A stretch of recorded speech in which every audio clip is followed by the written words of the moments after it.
before we start, let me sing a thing. No track because then the stream will get demonetized.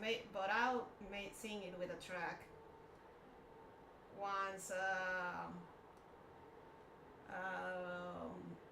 Once we get a karaoke session.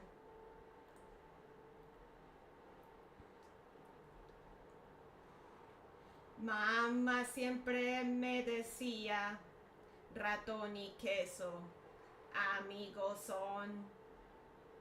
No te confíes de nadie, de que más amigo te da traición.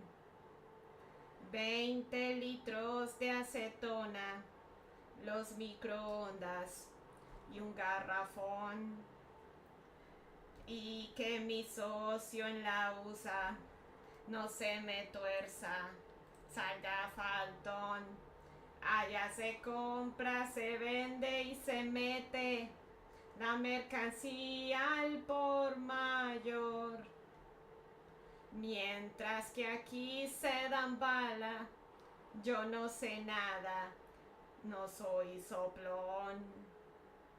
Allá se compra, se vende y se mete la mercancía a Nueva York. Mientras que aquí se dan bala, yo no sé nada, no muerto estoy.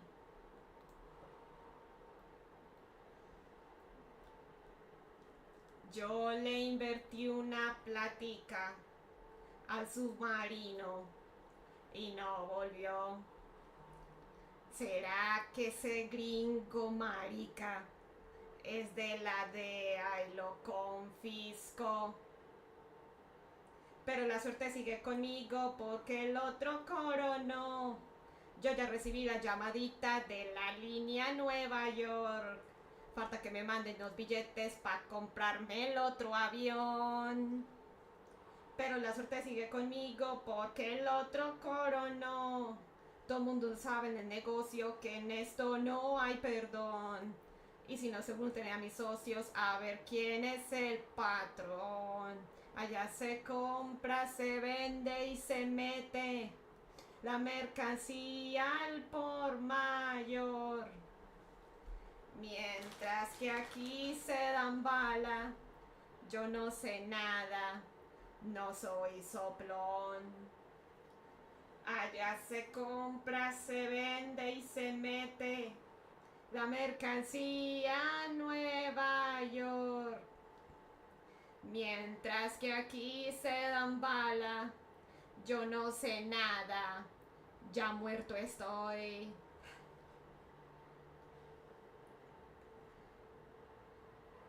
I have no idea what those words means, but you know what? I want an encore, though. I may have to step out.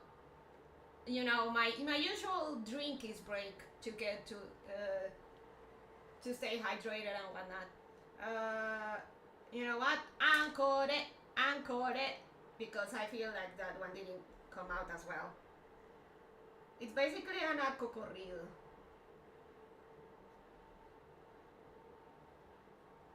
Ah.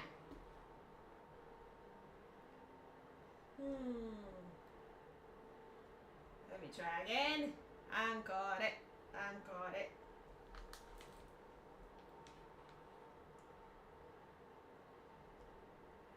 Mamá siempre me decía, ratón y queso, amigos son.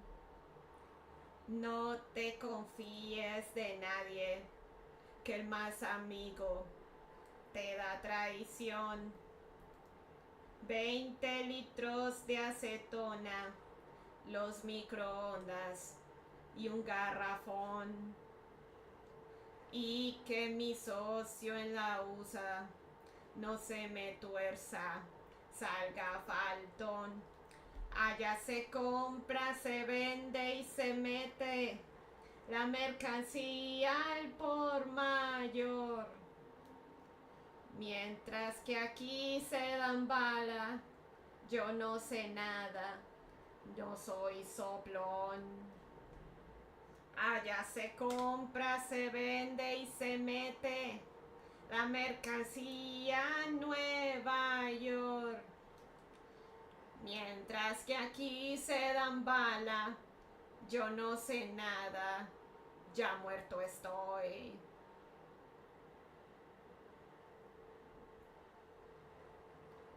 Yo le invertí una platica al submarino y no volvió.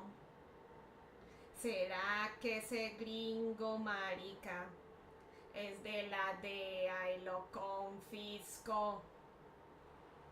Pero la suerte sigue conmigo porque el otro coronó.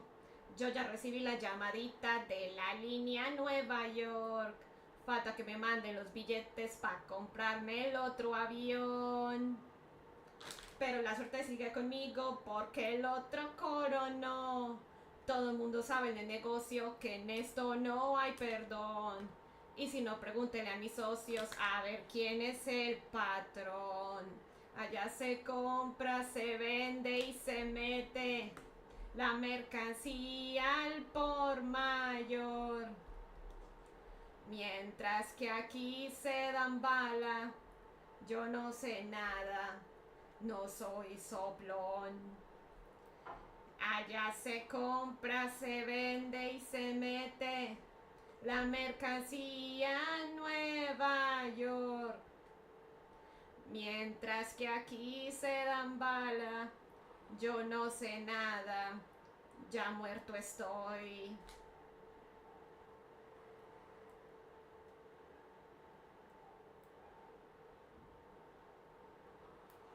Alright, so let me put Bondoloid and Senna. Here I had them as a kind of an interlude, so let me put them here. And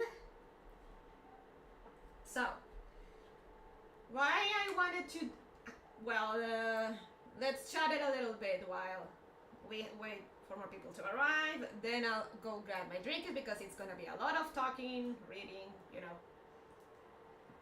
But what I want to do is, so for the newer-ish people, a little bit of Bonnie lore. This is the very first stream I ever had on YouTube or on Twitch. Like, this is, hola, hey Artanis, this is the like the first ever stream I had. Hey Bonnie, hey JPZ. It was back when Nezuko wasn't Nezuko, but a potato that I got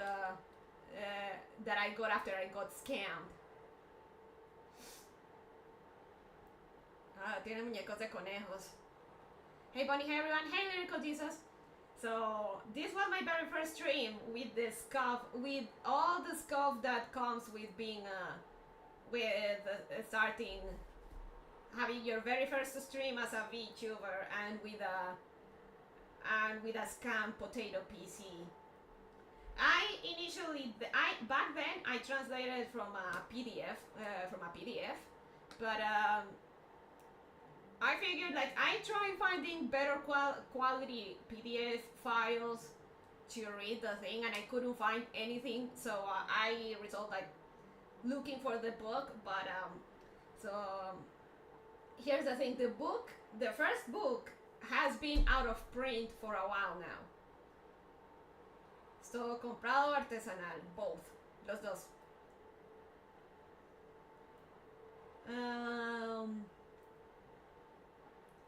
So I was on the hunt for the book for a good while, like through official libraries and stuff. But the first book has been out of print for a while now, surprisingly. And the few copies out there in the wild were second-hand copies, and they were kind of pricey. And back then I didn't have the money, so it was rough. But last year I actually managed to I think it was last year, I actually managed to grab a second-hand copy in good condition. So I was thinking, so here it is. So I managed to oh, sorry Zena. I managed to get to grab a copy. To grab this copy it's in good condition and stuff. And like I was debating if I should just like read but just me on the screen, but then I figured like people wouldn't, maybe people would think that I am basically, my idea is that maybe people think that I wasn't reading from the book, and me translating, I'm not a pro translator, so whatever, so maybe I wouldn't be able to convey this what's in the book properly. So I thought maybe okay. So I was debating on how to go about it. So finally decided to do it with a handcam.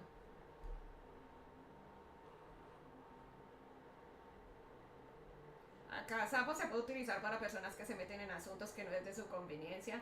Sapo means snitch. Sapo means snitch.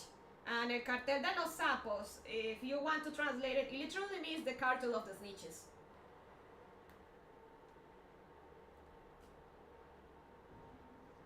So I decided, okay, maybe I could go about this with a handcam.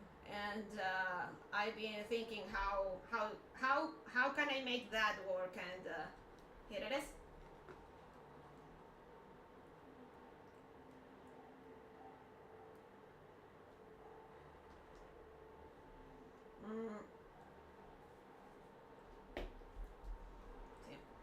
So granted the book is in Spanish, so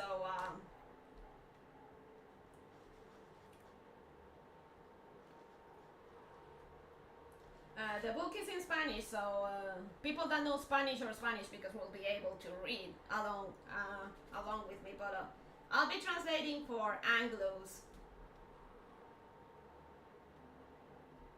Turulman, do you want to go to baby jail for 5 minutes?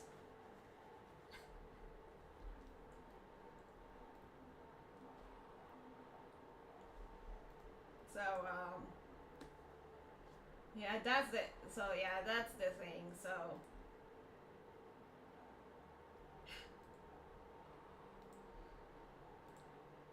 five minutes, baby jail. So I managed to get I got a hold of a copy. There is a second book, but not sure if I should get that.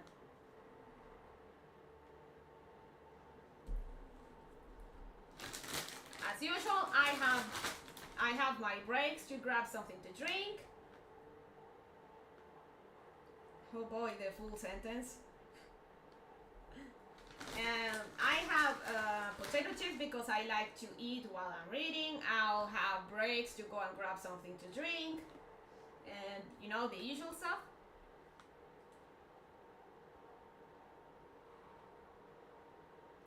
For a book about cartels, it looks like a children's book. Why would it look?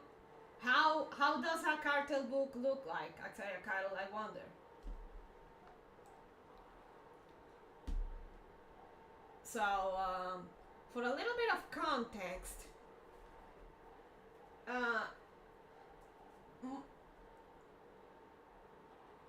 Moricans are fucking.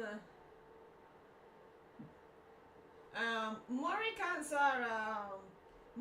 are fucking obsessed with Pablo Escobar, and yes, the guy was pretty infamous, but he's not even the most recent. He's not even the most recent cartel lord that's been around that has caused quite a ruckus. And even then, even in Colombia, there was also, yes, like a fixation with Pablo Escobar, but that was like ages ago. It's like Americans just discovered Pablo Escobar, and he was already old news in his home country. There are other cartels and other drug lords with quite the backgrounds after him. He is from the 80s, just to give you an idea. I have no idea how it the ones from the 90s and the 2000s.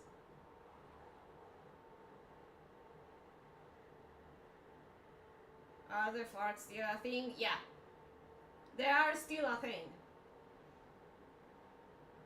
Black cover. So, the author, the book is just chronicling the basically the history of Cartel, of cartel lords, and it spawned a novella. The novella is actually quite good. It's actually quite good, a decent adaptation. But if you want to watch that, you better watch the original Colombian novella / series. That's the good one. The ones that came after are they're not great. Yo trabajo en la costura de textilería. So, author is Andrés López López, El Cartel de los Sapos, Librería Planeta. La historia secreta de una de las mafias del narcotráfico más poderosas en el mundo, el Cartel del Norte del Valle. It's my fucking book, I'll do whatever I want with it. So, on the author, Andrés López López nació el 15 de junio de 1971 en la ciudad de Cali. Siendo apenas un adolescente, entró a formar parte de la mafia de la mano del poderoso narcotraficante Orlando Henao. Desde entonces comenzó una carrera vertiginosa dentro de la organización, hasta convertirse en uno de sus capos, y pasó a ser objetivo junto con sus compañeros de las agencias federales de los Estados Unidos. Sobrevivió a la guerra interna que carcomió a este cartel y en el año 2001 se entregó a la justicia estadounidense. Allí se declaró culpable y fue condenado por cargos de narcotráfico, desde la celda y armado de un lápiz y varios blocs amarillos que debía esconder. Desde la celda y armado de un lápiz y varios blocs amarillos que debía esconder de los ojos de la guardia, se propuso contar su historia y la de quienes integraron el Cartel del Norte del Valle.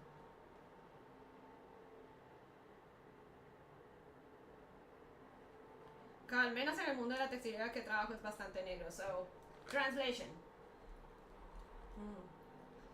Andrés López López was born on June the 15th, 1971 in Cali, in the city of Cali. Just when he was barely a teenager, he entered. He became part of the mafia by the hand of the powerful narco Orlando Henao. Since then, he started vertiginosa. How do you translate that? Since then, he started a fast career. Like he sent the.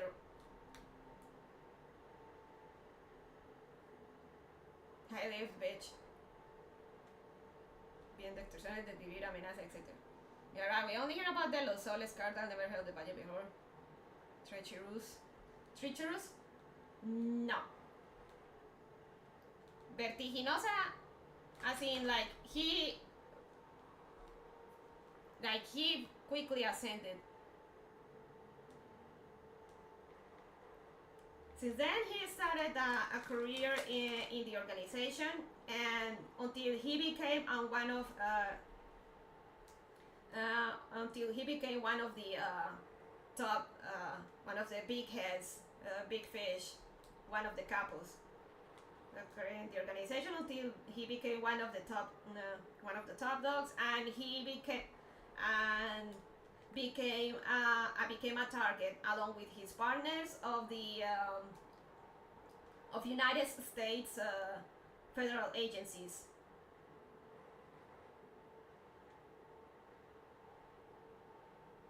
He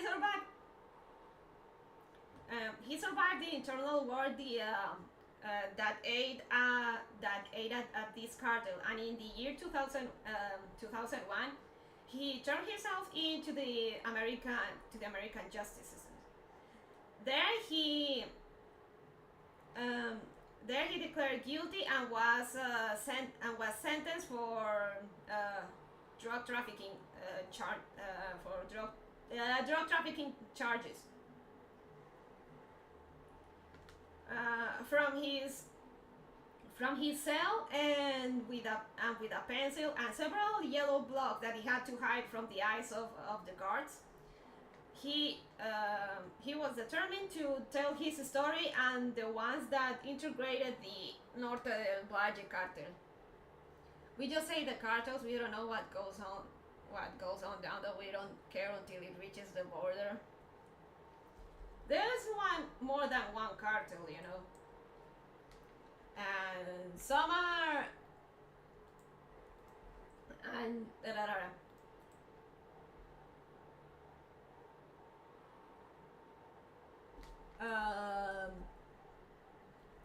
cartels.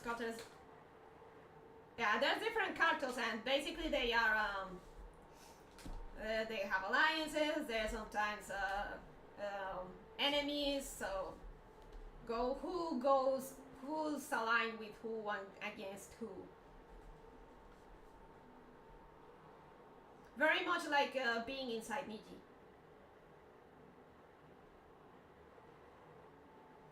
Oh, I know. Mexico is divided between like 20 or so cartels. So, I'm hoping we can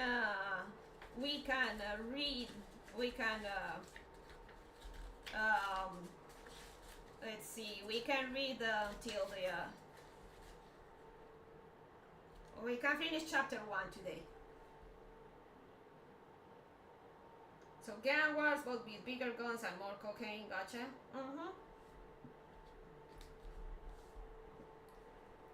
So chapter 1. Nacimiento del narcotráfico y su máximo exponente, Pablo Escobar. Chapter 1. Birth of drug trafficking and its maximum exponent and his top exponent, his representative Pablo Escobar. Quien no conoce la historia corre el riesgo de repetirla, dijo alguien en un momento de reflexión. Desde aquel día la frase trascendió y se hizo célebre porque es cierta. El inconveniente radica en que al final muy pocas personas tienen acceso a la verdad, a la cruda y descarnada verdad. Who doesn't know history is damned to repeat it, said someone in a moment of reflection. Since that day, the phrase transcended and it became famous because it is true. The inconvenient lies in that at the end, very few people have access to the truth. The raw, meatless, like the raw and crude truth.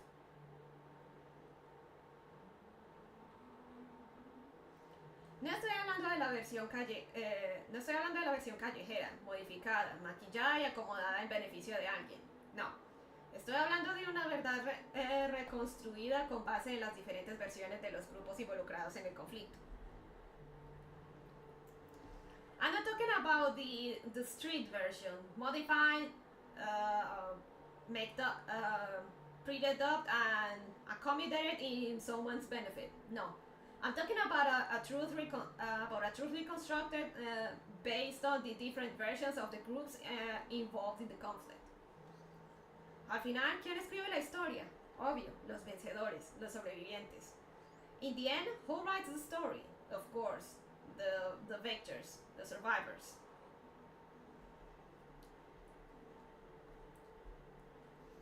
Con respecto a nuestra historia reciente, y al decir reciente me refiero a los últimos 30 años, no he podido encontrar una exposición medianamente acertada de la innegable influencia que han tenido la narcoactividad y sus carteles en el desarrollo de nuestra economía y, sobre todo, de nuestra gente.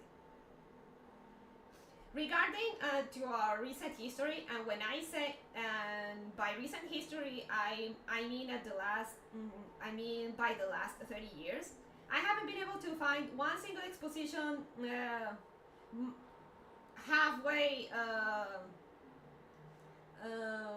halfway through of the undeniable influence that narco activity and their cartels.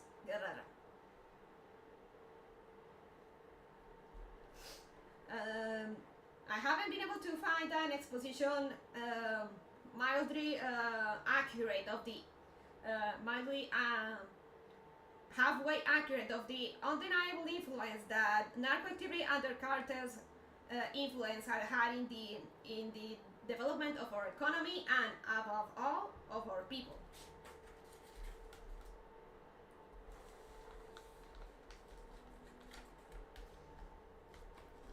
Son los vencedores, los sobrevivientes de este mare magnum, como es el mundo del narcotráfico, pudiéramos tener un concepto un poco más claro de esta historia.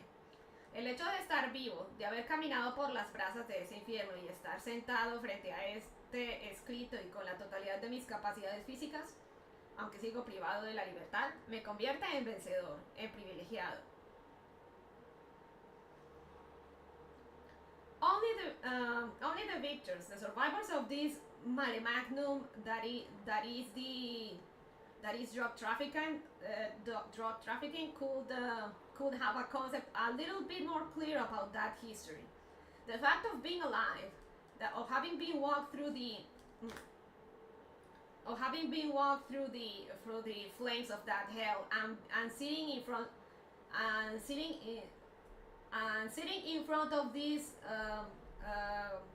text with the totality of my physical capabilities, though I'm still in prison, makes me a victor.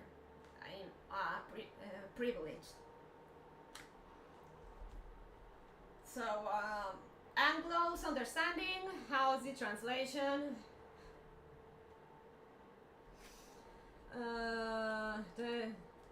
Hire me to replace the Jujutsu Kaisen official translator, man.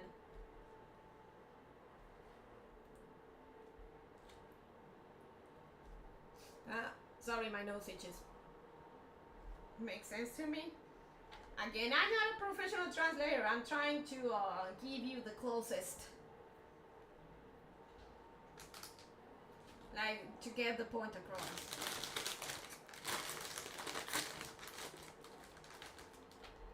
However, sin embargo, esto no es suficiente para desenredar esa turbia madeja llamada historia del narcotráfico. Se necesita además tiempo suficiente, claridad mental, posibilidad de escuchar, de intercambiar ideas con nuestros antiguos enemigos y no despreciar ese gusanito interno que nunca descansa llamado sed de conocimiento.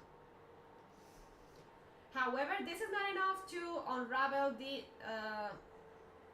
this tumultuous yarn ball called narcotraffic history. You also need enough time, mental clarity,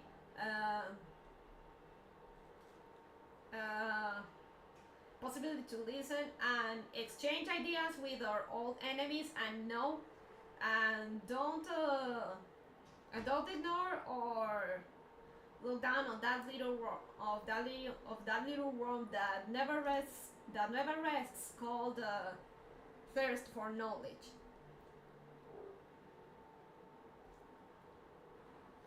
El universo conspiró a nuestro alrededor y unió estos elementos en el único lugar donde esto podría suceder, la cárcel.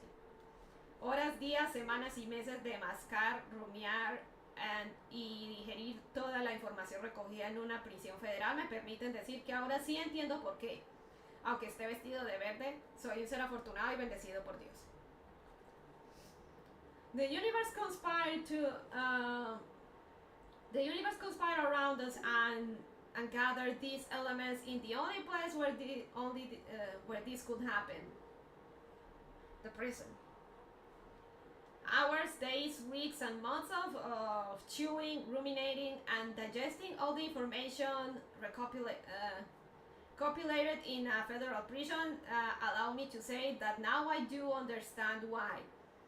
Although I am in this green garment, I am a lucky being and blessed by God. El dolor que producen las largas horas de la noche en una celda, las interminables horas de espera en un salón de visita y el letargo infinito de un día en un calabozo me hicieron entender que al narcotráfico hay que conocerlo y comprenderlo para poder odiarlo con todas las fuerzas del corazón. No me importa confesar que me revolqué en las sucias entrañas de ese monstruo para ser vomitado por él mismo y al final convertirme en un afortunado sobreviviente, lleno de marcas y cicatrices, pero sobreviviente al fin y al cabo. The pain that those long night hours produce in the pain that those long hours in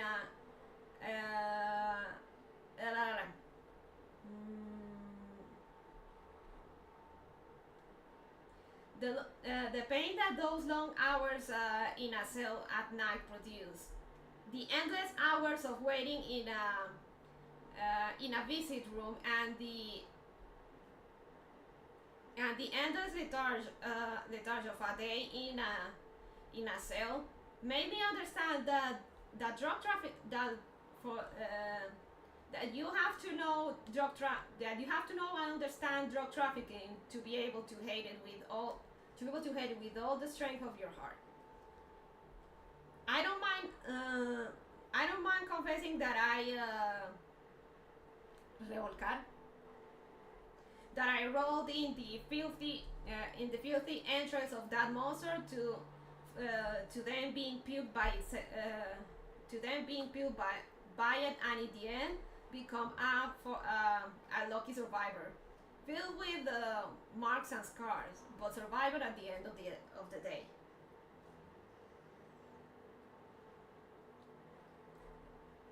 Por lo tanto, lo mínimo que puedo hacer en retribución con ese ser divino que me cuidó es contar mi propia verdad y esperar que las generaciones futuras capitalicen nuestras heridas en su beneficio y no repitan esa funesta historia. Thus, the least I can do in retribution with that divine being that took care of me is to tell my own truth and wait for the upcoming generations to capitalize on our wounds in their benefit and do not repeat this foul history.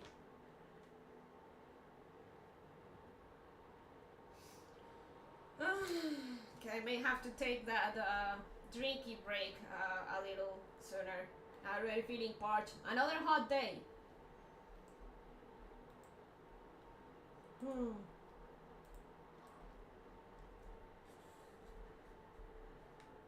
there we go.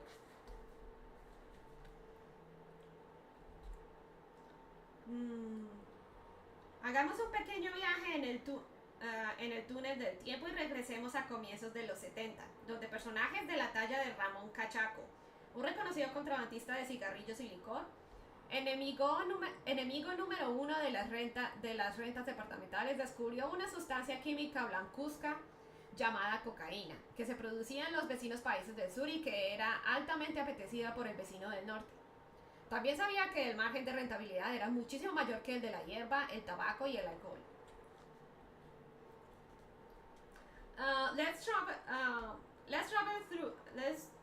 Let's make a little trip to the time tunnel, and let's go back to the early 70s, where characters of the size of Ramon Cachaco, a known booze and cigarette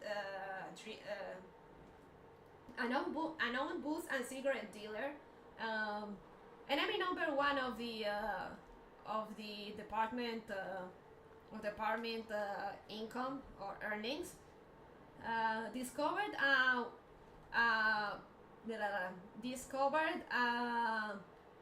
whitish chemical substance called cocaine that was produced in the neighboring South countries, and that it was highly sought after by the neighbor of the North. He also knew that that the profit margin was a lot higher than the one of weed, tobacco, and alcohol. Pero no fue solo Ramón Cachaco, también lo hicieron otros personajes de la costa atlántica, La Guajira, Antioquia, Valle del Cauca y Bogotá, que no tardaron en conocer las ventajas de este naciente disparador de la economía. Estos oscuros personajes empezaron a aparecer en la sociedad como una clase emergente, muy valiente y astuta, que logró mantenerse con vida porque conocía perfectamente el significado de las palabras respeto y honor. Posteriormente, estos emergentes sociales, conocidos como mágicos por su habilidad para producir fortunas en un abrir y cerrar de ojos, se agruparon geográficamente y dieron paso a los temidos carteles de la droga. Oops, sorry, that was here. But it wasn't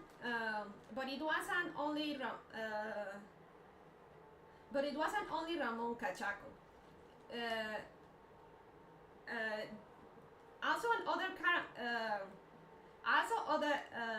other characters from the Atlantic coast, La Guajira, Antioquia, Valle del Cauca, and Bogota did it. Who didn't take too long to know the perks of these booming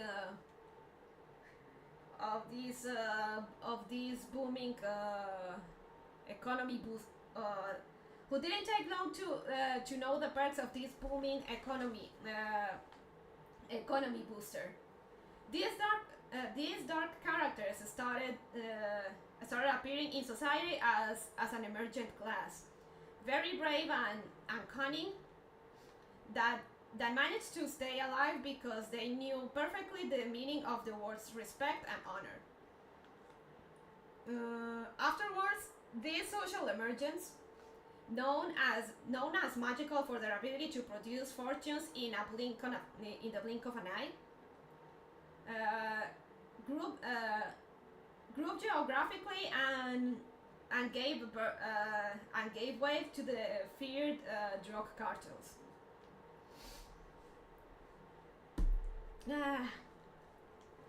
Okay. God damn it. The problem is, let me put Sena back in her place. I may have to go get my drinkies fast.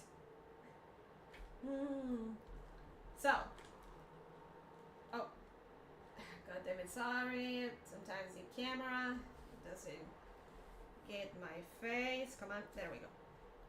So, yeah, go. Don't have dehydration or something. So how am I translating to you so far? How's my job? Are you getting in? Is it clear enough? Is my translation like the standard, or am I fumbling? I am fumbling the back too much.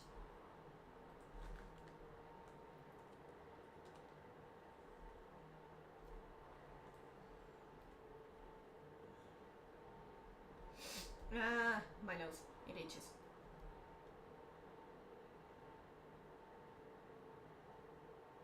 I was gonna say something about your rest, but I think Sean already said all that needs to be said. Yeah, it seems great to me. Not that I know the Spanish, but everything makes sense. Good to know, good to know.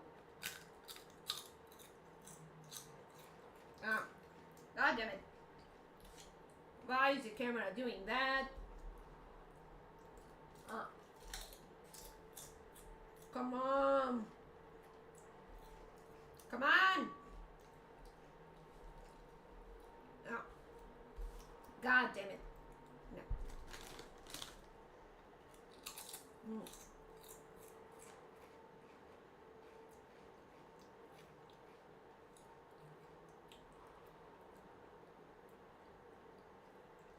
Yeah, this is great to me. Not that I know the Spanish, but everything makes sense. Glad to hear that. The language is more fluid than I expected for being interpreted on the spot. Not sure if that's your ham. I say that's a bit of both. The guy surely had an editor fix the stuff. I'm trying to translate without adding my own input. If there's a word like I'm having trouble with, I'm trying to find an alternative, like translating it to English, that is. But the florid part is it's definitely on the guys.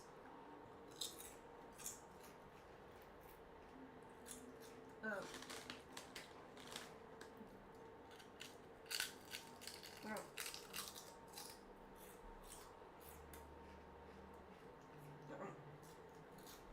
Okay, let me finish this page and then I'll go get the drink.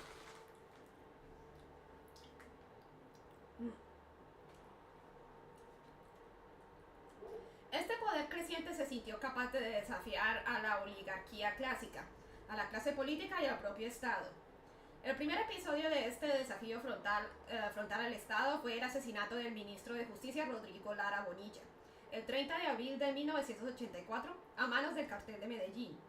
Este funcionario, enconado enemigo de la naciente estirpe narcotraficante, fue eliminado a balazos como demostración de que nada ni nadie podría atravesarse en los deseos de la máquina de muerte de este poderoso cartel liderado por Pablo Escobar.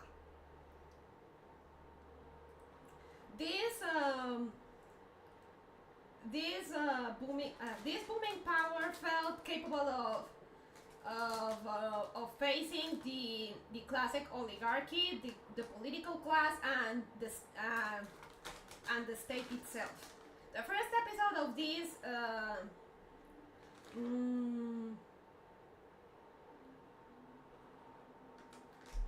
how do I say? El primer episodio de este desafío frontal.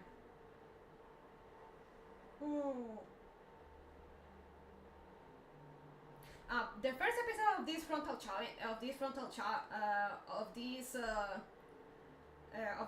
challenge to the state was the murder of the Justice Minister Rodrigo Lara Bonilla, on April the 30th of 1984, at the hands of the Cartel de Medellín. This public server, sworn enemy of the developing narco-trafficking stirp, sworn enemy of the naciente, being born, developing, sworn enemy of the developing drug trafficking class, was eliminated by gunshots as a demonstration that nothing or no one could get in the way in the desires of the death machine of this powerful cartel headed by Pablo Escobar. Sorry, I fumbled the bag there. I'm doing my best. I'm not a translator. I'm doing my best. So if I'm not a translator, does that mean that they will hire me to translate stuff, to manga like they do for localizers? Sin embargo, en sus orígenes los mafiosos interactuaban unos con otros y prueba de ello fue el arresto de Jorge Luis Ochoa, destacado integrante del cartel de Medellín en compañía de Gilberto Rodríguez Orejuela, cabeza visible del cartel de Cali el 21 de noviembre de 1984 en Madrid, España. Los dos libraron una batalla legal conjunta para evitar su extradición a Estados Unidos y finalmente lograron burlarse de los sistemas judiciales español y estadounidense a finales de 1986. Y a finales de 1986 fueron repatriados a Colombia, donde recobraron la libertad al cabo de un breve y amañado proceso legal. All good. However, in their origins, mafiosos interact with one another, and proof of that was the arrest of Jorge Luis Ochoa, prominent member of the Cartel de Medellín, in company of Gilberto Rodríguez Orejuela, head of visible head of the Cartel de Cali, on November the 21st of 1984 in Madrid, Spain. Both of them headed a joint legal battle to avoid their extradition to the United States, and finally managed to laugh or fool of the judicial system of the Spanish and American judicial system, and by the end of 1986. They were sent back to Colombia, where they recovered their freedom at the end of a brief and easy legal process.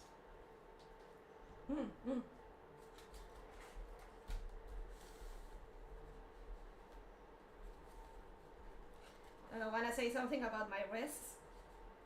So little interlude, tangent over here. So I showed you that I have my mole on my left index finger, but I don't think you have noticed, but I also have two moles. I have one in my knuckles. Recently I noticed this one. So I joke that this is the hand that they will send my family if I get kidnapped. Like if they don't send my finger, they will send the rest of my hand. To know this is me. God damn it, the camera is doing that thing again. Come on.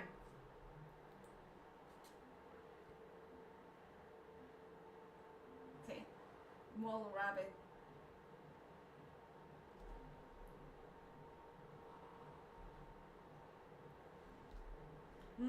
Okay, so give me a few.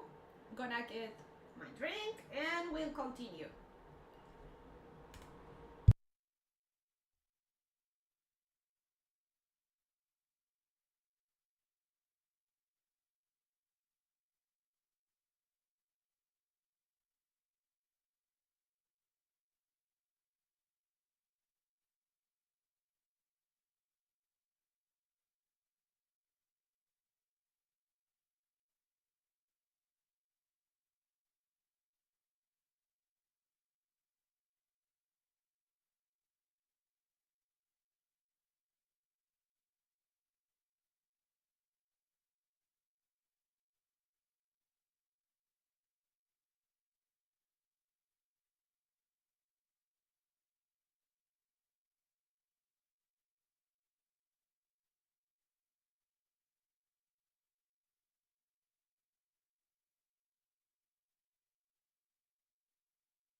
me see. Is everything working?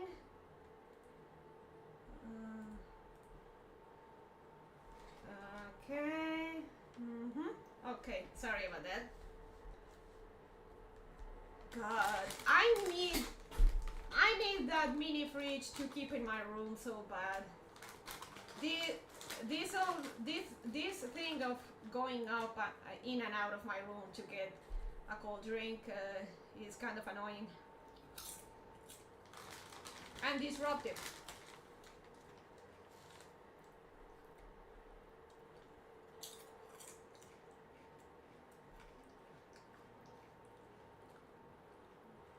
You just need a now.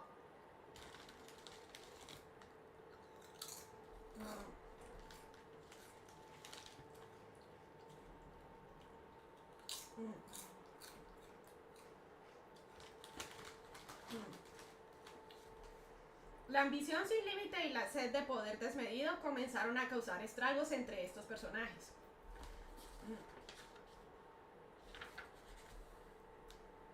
Las leyes de la naturaleza indican que ciertos elementos no se pueden mezclar, como el agua y el aceite. Pero aquí sí ocurrió. Se unieron faldas, orgullo, poder, dinero y traición. El resultado no pudo ser otro que la primera gran guerra entre los principales varones de la droga. No. Endless ambition and unmeasured thirst for power started to cause damage in these characters. The laws of nature indicate that certain elements cannot mix, like water and oil. But here it did happen. Skirts, pride, power, money, and betrayal joined together. The result couldn't be other than the first great war between the main drug barons.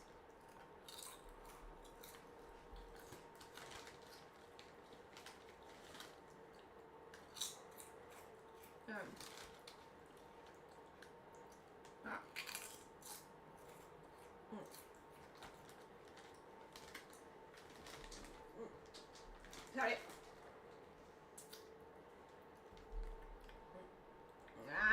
Camera, please. Come on. There we go. Drink.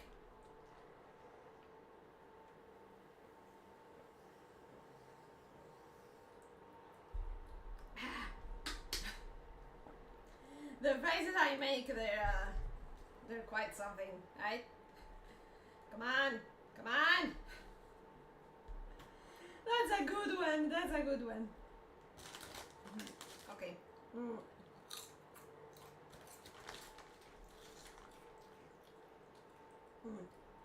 Sucedió cuando el negro Pavón, un empleado de Pablo Escobar en Nueva York, compartía plaza con el Piña, que trabajaba para Helmer Pacho Herrera, uno de los principales socios de los hermanos Miguel y Gilberto Rodríguez.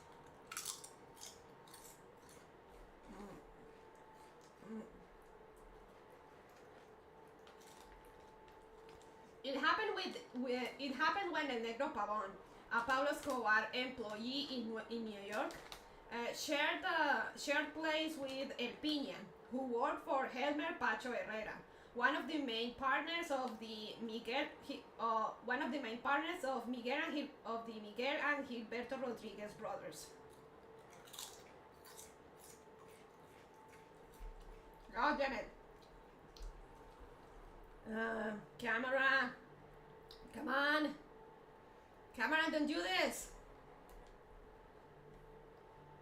Daría lo que fuera por volverte a ver.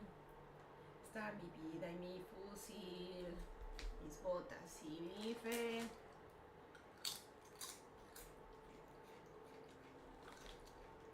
I swear to God. There we go, kinda. Okay.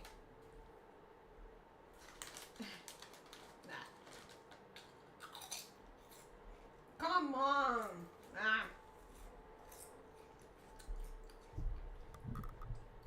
I swear to God. I need to find a better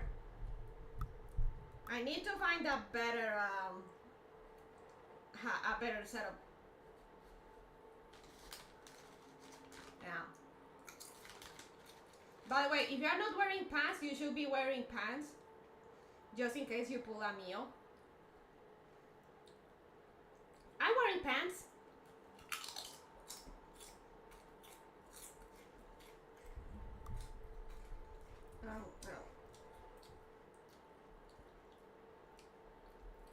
Okay, let me see. I think this should work. Okay.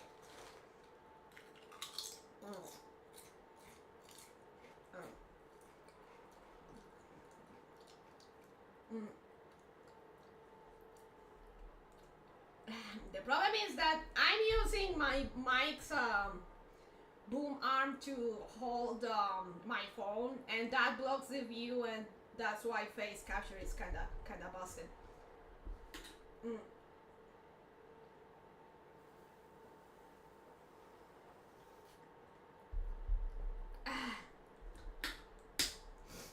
This is why I'm not I don't do hand cams as often. So, okay. En uno de esos ires y venires de la vida, el piña terminó involucrado con la mujer del negro pavón que, ofendido e incapaz de limpiar su honor mancillado, le pidió a Escobar que intercediera ante Herrera para que éste hiciera regresar a Colombia a su empleado.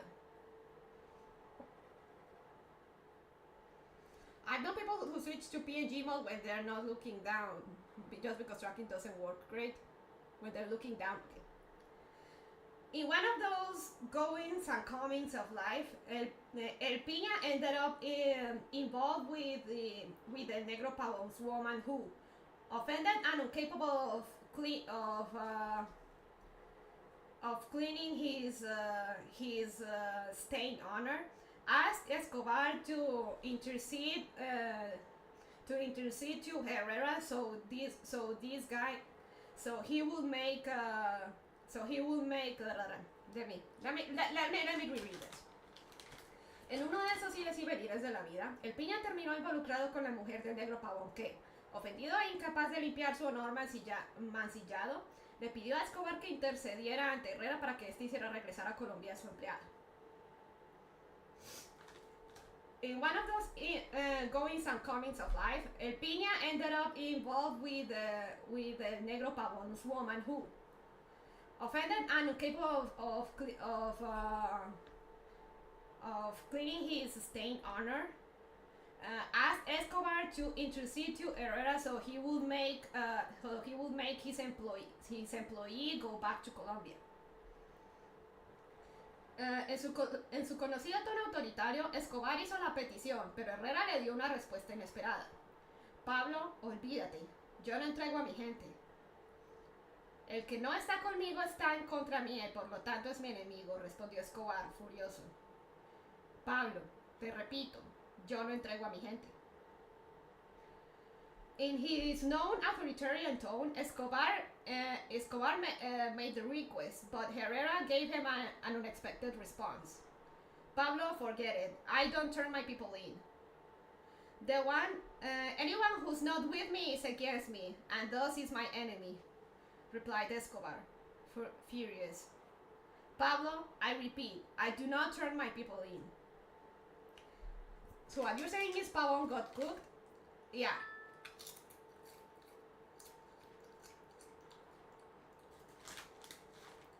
Hasta ese momento nadie había tenido la osadía de responderle a Pablo Escobar en esos términos y de inmediato llamó a los hermanos Rodríguez a Cali y los conminó a entregarles a Pacho Herrera. Come on. Up until that point, nobody was bold enough to reply to Pablo Escobar in those terms, and he immediately called the Rodriguez brothers to Cali and commanded them to turn Pacho Herrera in.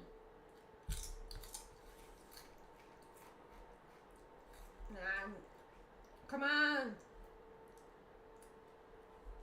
Stop it. Camera.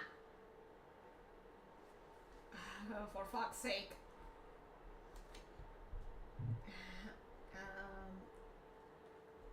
Let's see.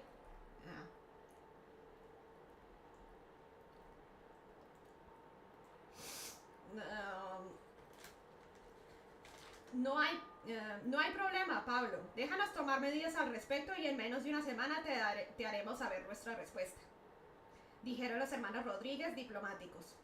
Luego de colgar la llamada con Escobar, los Rodríguez se comunicaron con Herrera. Pacho, ¿qué opinas? Pablo nos pide que te entreguemos. Muy bien, señores, vamos a hacerle saber nuestra respuesta, replicó Herrera en tono enigmático.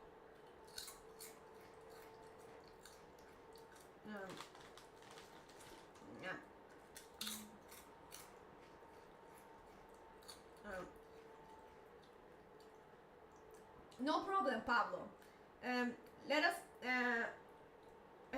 take matters in our hands about.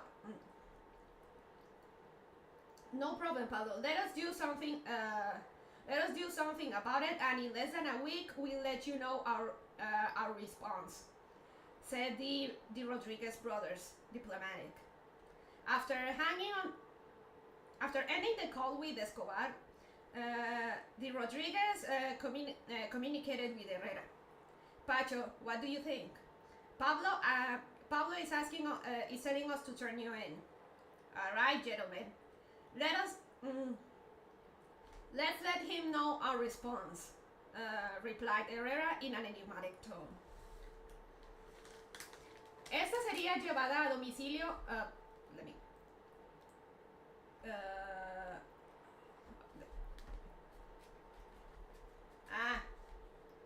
Esta sería llevada a domicilio el 13 de enero de 1988 a las 2 de la madrugada.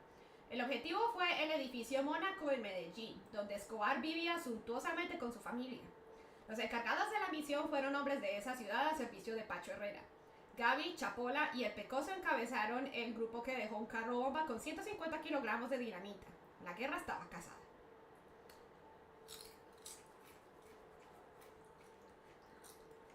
So this wasn't even really Escobar's problem, but he doesn't take well to being told no. Okay, getting some guilt vibes. So here's when it starts, people.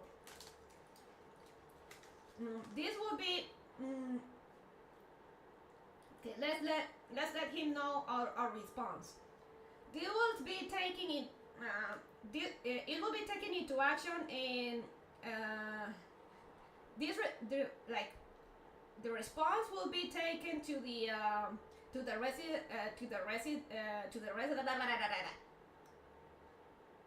The response will be taken to the residence of the January the 13th in 1988 at 2 in the morning.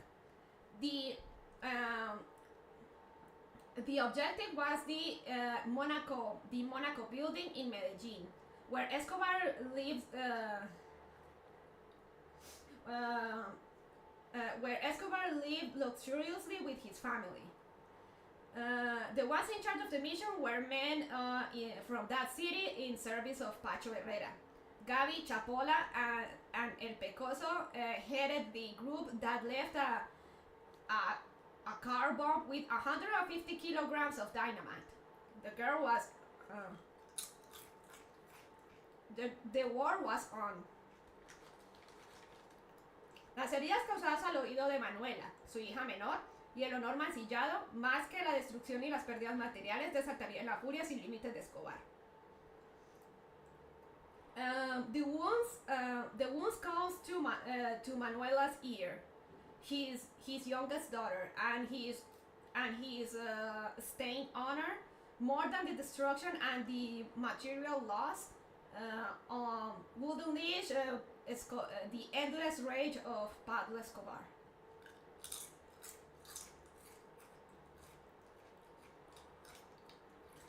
No.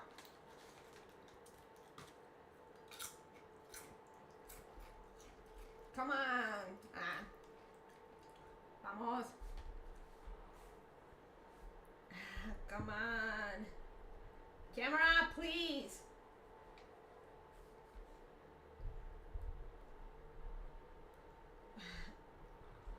Let's see. Well,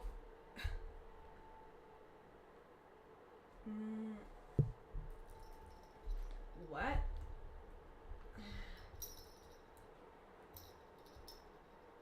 What is going on?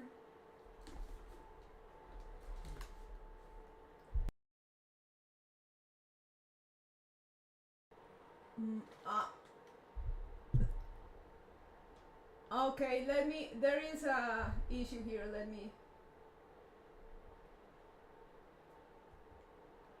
there we go. Sorry, there was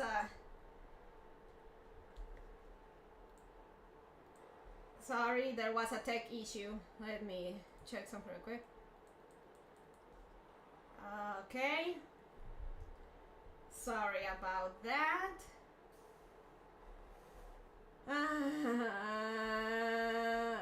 Come on.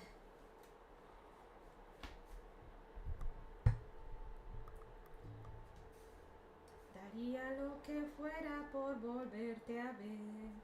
Daría hasta mi vida y mi fusil, mis botas y mi fe. Por eso en la trinchera de mi soledad. They blew up his daughter? This is like page 3. They blew up his daughter's ear. But yeah.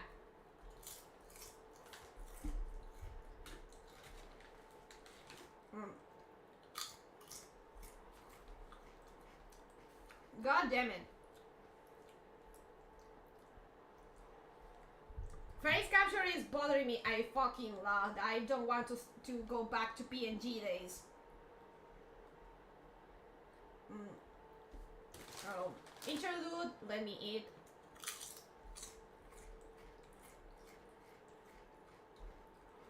Oh.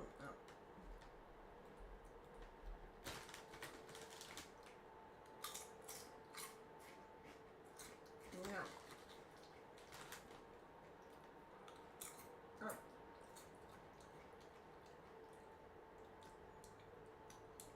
Even for holoscope, no face tracking for a handcam stream is very normal. Yeah. Paralelo a este nuevo conflicto, Escobar continuaba su guerra contra el Estado. Su siguiente gran golpe fue el asesinato, el 18 de agosto de 1989, del candidato presidencial Luis Carlos Galán, quien se perfilaba como seguro ganador de las elecciones y fungía como enemigo acérrimo de los carteles de la droga.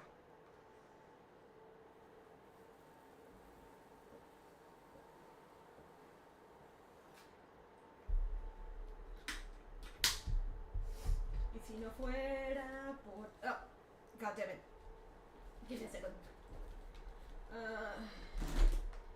El vacío de estos días de no saber. Y si no fuera por ti, yo no sería feliz como lo soy cuando con tus besos me veo partir.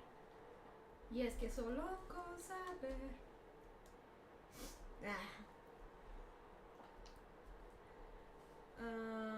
Come on, tracking, my face. There we go. No todos. Si no fuera por ti, sería feliz. Okay, back. Parallel to this new conflict, Escobar continued his war against the state. His next big hit was the murder.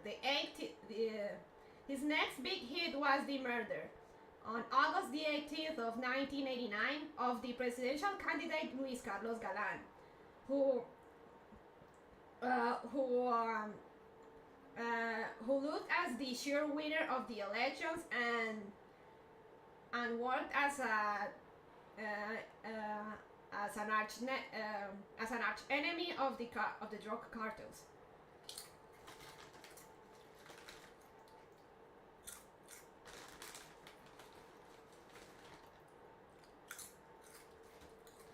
No.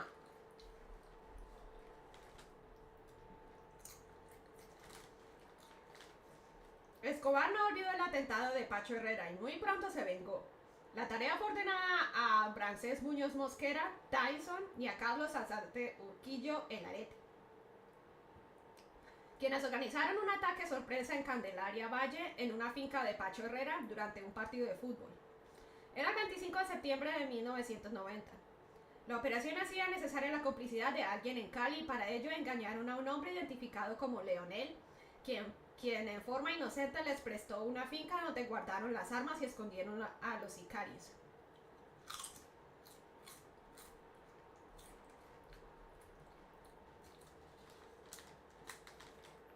Escobar didn't forget the murder attempt by Pacho Herrera, and he soon took revenge.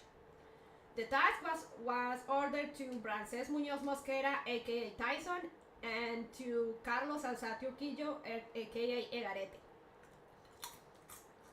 who organized a surprise attack in Candelaria Valle in a Pacho Herrera farm during a soccer match.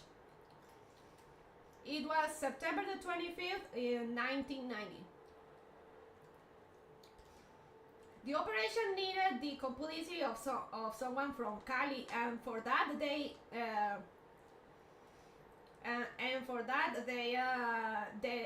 used a man identified. Hey, Jeffries! Thank you for the 22.75 on taxes. Thank you.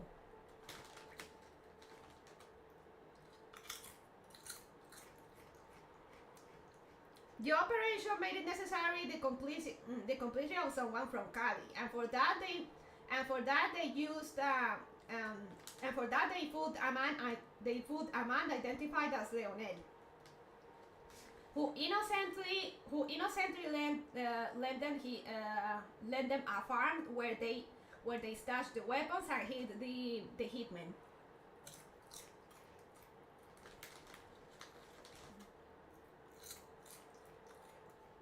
So, for the attacking against Pacho Herrera, they basically dragged an innocent person into all this by using their property for this.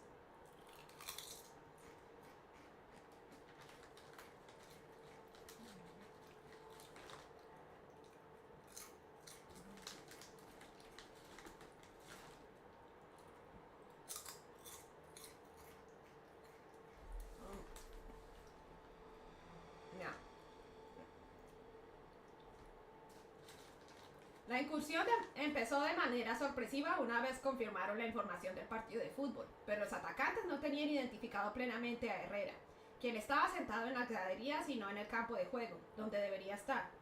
El saldo fue de 13 bajas del bando de Herrera y 2 del cartel de Medellín.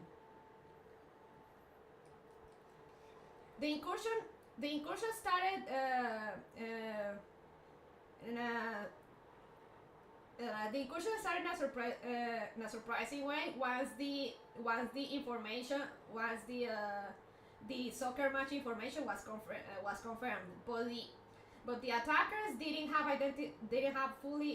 Herrera fully identified, who was sitting on the benches and not in the field where he should be. The total was 30 men down from Herrera's side and 2 from the Cartel de Medellín.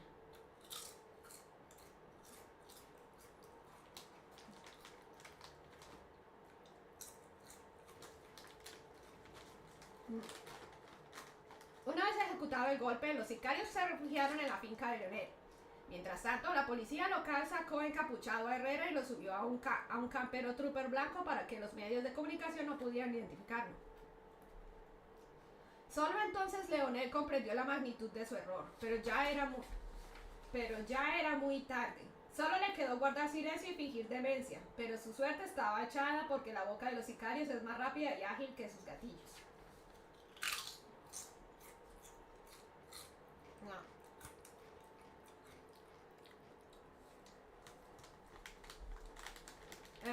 Once the hit was executed, the hitman took refuge in Leonel's farm. Meanwhile, the local police took Herrera with a hoodie and get him on a white trooper camper. So the media wouldn't be able to identify him. Only then Leonel understood the magnitude of his mistake, but it was already too late. Only thing left was to keep quiet and pretend dementia. But his luck was late because the mouth of Hitman was faster and more agile. But his luck was late because the hitman's mouth is faster and more agile than their triggers.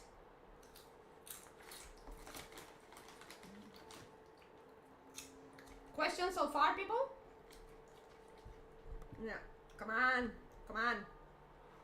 Oh, okay, sorry. Got any questions?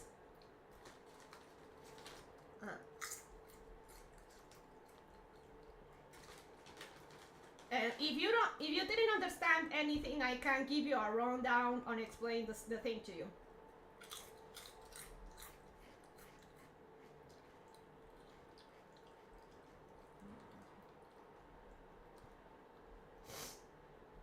Poor stupid Leonel. Not poor stupid Leonel, they fooled him.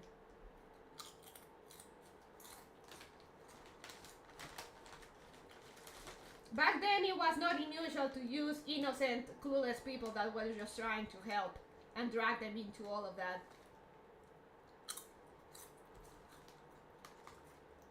Even nowadays that still happens.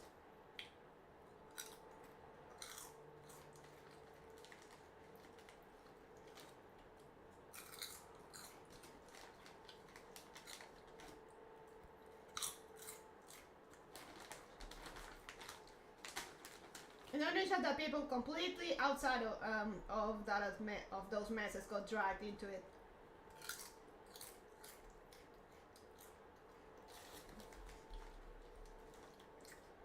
Los contactos de Herrera en las empresas de teléfonos interceptaron algunas llamadas en Medellín y en muy poco tiempo dieron con el nombre de Leonel, quien fue secuestrado de inmediato.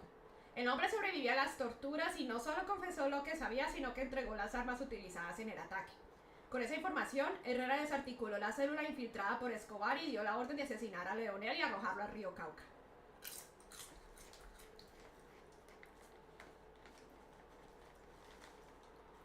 Herrera's contacts in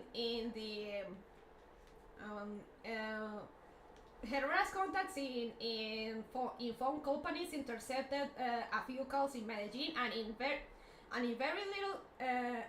little time they found out the name. They ended up discovering Leonel's name, who was immediately kidnapped. The man survived the torture, and not only did he confess what he knew, but he also turned in the weapons used in the attack. With that information, Herrera de-articulated the cell infiltrated by Escobar and gave the order to murder Leonel and throw him to Cauca River. And throw him into the Cauca River.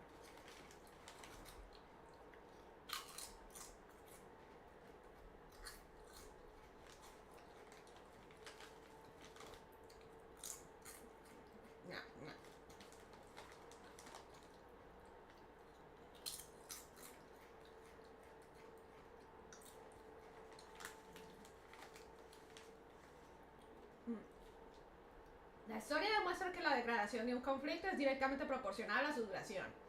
Por eso, mientras Pablo Escobar y su cartel se enfrascaban en una guerra contra el de Cali, optó por abrir otro frente de batalla simultáneo, pero no menos peligroso y desgastante: la guerra contra el Estado para tumbar la extradición.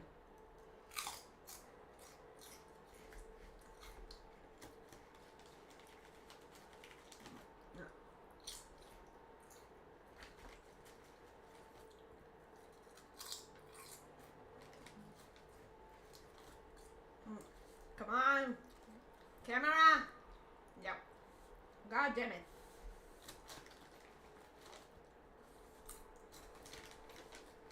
Here, my hand.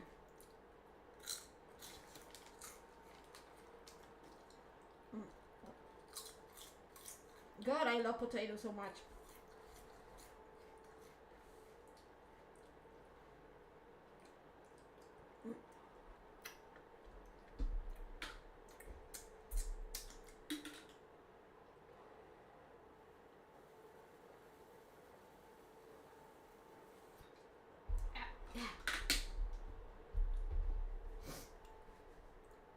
So, come on, there we go.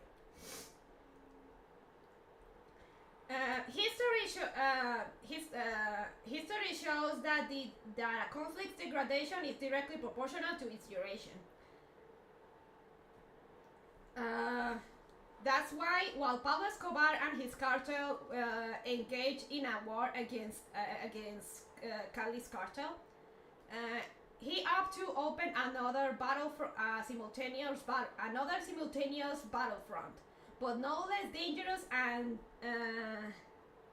exhausting. The war against the state to take down extradition.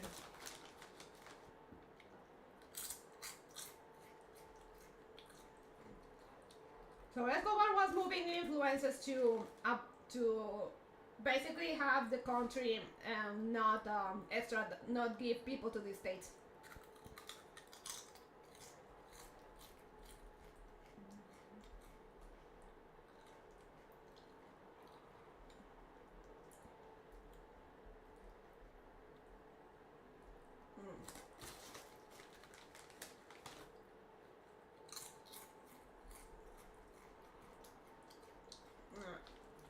Camera, there we go.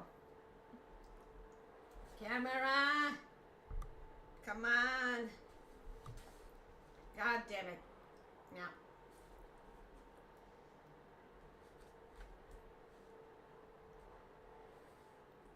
No.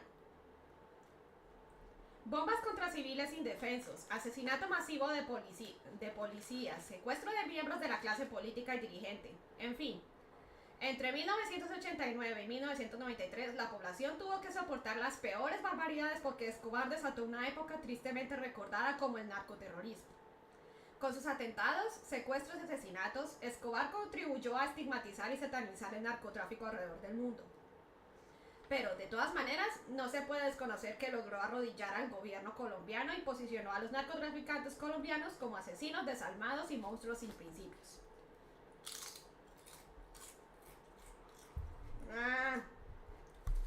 Camera.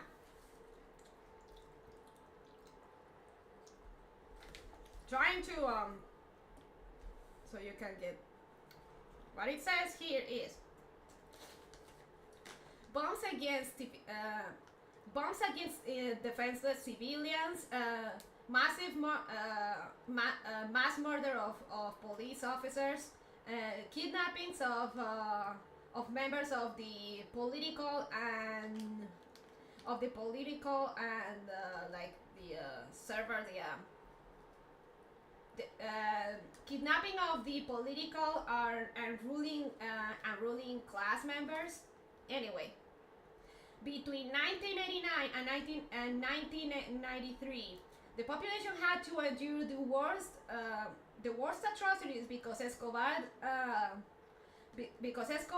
unleashed a time sadly remembered as narcoterrorism. With his terrorist attempts, kidnappings, and murders, Escobar contributed to stigmatize and satanize drug trafficking around the world. But regardless, you cannot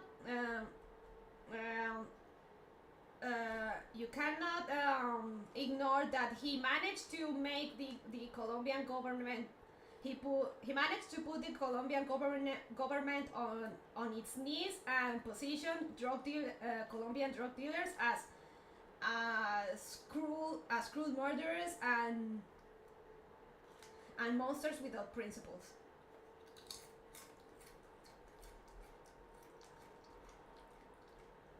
Yeah.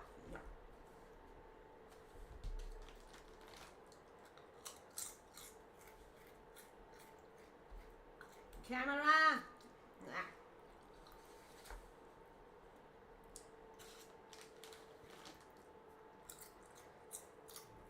Let's see if I can. Oh. Come on.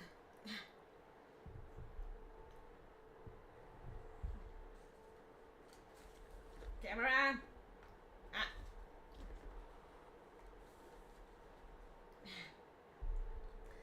I'm trying so you can guys see the full page. So you can, so the ones that can read along, well, read along.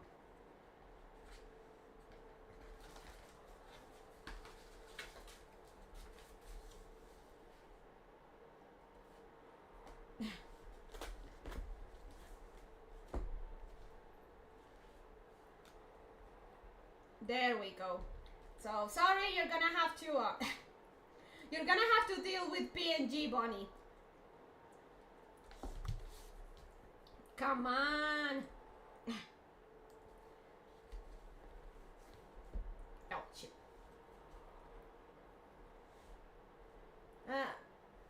See, there we go. That should work, I think.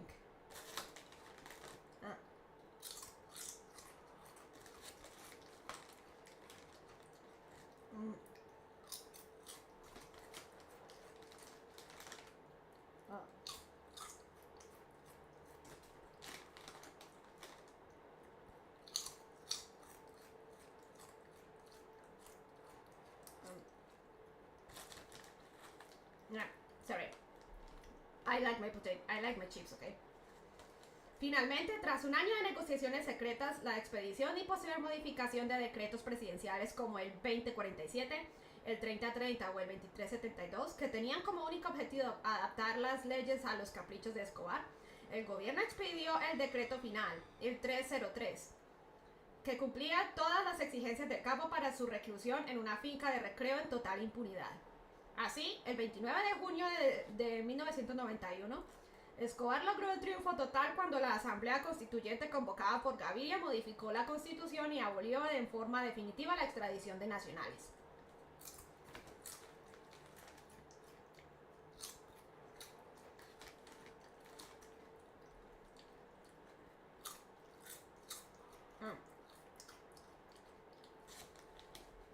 Finally, after a year of secret negotiations, the expedition and late modification of presidential decrees like the 2047, the 3030, or the 2372 that had as its sole object adapt the laws to Escobar's whose only objective was to adapt the law to Escobar's whims.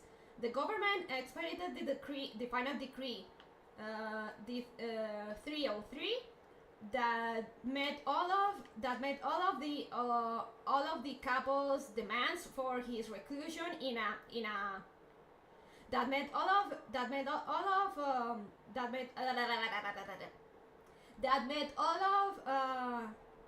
all of Escobar's demands for his reclusion in a recreational farm with total impunity. So on June the 29th, 1991, Escobar achieved total victory when the Constituent Assembly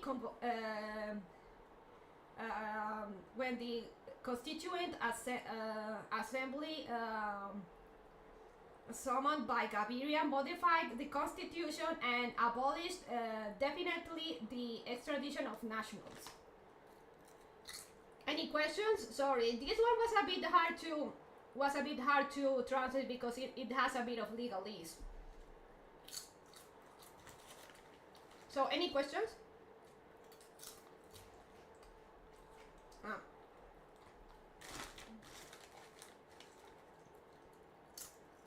And translating Spanish legalese to English legalese is not easy.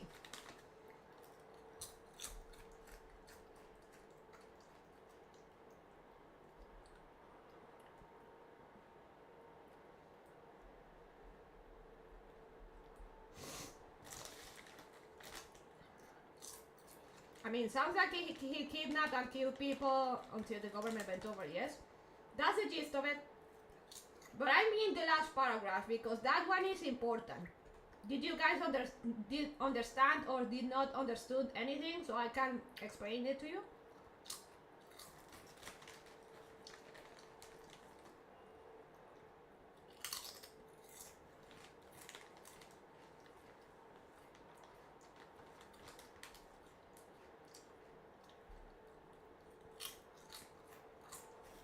Yeah.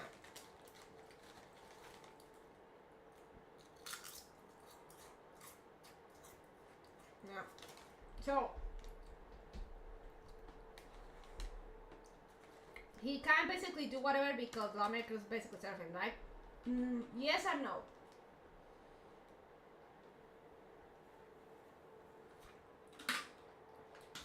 The TLDR is that basically through terrorism, bribery, and all you can imagine, he basically managed to make the government abolish extradition. So Colombia wouldn't send their own criminals to the United States if the states asked them to. So basically, but to be able to do that, he basically had to modify the constitution. So basically, through sheer power, money, and terror, he managed to change the national constitution to not get sent to the United States and instead just spend the rest of his days in a farm. Happily ever after.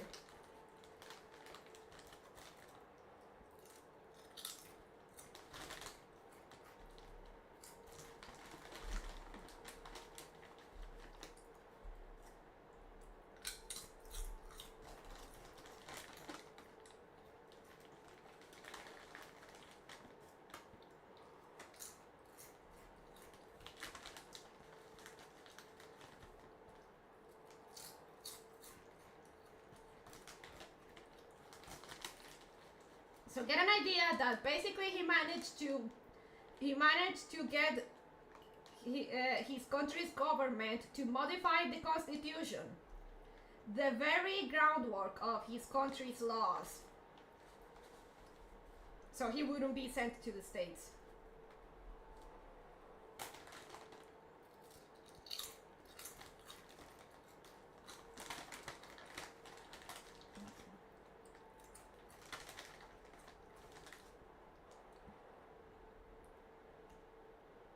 Or Cartels tried to do that, but between Cartels and the US government, I guess the US had more convincing power. Impressive, but not very power. Absolutely.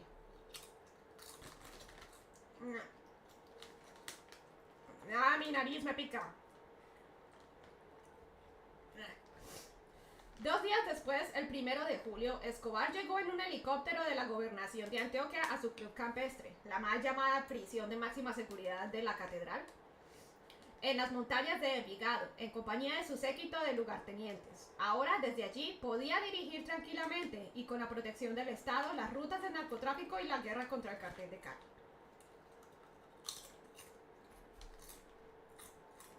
Look at my greasy gamer fingers.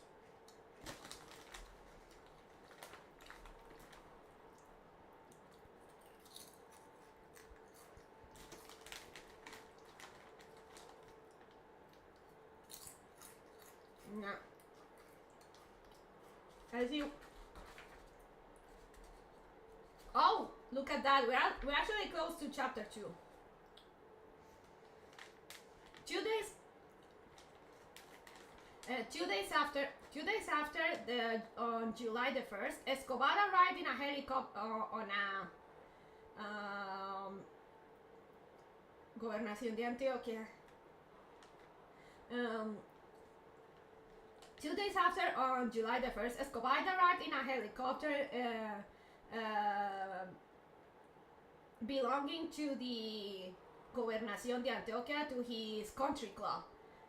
The badly called maximum, the so-called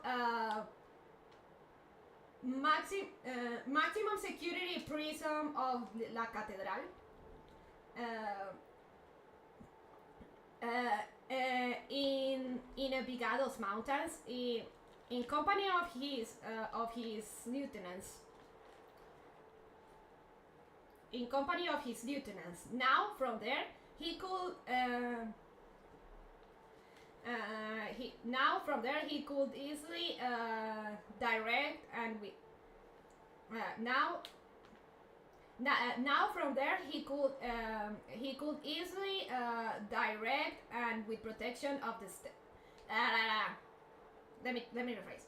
Now from there he could and with protection of the state he could easily direct and protect the narco traffic routes and continue the war against the Cartel de Cali. Any questions?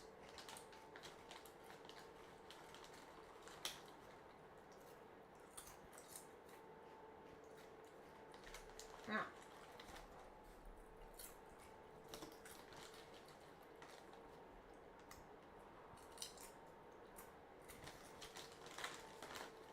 Really, any questions?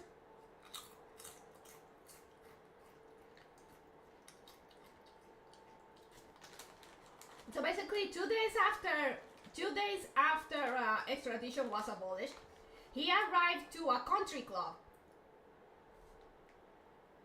which was to a country club, quote unquote, a maximum safety prison, quote unquote, in a helicopter owned by the department's government. Like it would be like the state's government if we were talking in American terms. Basically, he arrived to his prison, a country club, in a helicopter owned by the government, basically, and from there with his lieutenants, and from there he would just protect the drug trafficking routes and continue his war against the Cartel de Cali.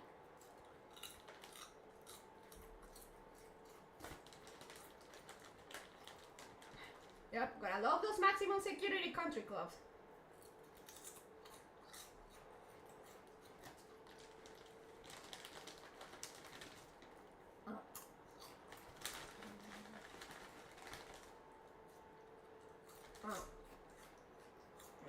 Mi nariz.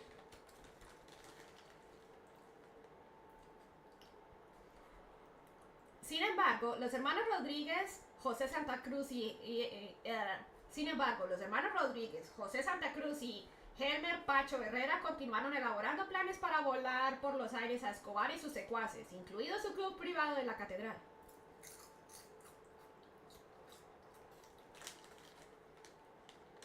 However, the Rodriguez brothers, José Santa Cruz and Helmer Pacho Herrera, and Helmer aka Pacho Herrera,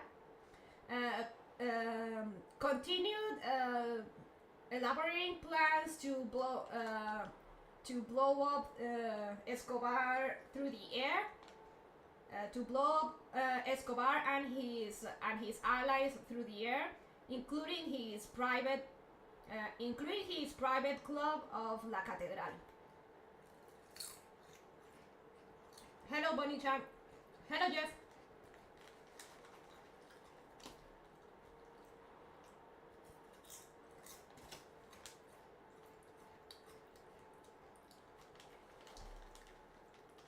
Pero otro elemento inesperado aparecería en esta balanza para acabar de desequilibrar las cargas.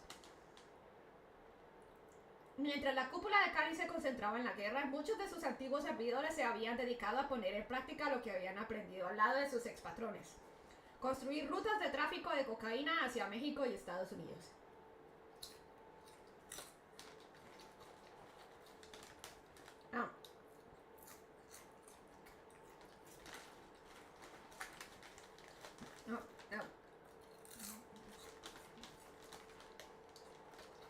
Mexico mention. But another unexpected element would appear in this balance to finally unbalance the loads. it's a bad translation, but basically that the TLDR of the phrase is that basically another contender appeared to further imbalance the whole imbalance that this was. While the while Cali's core focused on the war, many of their old members have dedicated while Cali's core focused on the war, many of its old members or servers had dedicated to put into practice what they had learned from their old bosses. Build trafficking, cocaine trafficking routes towards Mexico and United States. Basically, like while the core of the Cartel de Cali focused on the war, like all people that used to work for them started to do their own thing after learning what they did from their old bosses.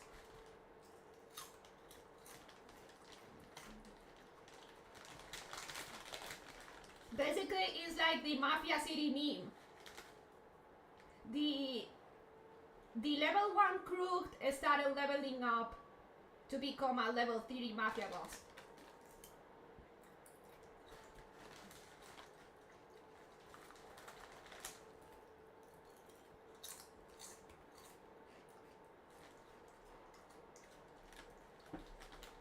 Lo hicimos, güey, desaparecimos en el libro. Me pica. Por esa razón, en poco tiempo Orlando Henao, Oscar 1, Víctor Patiño Fomeque, La Fiera, Luis Alfonso Ocampo, Tocayo, Efraín Hernández, Don Efra, Hernando Gómez Bustamante, Rasguño, Diego Montoya, Don Diego, Iván Urdinola, El Enano, Juan Carlos Ramírez, Chupeta, y Juan Carlos Ortiz, Cuchilla, enviaron flotillas de aviones repletos de cocaína hacia Centroamérica, Bahamas y México con destino final Estados Unidos.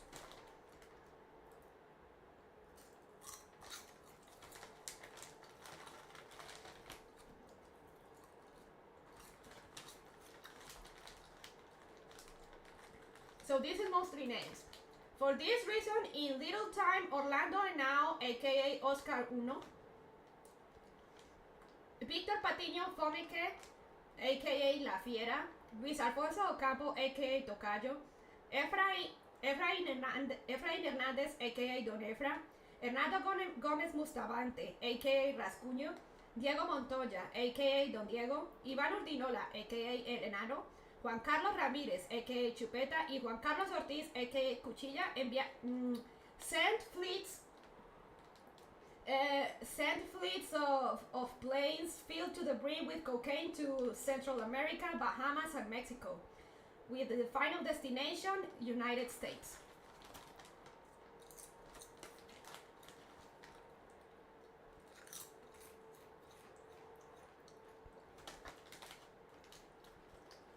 Chupeta.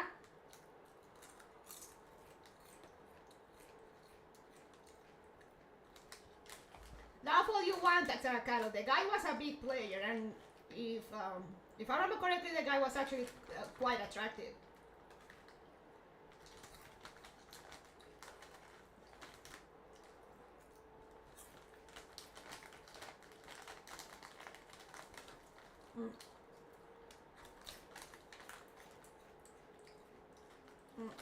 I'm finished my chips, goddammit.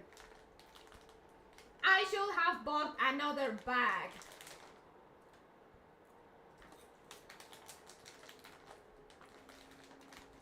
Still a shitty name. Axayakaro. Any name works as long as it's not your name.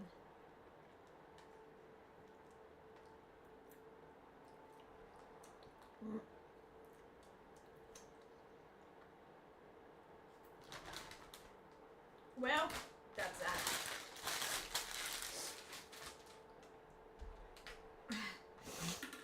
Mi nariz.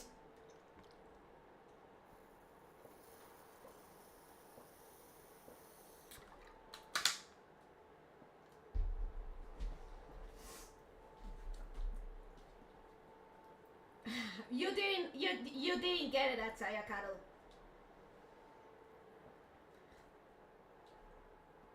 Así se convirtieron en los nuevos varones de la droga y muy pronto en capos más importantes que los otrora poderosos jefes de los carteles de la mafia de Medellín o Cali. Y aunque fueron calificados como traidores, estos personajes fundaron el cartel del norte del valle, un sanguinario y poderoso aparato que superó al cartel de Cali en astucia militar, poder de corrupción y capacidad económica. A nadie le interesaba si eran o no cultos o tenían modales refinados. It takes a real badass to make lollipops scary. Thus they became the new drug barons, and very soon in the most important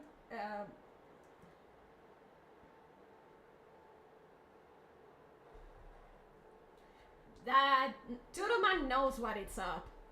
Yeah, Turuman puts it. Yeah, Turuman TLDR it pretty well. So okay, let continue. We still have 2 pages.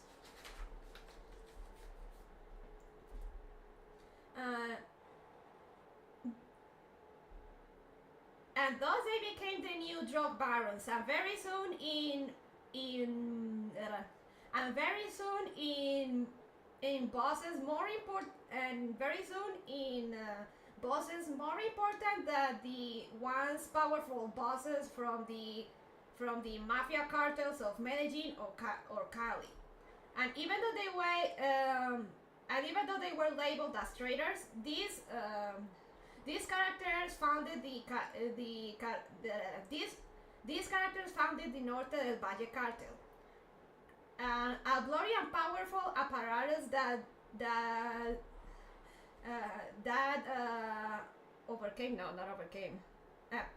a bloody and powerful apparatus that surpassed the Cali cartel in military wits, corruption power, and economic capacity. Nobody cared if they were intelligent or had refined manners or not. Basically, a new breed, and the next generations of cartel capos showed up and founded their own, which was the Norte del Valle cartel, and that one quickly became more powerful than the Medellin and Cali ones.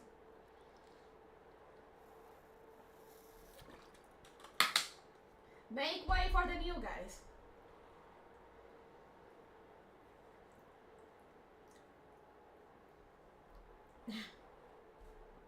Come on, there we go.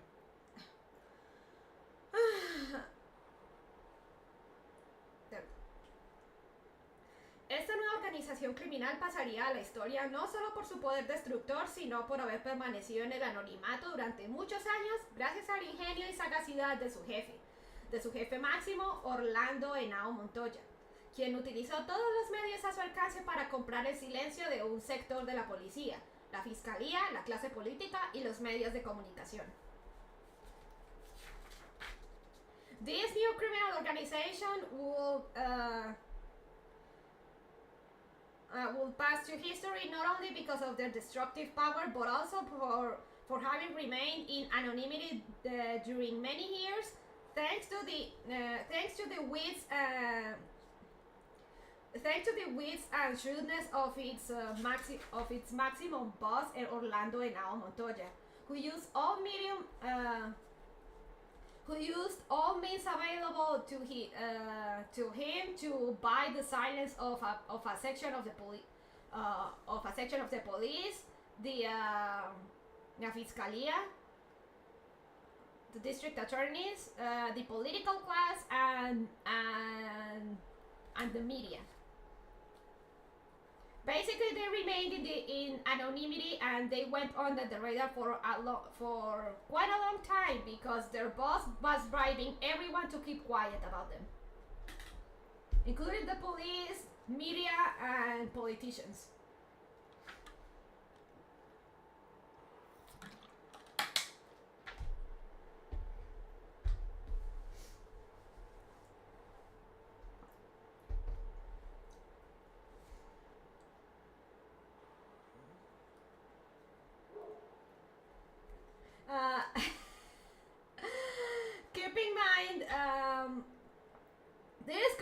to be, I don't know, there's going to be slurs in this. So, Neil, I know you don't like bad words, but this is not me. This is the book, and I'm translating the book. I'm gonna show it. I know, Cartel, if you're here. This word here. Oh no. Well, I already said a slur when I was singing at the start of the stream. The song had a slur, so this word here, I mean, here we go. Just don't say them in English and you should be fine.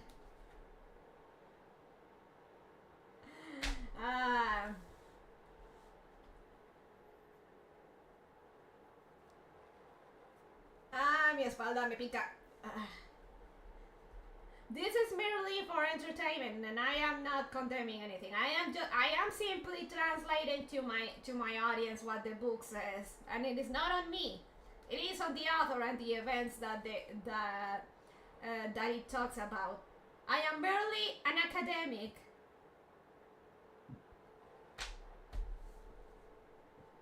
Neo doesn't care about context, Rabbit.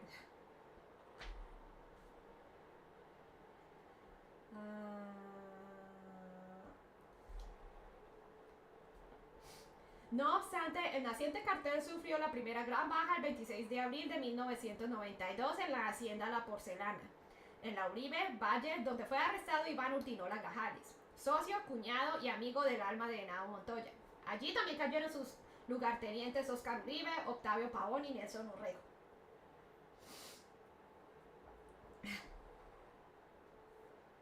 I guess I can give the polite explanation of that word because this word is used a lot in this area of Colombia. I guess I can explain it as the slur that is used against homosexuals, but in Spanish. And there'll be a lot of that in that book because that's honestly how people from Valle del Cauca talk, and this is the Cali and Norte del Valle cartels. Dear God, yeah, don't say that in English out loud.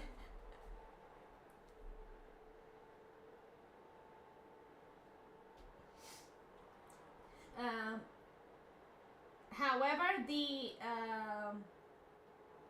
newly formed cartels suffered their first big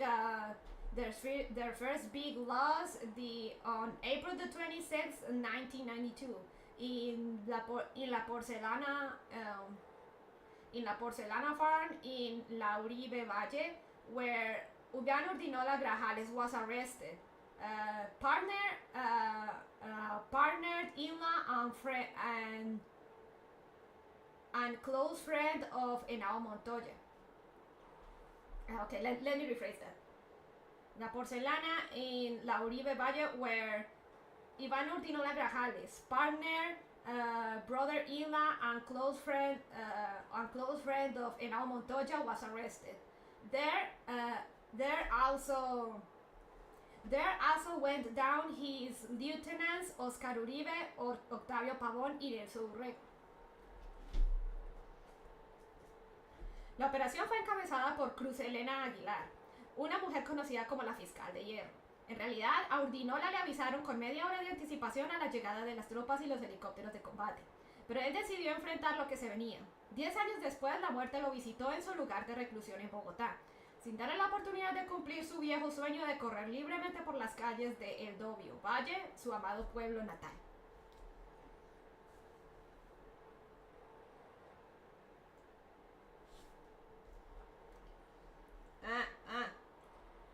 Camera, okay, there we go. The operation was headed by Cruz Elena Aguilar, a woman known as the Iron District Attorney. In reality, Urtinola was how do I translate this part?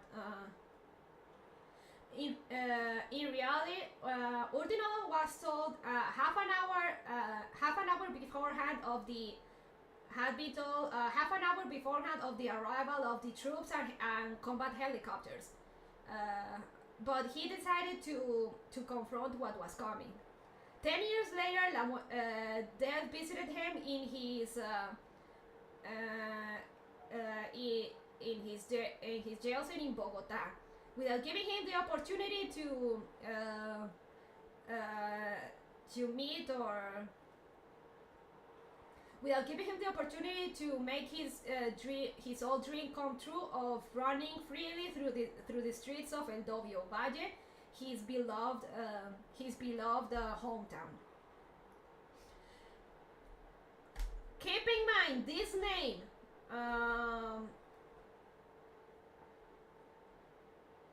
Urdinola. Ivan Urdinola Grajales, Urdinola. This name is going to be relevant later on. And his wife is going to be relevant later on. Though I guess I can give you a slight spoiler. When after he died, something that doesn't happen very often in this world is that after he died, his wife took over his business. Usually when a cartel capo dies or is arrested, the women also get arrested, but they don't get involved in the business more often than not. She was the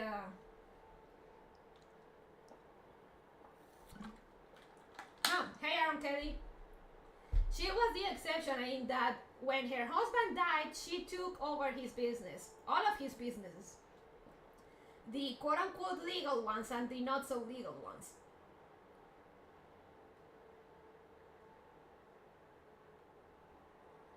I got an idea what representing the world with macaron. No, I can't say this slur in Spanish. What I can't do is saying in English. So she hello. So she took over all of his businesses, and she was later known as the mafia widow, la viuda de la mafia, and she's one of the very few female cartel capos there was out there. So she was a very exceptional case. So, but that I think comes later on. For now, her husband was captured and he died in prison.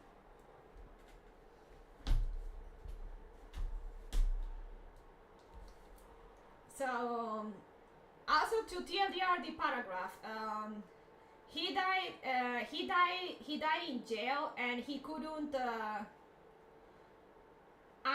make his dream come true of going back to his hometown. Kinda reminds me of Citizen Kane. In the end, what he wanted was just to go back to his hometown. Just like in the end, Kane, the only thing that wanted was Rosebud.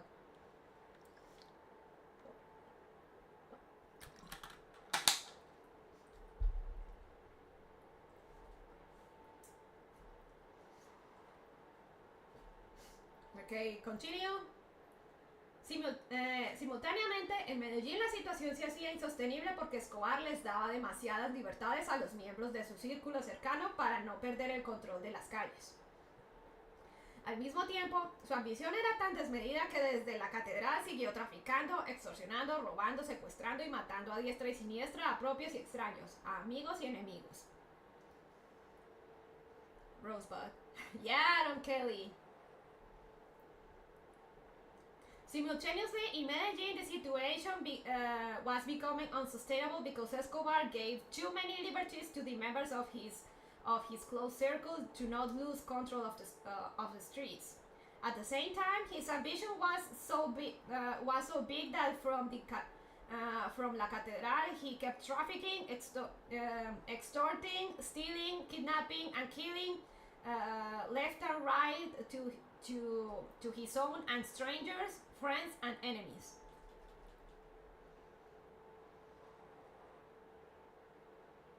Su locura era tal que incluso llegó a traicionar a la columna vertebral de su organización, la que desde hacía años le suministraba el soporte financiero para la guerra y prefirió apoyar a su ala militar, a su ejército de sicarios. Uno de los socios incondicionales de Escobar era Fernando Galeano, el negro, quien controlaba el funcionamiento del cartel desde su natal Itagüí. Era uno de los narcotraficantes más adinerados de la época y podía darse el lujo de tener depósitos de dinero en efectivo. His madness was such that he even betrayed to the spine of his organization. His madness was such that he even betrayed the base or the main column of his organization. That for years was financially supporting financially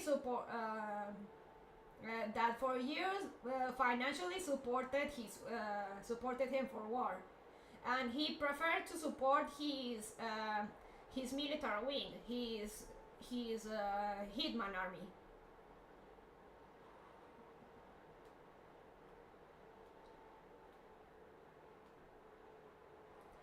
One of Escobar's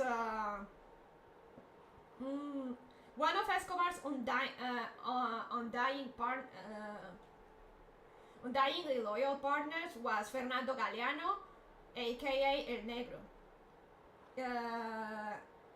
who controlled the functioning of the cartel from his hometown Itagüí. He was one of the richest drug dealers at the time, and he could have the luxury of having deposits of cash.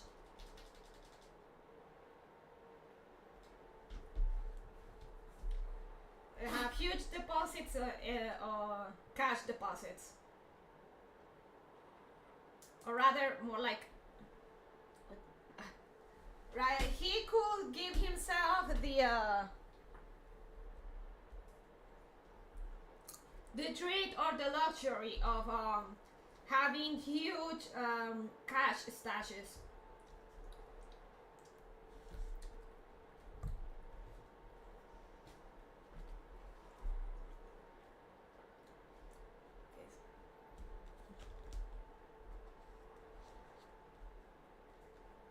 Una de esas caletas, con 20 millones de dólares, era custodiada por un hombre de avanzada edad que vivía con su hija en un barrio de Itagüí. Diariamente, el viejo sacaba a solear los bultos de dólares para que no se dañaran, pero de vez en cuando su hija robaba uno que otro billete de alta denominación, que luego cambiaba por pesos para comprarle regalos a su novio, un conocido sicario de la ciudad. Pero pudo más la curiosidad y un día el joven enamorado se las arregló para preguntar por el origen del dinero y ella, ingenua, respondió que lo había obtenido en su casa. Respondió que lo había obtenido en su casa donde estaba guardada una fortuna. Get ready, Chad. Get ready for a woman moment, Chad. One of those stashes with $20 million was being guarded by an elderly man that lived with his daughter in an Itagüí neighborhood. Daily, the old man would take out the dollar bags so they wouldn't damage. She didn't. No way. One of those stashes with $20 million was guarded by by an elderly man that lived with his daughter in an Italy hometown. Daily, the old man would take out the dollar bags to the sun so they wouldn't damage. But every now and then, his daughter would steal one or two high denomination bills that then she would exchange for pesos to buy gifts to her boyfriend, a known town hitman. But curiosity was stronger, and one day the young man in love managed to ask.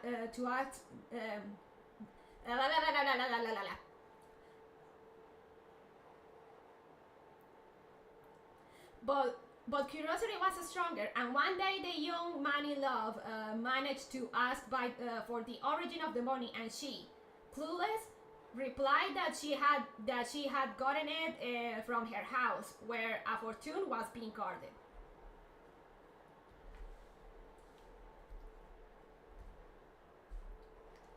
Poco después, el novio de la joven le reveló el secreto a Titi, el jefe de la banda, y este a su vez a Mario Castaño, el Chopo, un sanguinario asesino que por aquella época gozaba de la confianza de Escobar. Este episodio solo podía tener un final: el viejito y su hija muertos y los delincuentes de fiesta con $20 millones de las arcas de Fernando Galeano. Soon after, the young woman's boyfriend revealed the secret to AKA TT, the leader of the band, and this one to Mario Castaño, AKA El Chopo, a known bloody murder that by that time enjoyed of Pablo Escobar's trust.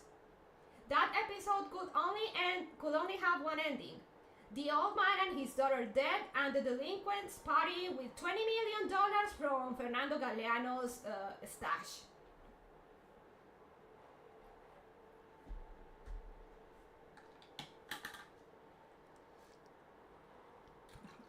That was easier to translate.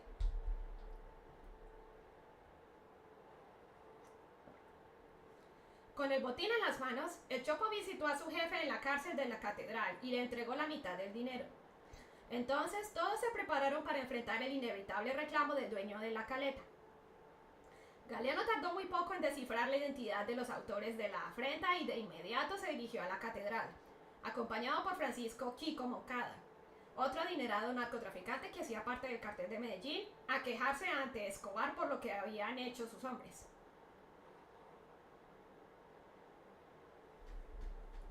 That stupid bitch. Nobody thought about whose money that might be or what might happen to people swiping it. With the bounty in hand, El Chopo visited his boss in la Catedral jail and gave him half of the money. That's Escobar. Then everyone prepared to confront the unavoidable complaint from the owner of the bounty. Galeano took very little. It took very little for Galeano to decipher, to discover the identity of the authors of the confrontation, and he immediately went to La Catedral, accompanied by Francisco, aka Kiko Moncada, another wealthy drug dealer that was part of the Medellin cartel, to complain to Escobar for what his men had done. Okay, here's the dialogue.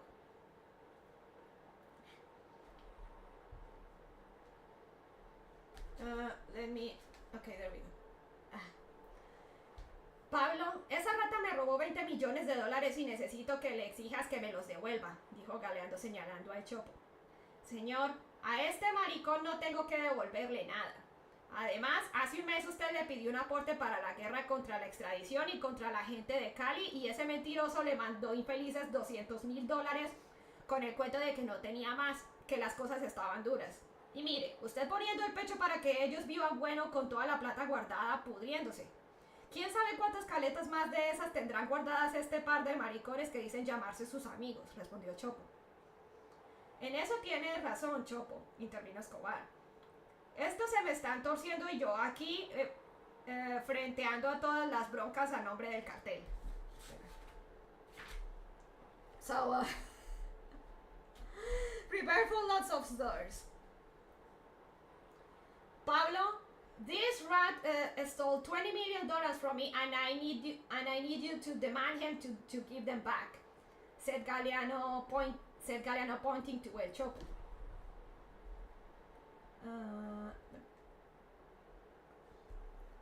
Sir, this maricon, I don't have to give him anything back. Besides, a month ago you asked them for a contribution for the war against the extradition and against the Cali people, and this liar only sent some miserable $2,000 with the story that he didn't have more, that the business was tough, that the business was rough. And look, poniendo el pecho. How can I translate this? Poniendo el pecho. And look at you. You confronting things and look at you confronting things so they have a good life with all that money saved rotting. Who knows how many more of those stash they have saved. Who knows how many more stash these couple of maricones have stash who call themselves your friends. Replied El Chopo.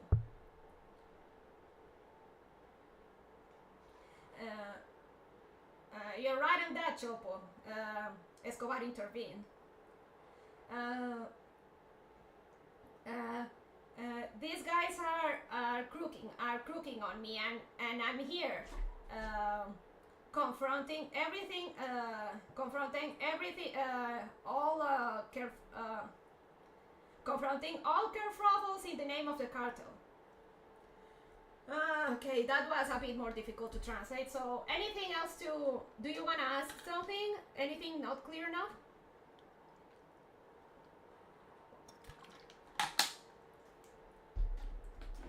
Ah! There. Never mind. Sorry, I dropped something. It's fine.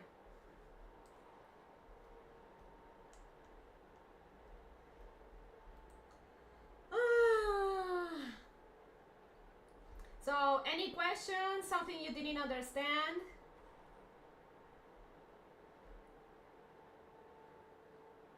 Galeano about to get fucked. We'll see.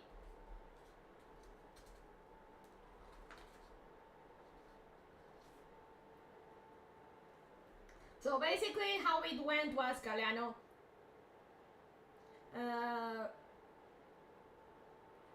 Galeano Escobar, this fucker stole 20 million from me. Then El Chopo went, I don't owe anything to these I don't owe anything to these maricon. Reminder that you asked them for contributions against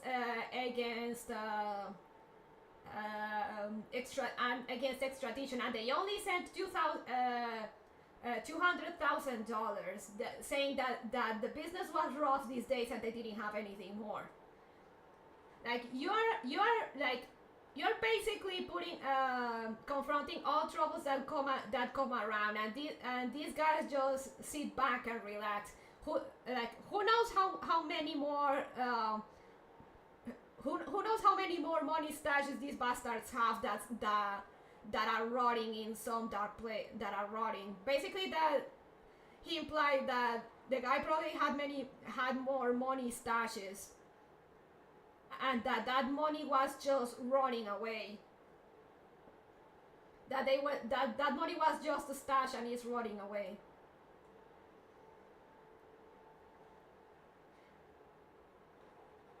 And Escobar said that, you know what, Chapo, you're right.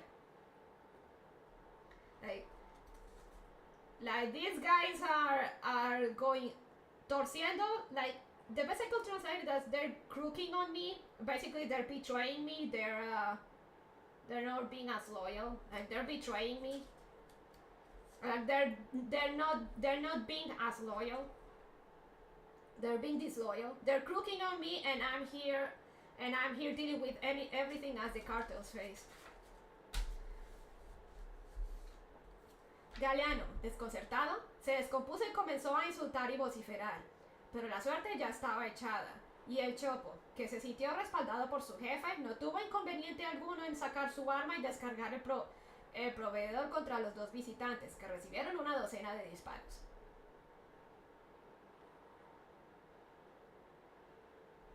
Right, I got it. Galeano was hoarding wealth and didn't give that much to help Escobar get this tradition shut down. Galeano, disconcerted, lost his cool and started to throw insults. But luck was already late, and El Chopo, who felt backed by his boss, had no problem at all in pulling out his gun and unload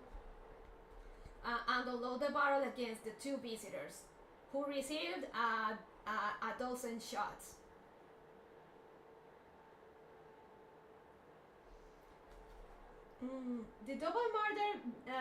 El doble asesinato se convirtió en una bola de nieve que ya no dejó de rodar.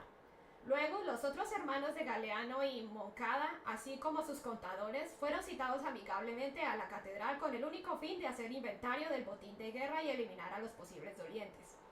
Ejecutar la primera parte de la operación y con los contadores bajo su control, Escobar y sus hombres iniciaron la expropiación de bienes raíces y efectivo de sus antiguos socios.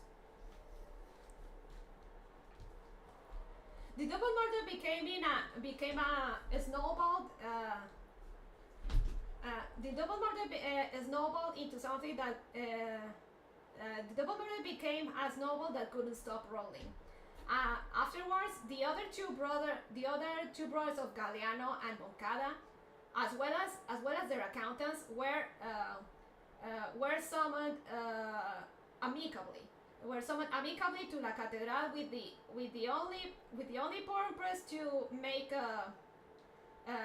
inventory of the war bounty and to eliminate any possible grievers. They only objected to make inventory of the war bounty and eliminate any possible griever. Executed the first part of the operation, and with the accountants under his control, Escobar and his men started the expropriation of real estate and cash from his former partners.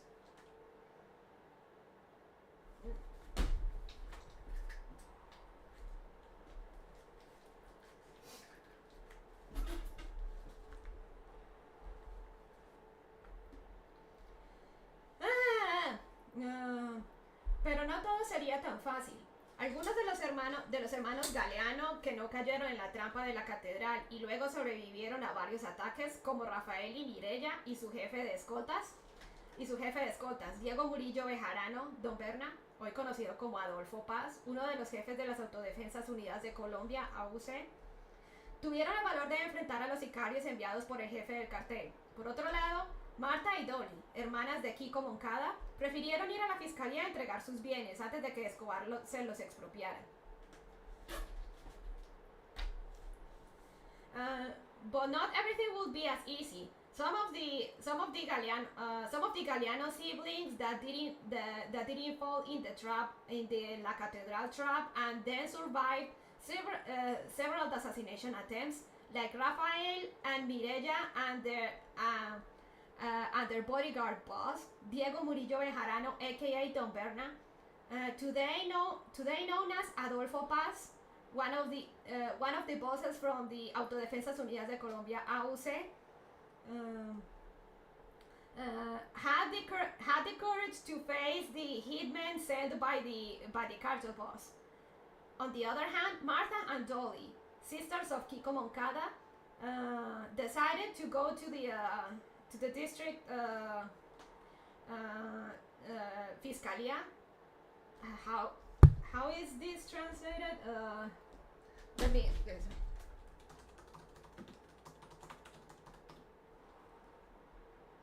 Okay, prosecutors. All right, sorry about that.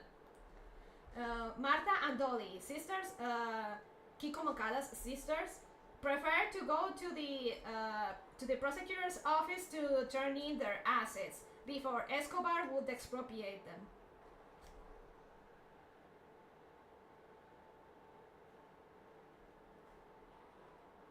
So a little bit. Fiscalia is prosecutor's office. Sounds like it ought to be something more fiscal. It's a fosa mito, man. Es un falso cognado. It sounds the same or even like the same word, but it means something different in another language. It's a fosa mi. So basically the TLDR was that Escobar would start killing his business partners and their partners and even their family to take all of their stuff. And if anyone working under them, like their accountants and stuff, refused to work for Escobar, they will also be gone. Antes de que Escobar se los expropiara. When here in the last line, when he says before Escobar would expropriate them, basically they Kiko's sisters turn in their assets before Escobar's will try to kill them to just get them.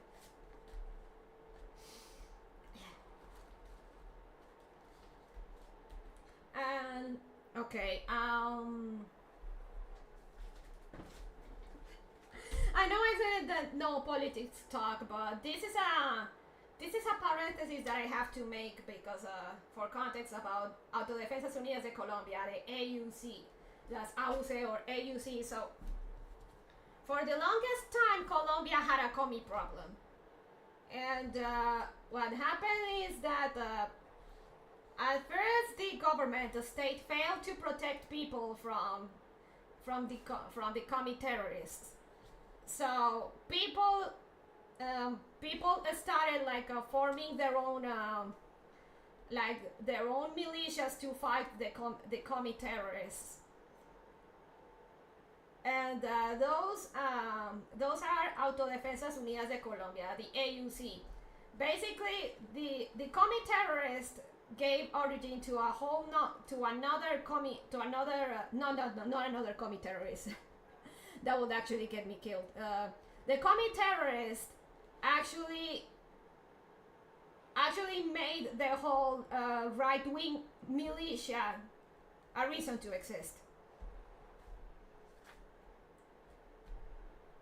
Okay, my ESL is showing. Basically, like the commie terrorists all the time complain about this right-wing militia, the AUC.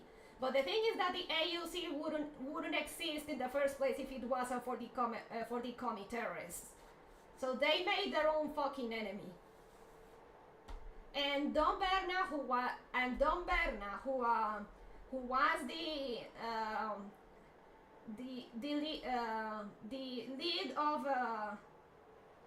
the lead bodyguard of Rafael and Mireya, was part of the right-wing militia. That's how that often goes, sadly. Like the right-wing militia wouldn't exist in the first place if the commie terrorists didn't become commie terrorists in the first place. So there's that. So Don Berna was he was one of the bosses of the right-wing militia, along with being the bodyguard of members of one of the drug cartels, as you can see here.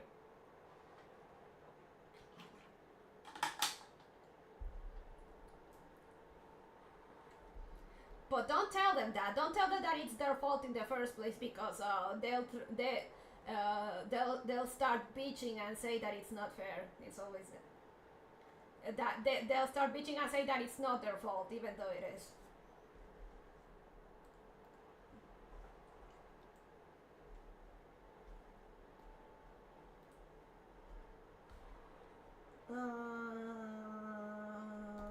Okay. Continue, and then a break. I have a chocolate bar, so I want to get that as soon as we are done with the chapter. De todas maneras, el daño ya estaba hecho. Entonces, la poderosa mafia de Medellín se preguntó si Escobar asesinó a Moncada y Galeano, que eran sus amigos y socios de toda la vida. Every action has an equal and opposite reaction. It's physics.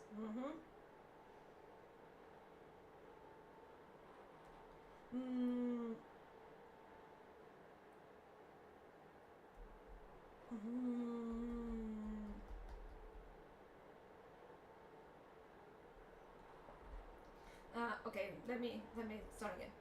De todas maneras, el daño ya estaba hecho. Entonces, la poderosa mafia de Medellín se preguntó si Escobar asesinó a Moncada y Galeano, que eran sus amigos y socios de toda la vida, ¿qué pasará con nosotros? La inquietud también rondó a algunos otros narcos independientes, como Fidel Castaño, Rambo y sus hermanos Vicente, el profe, y Carlos, el fantasma. Regardless, the damage was done. Then, the powerful Medellin mafia asked itself, if Escobar murdered Moncada and Galeano, who were his friends and partners, his life friends and partners, what will happen with us? The uncertainty also made rounds among other independent narcos, like Fidel Castaño, aka Rambo, and his brothers Vicente, aka El Profe, and Carlos, aka El Fantasma. La barbarie desatada por Escobar desde la catedral dejó al descubierto lo inocultable, que el capo y sus secuaces habían convertido la prisión diseñada por él en un nido de ratas que hacía de las suyas, sin control alguno del gobierno de César Gaviria.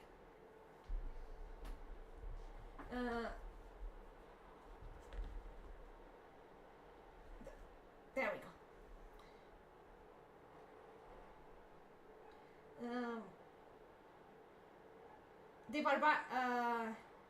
The barbaric atrocities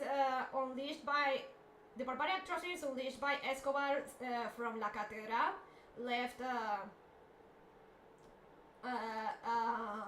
uncovered the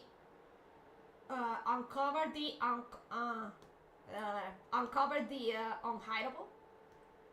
Not a word I know. That the capo and his allies had turned the prison designed by him in a rat's nest that did what it wanted, without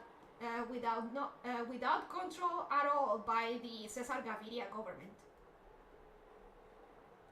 Arrinconado por las evidencias, el presidente ordenó trasladar a Escobar a una guarnición militar, pero hábilmente secuestró al director de la prisión y al viceministro de Justicia, Eduardo Mendoza, que había viajado desde Bogotá a notificarle la decisión. Como era apenas obvio, Escobar escapó con 10 de sus lugartenientes y solo a la mañana siguiente el ejército tomó por asalto la prisión.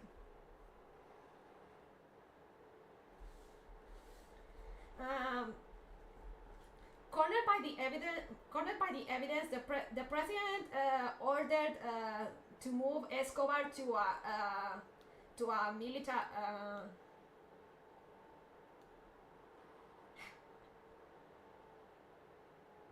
You don't have the manga version?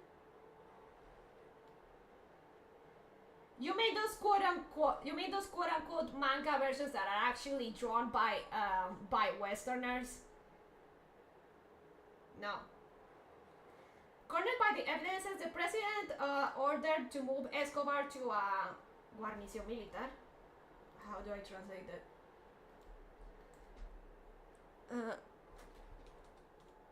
Guarnición. Militar. A garrison, okay.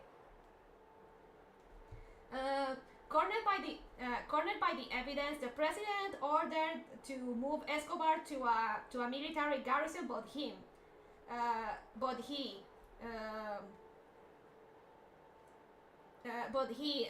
cunningly kidnapped the prison director and the justice vice minister, Eduardo Mendoza, who had traveled from Bogota to notify him of the decision. As it was obvious, Escobar escaped with 10 of his lieutenants, and only the morning after the army sieged the prison.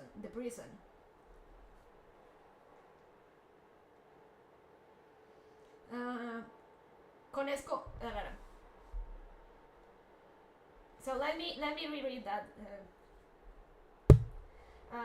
Cornered by the evidence, the president ordered to move Escobar to a military garrison, but he cunningly kidnapped the prison director and the justice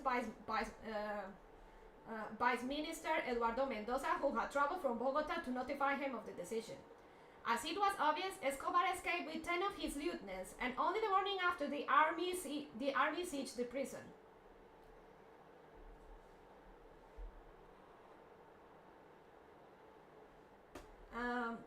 Con Escobar libre, la guerra renació en todos los frentes. Ahora la pelea era a muerte. Pablo contra Cali, Pablo contra el gobierno, Pablo contra Estados Unidos, Pablo contra todo el mundo. With Escobar free, the war reborn in all fronts. Now the fight was to the death. Pablo against Cali, Pablo against the government, Pablo against the United States, Pablo against the world.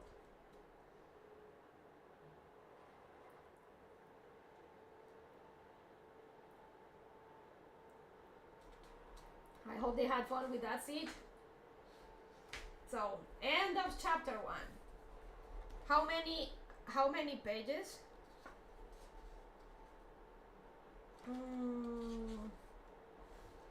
314.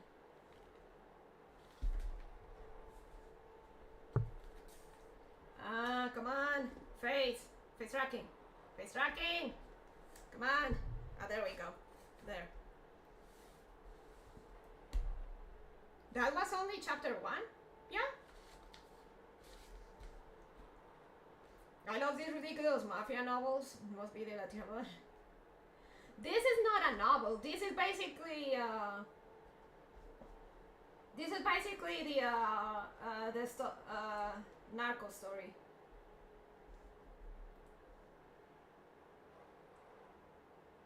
But funny how you think that the mafia novels is a Latino thing.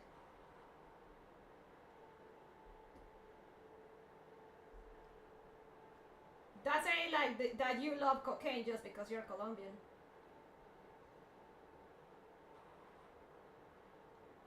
I know, but you know how it's presented as a novel. This is the canon. One of the guys involved is spilling his guts from prison about everything he knows. Yeah. Okay, let's see how long is chapter 2. It gets pretty interesting here. Actually, it's not too long. Yeah, it's not too long. So, a short break. I mean, a lot of people do love mafia novels. But chalking up to being Latino is like again, like saying you love, that if you love cocaine, that must be because you're Colombian.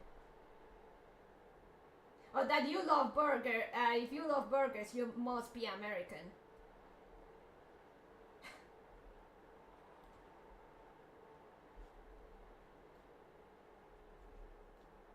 De la droga que sembramos, ustedes son consumidores.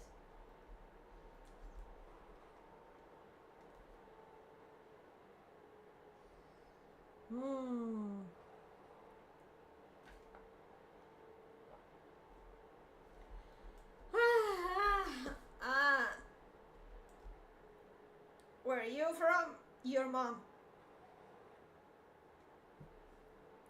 Rich white people also love their cocaine. Especially the Hollywood types. She's from Bondland. Yeah. Alright, BRB gonna get me that chocolate bar. I'm gonna be coming back and forth because I honestly that bar tastes best when it's cold. Right, me little Pecoland. Little BRB.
Okay. Got my chocolate bar. Of the ones that I got from shooting for Valentine's, this actually turned out pretty good. My only complaint is that the Bailey's feeling is too. It's not alcoholic, but it's a bit too strong for my taste. But the rest is pretty good.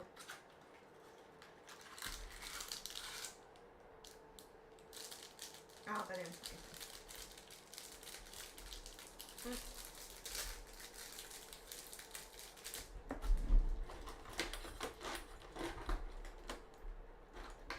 don't call me green, cause fucking dinner. Stay on the side of the goddamn river. Don't call me green, call you beaner. No me digas beaner, Mr. Puñetero. Sacarero, se supo racista y colero. Ni me llames frijolero. Pinche gringo puñetero. Oh.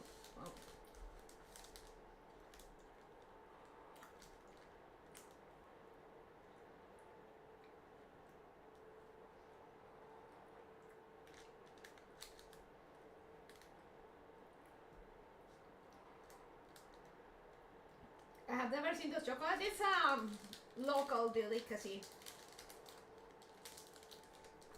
Chocolate with Baileys, with non-alcoholic Baileys filling and salted caramel. Here's the salted caramel.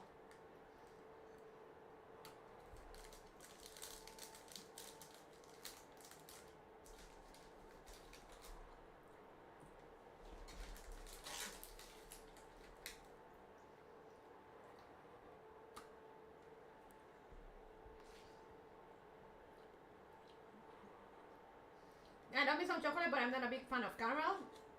I know this one's pretty good. I'm not too into caramel either, but the caramel is just a touch. It's pretty good.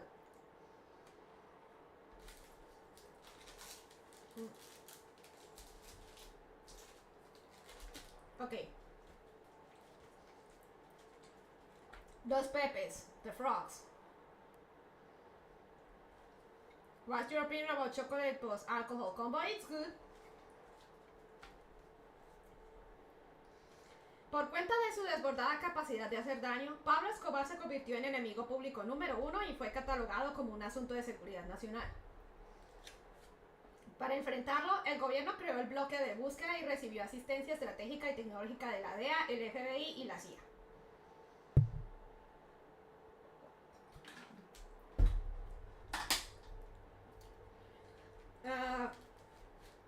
Due to his immense capacity to cause damage, Pablo Escobar became public enemy number 1 and was and was classified as a national security problem. To face him, the government created the bloque de búsqueda and received strategic assistance and strategic and technological assistance from the DIA, the FBI, and the CIA.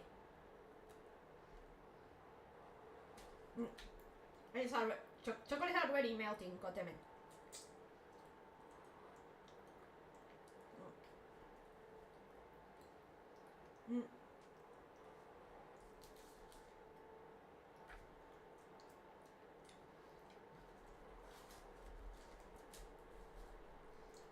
En forma paralela, el cartel de Cali, los desertores del cartel de Medellín, los hermanos Fidel y Carlos Castaño y todo el que de alguna manera pudiera verse amenazado por Escobar, dieron origen a la temible organización de los Pepes, perseguidos por Pablo Escobar.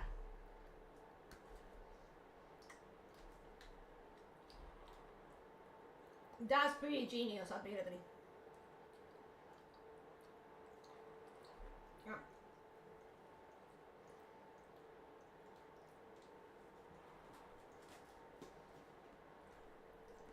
So, okay. In parallel, the Cali cartel, the deserters from the Medellin cartel, the Fidel y Carlos Castaño brothers, and anyone that somehow could see themselves threatened by Escobar, gave origin to the feared organization of Los Pepes, perseguidos por Pablo Escobar, or persecuted by Pablo Escobar organization.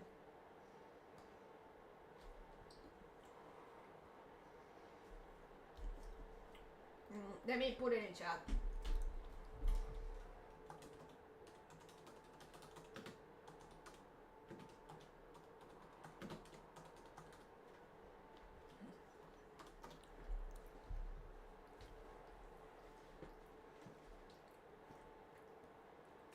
Not Pablo.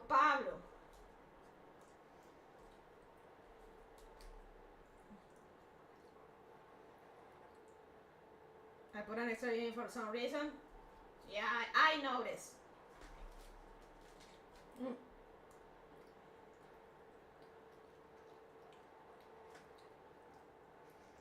This chocolate must be a gacha player because the salted caramel here is really, really, really salty. Kinda overwhelming, not gonna lie. I may leave the rest to Bonnie Mama. Yeah.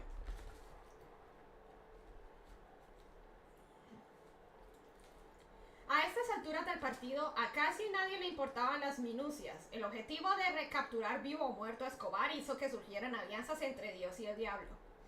Por eso se volvieron frecuentes las reuniones en la escuela Carlos Holguín, desde donde operaba el bloque de búsqueda de policías. Agentes extranjeros, sicarios y narcotraficantes. Allí discutían y analizaban toda la información que habían obtenido.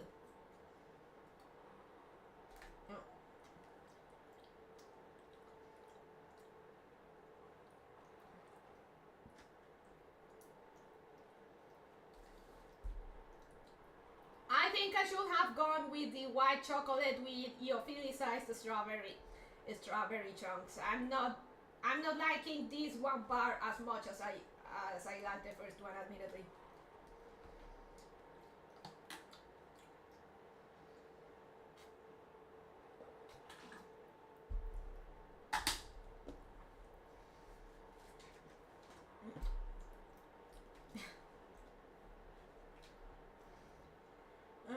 So at this point of the match, almost nobody cared about the little details.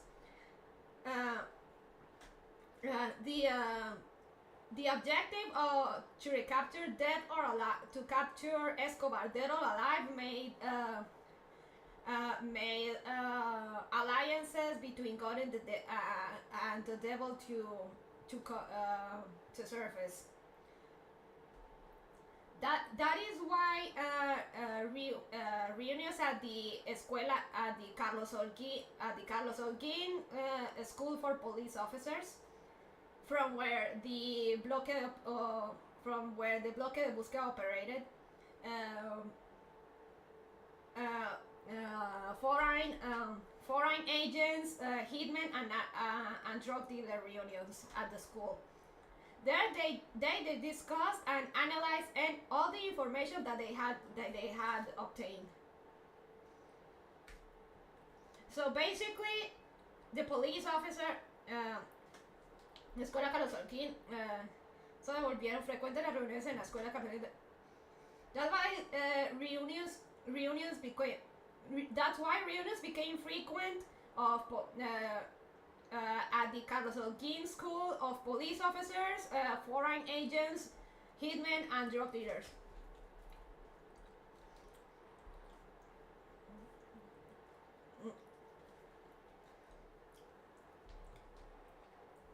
Basically,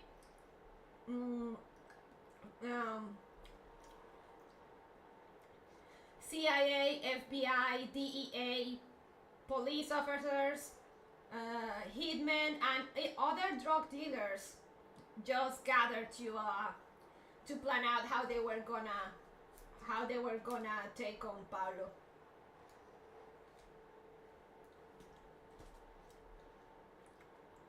Everyone was against Pablo basically because everyone was a target for Pablo now.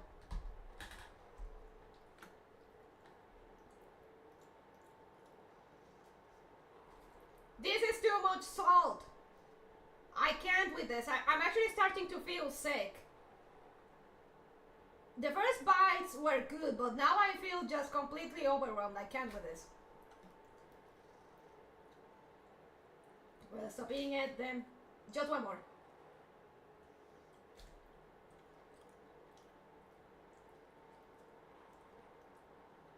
Ah! Fuck it. I'm gonna put this back in the fridge and give it to Bonnie, Mama. I can't with this. Or maybe Lord Bonnie, he loves sweets as well, so give me a second.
Auxilio.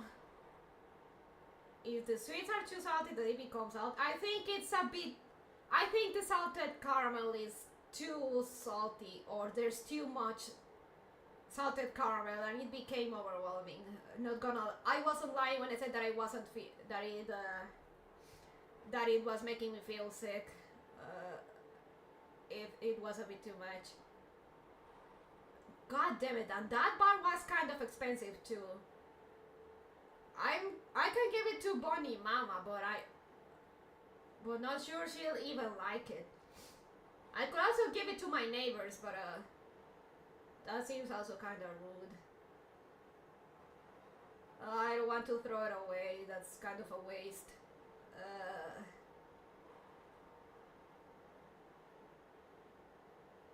I'm not gonna puke, don't worry, but it still was not doing me any good.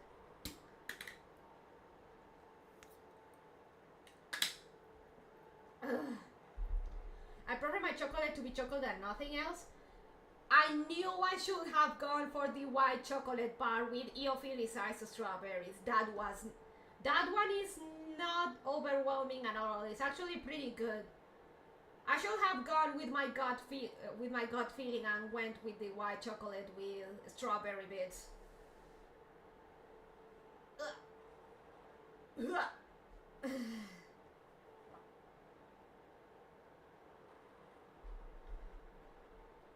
If Gojo were here, I would give it to him. That seems just like his kind of stuff.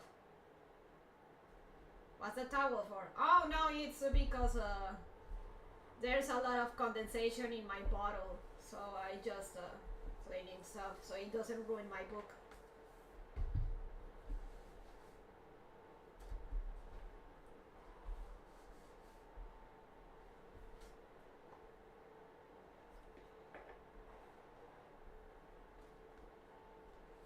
Do you want to eat my chocolate bar for me, Gojo? I don't want it. I mean, you like sweets, but this one is also salty, and judging by your reaction to that curry flavored Mont Blanc, I'm not sure you're gonna like this. I mean, it's not spicy, but certainly I don't know. Would you be up for salted caramel with Bailey's filling chocolate bar? No? Alright.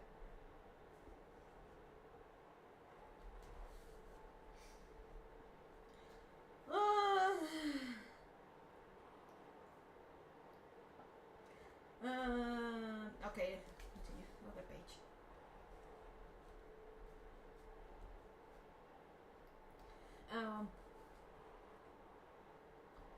Las agencias estadounidenses grababan conversaciones. El bloque de búsqueda hacía los allanamientos y los pepes las ejecuciones. Si Escobar ponía una bomba, los pepes ponían 3 en sus propiedades. Si Escobar ordenaba matar a un miembro de los pepes, estos asesinaban a un abogado, una secretaria, un mayordomo. La idea era mostrarle a Escobar que ya no había reglas y que ahora alguien podía ser más despiadado que él, los pepes.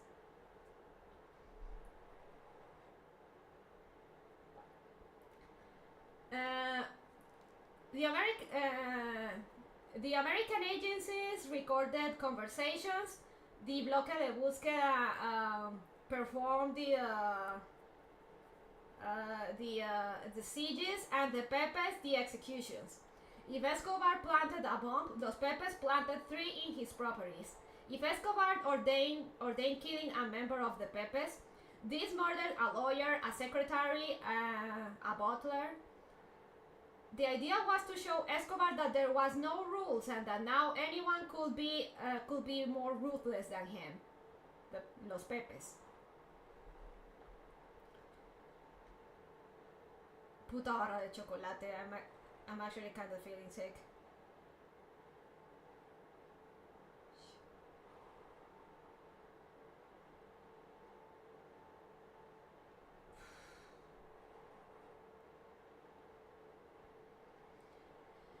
Okay. El grupo clandestino se fortaleció poco a poco. Cali los alimentaba con ríos de dinero. Algunos policías suministraban todo tipo de permisos y salvoconductos. Las agencias americanas aportaban información de inteligencia y todos comían sentados en la misma mesa, a tiempo que el gobierno miraba para otro lado sin hacer ni decir nada.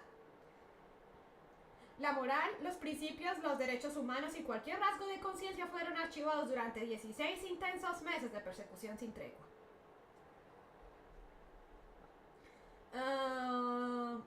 Salvoconducto. How do I translate that into English?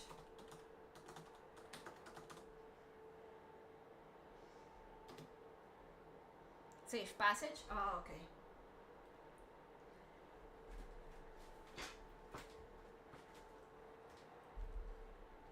Fuck it. No more Bailey's filled chocolate bar with salted caramel. I'm now only gonna get the white chocolate one with strawberry bits. At least that's not... When sweets upset my stomach, something very mild like bread or crackers upsets it. Maybe that's just me though. I just need a drink, don't worry. Okay.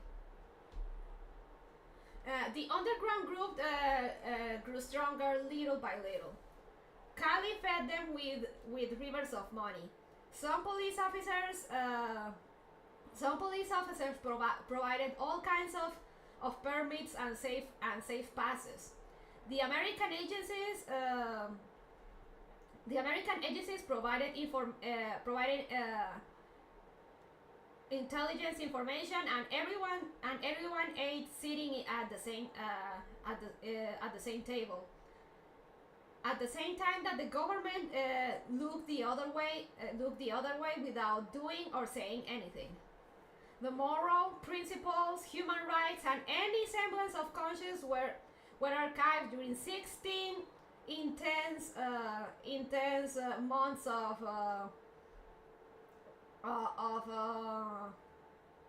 persecution,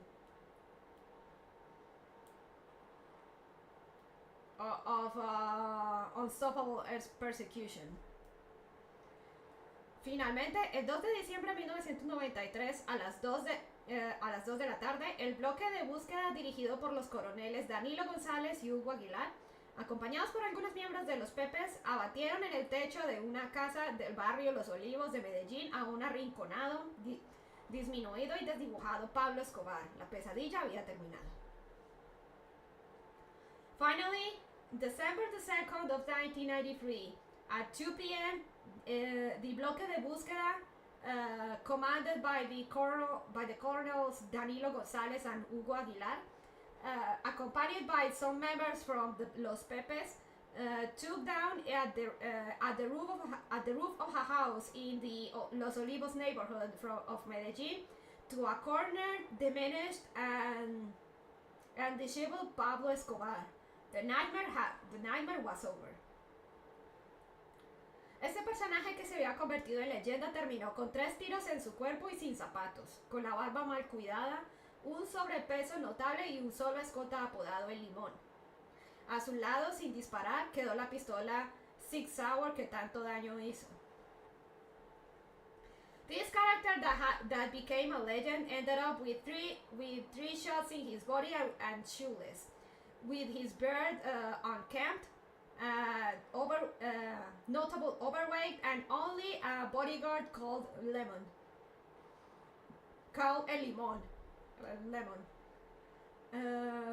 By his side, without shooting, was the 6-hour pistol that so much damage had done.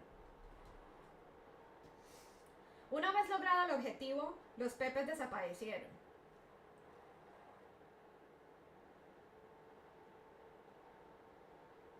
Wait, that got him in chapter 2? To be honest, we're starting to think he was gonna be the main character. No.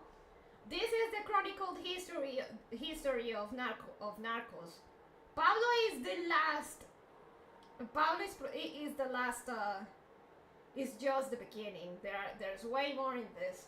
Why would we already know his story? Why just to stop at what he did?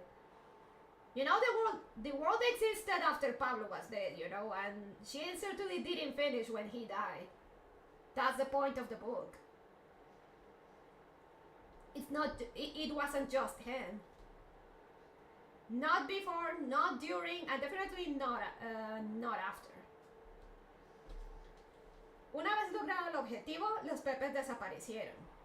La alianza perdió sentido y cada quien regresó a sus quehaceres habituales. Los policías recibieron medallas, los oficiales americanos ascensos, los sicarios algo de dinero. Los narcos se repartieron el botín de guerra y un síndrome extraño se apoderó de todos. Fingieron demencia y una pérdida selectiva de la memoria porque solo recordaban lo que les convenía. Trying to... come on. There we go.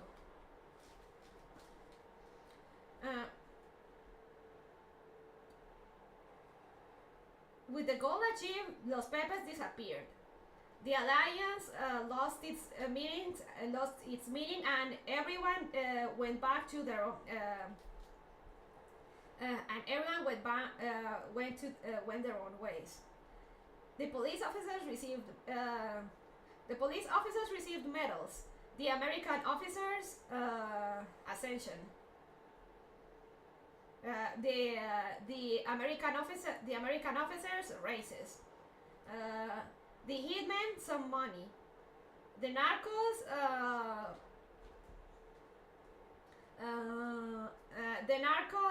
took the se repartieron.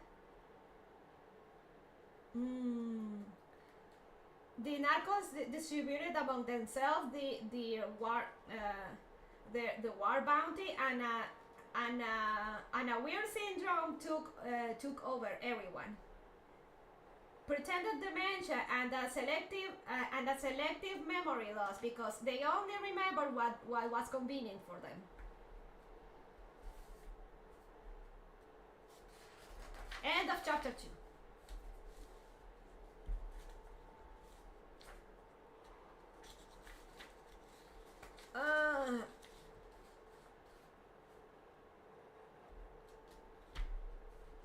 Okay, short break.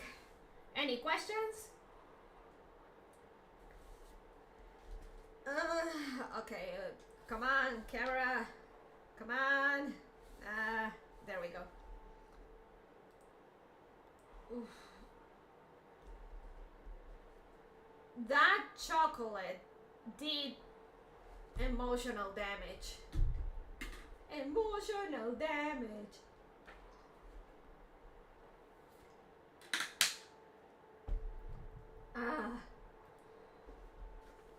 Fucking hell.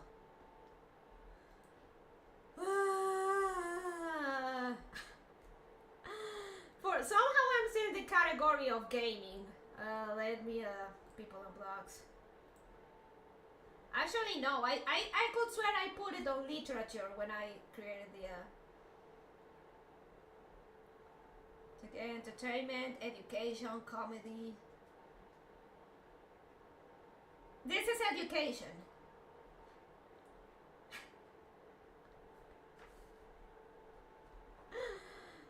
I'm educating you.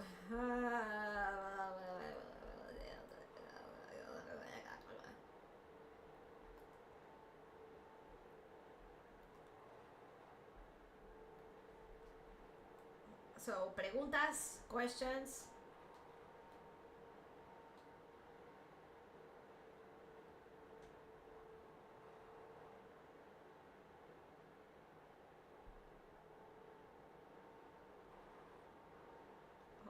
Oh shit.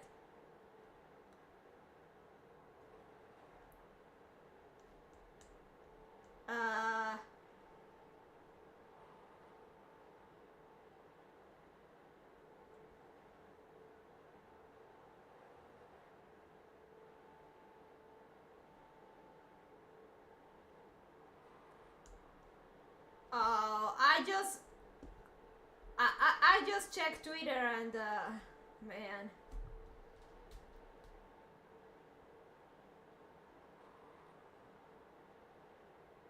Oh no, not her emotions. Your gaming aura was simply too strong. Oh, educational. Look, dear, this cute Robbie is reading you a book. Pay attention, you're at school, so you need to learn. It is educational, it is history, and I'm reading you a book.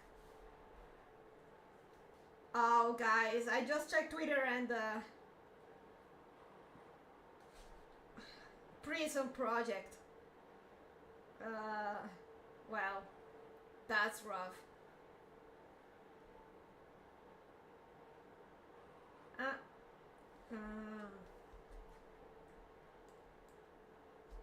Prison Project is will be no more by the end of the month.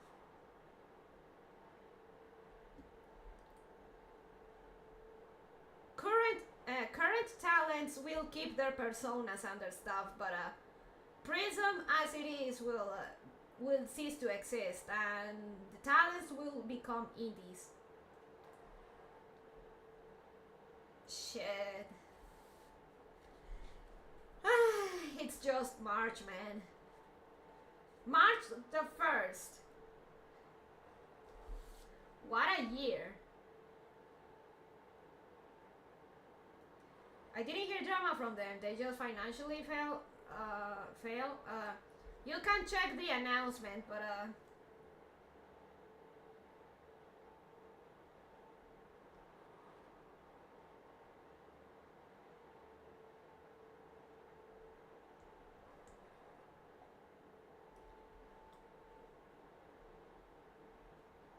I kinda had a feeling this would happen when Sony bought him.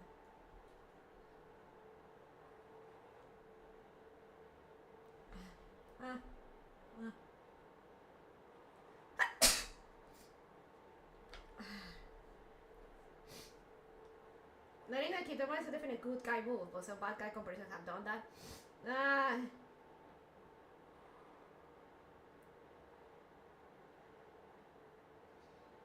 Considering that they got bought out by Sony, and Sony has a habit of shutting down stuff that doesn't give them boatloads of cash, I'm guessing it's something related to that. At least they'll get to keep their personas and stuff. But man, that's rough.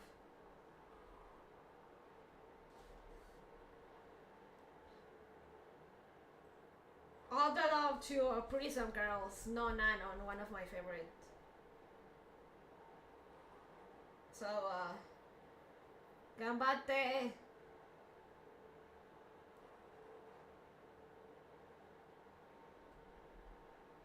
Sony spends money to buy things and then just shuts them down for not bringing in money. This makes sense somehow, I'm sure. I'm just not giga-brain enough.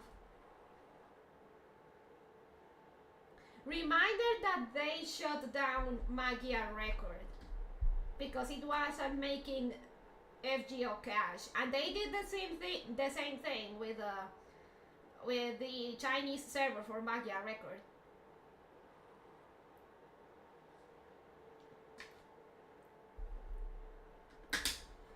Mind you, the Chinese server wasn't making crazy cash, but it was sustainable, and they still shut it down because it was at FGO levels of cash. Not just March, more like March just freaking started. So howdy Bonnie and chat. Hey Justa, how you doing?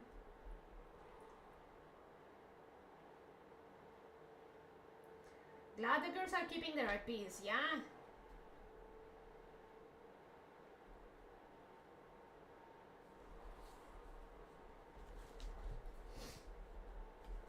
I know they'll do well, but still it's rough.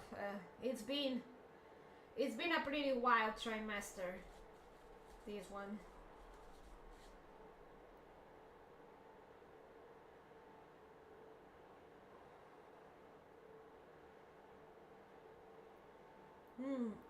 Okay, let's continue. Llora Andrés. Cry Andrés.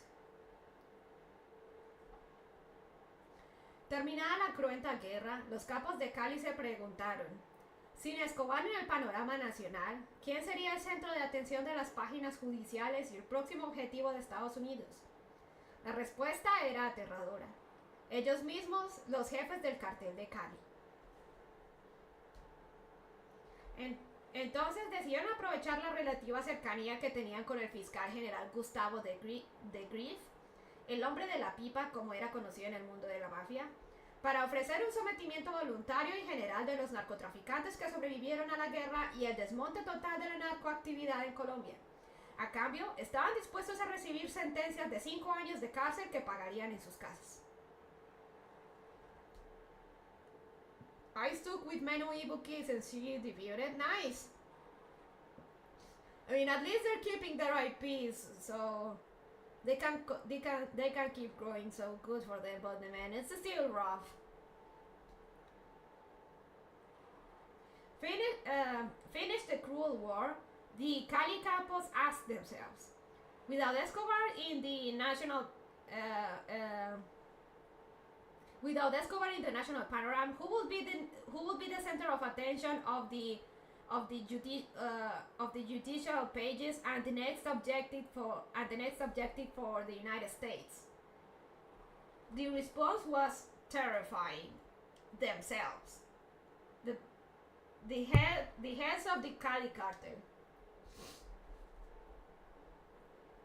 Then they decided to take advantage of the relative closeness they had with the district attorney Gustavo de Grief, the man of the pipe, who as he was known in the mafia world, to offer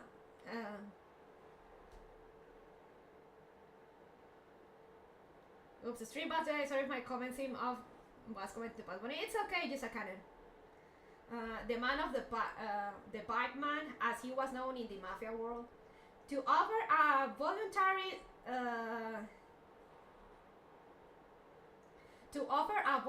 subduing and voluntary and general to offer a general and voluntary subduing of the drug dealers that survived the war, and the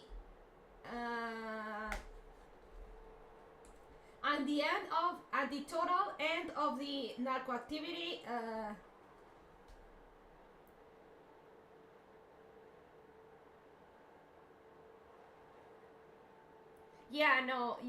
Turtle man. They're not quitting or anything because they were material. Literally, it's just prison as an org is shutting down.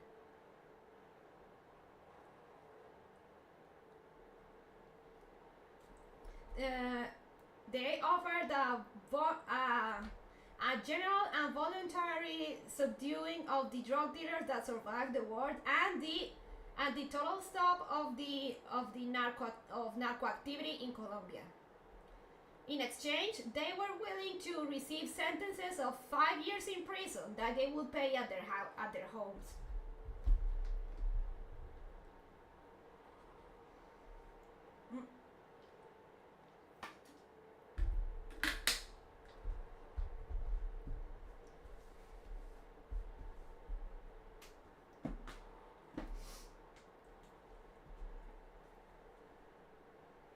Para la cúpula de Cali, esa fórmula era su salvación, y de Grief había enviado señales en el sentido de que estaba de acuerdo y que el gobierno de César Gaviria no pondría mayores objeciones. Sin embargo, varios episodios futuros convertirían la iniciativa en un rotundo fracaso. How do you translate cúpula?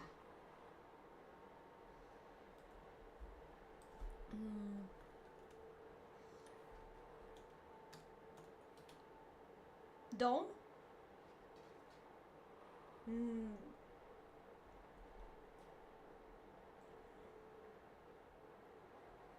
But cupola here is in the sense of the center, the heads, the main branch.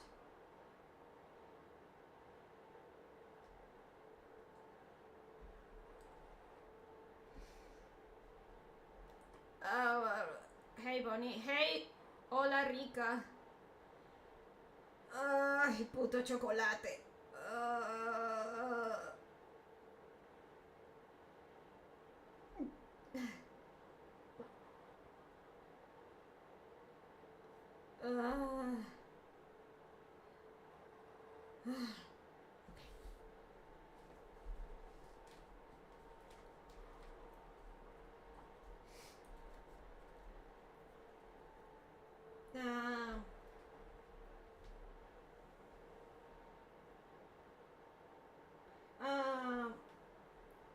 cúpula.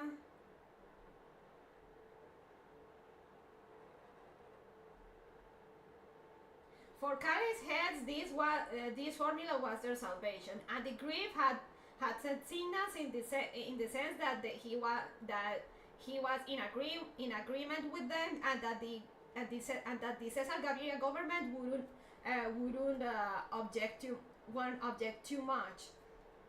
However, several future episodes will turn the initiative in an absolute failure.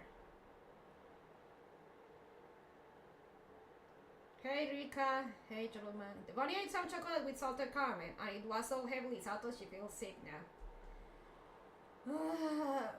The first time I had, like, the other part that I had, the one that I got from shooting wasn't as bad, but this one had too much salted caramel, and the caramel was too salty.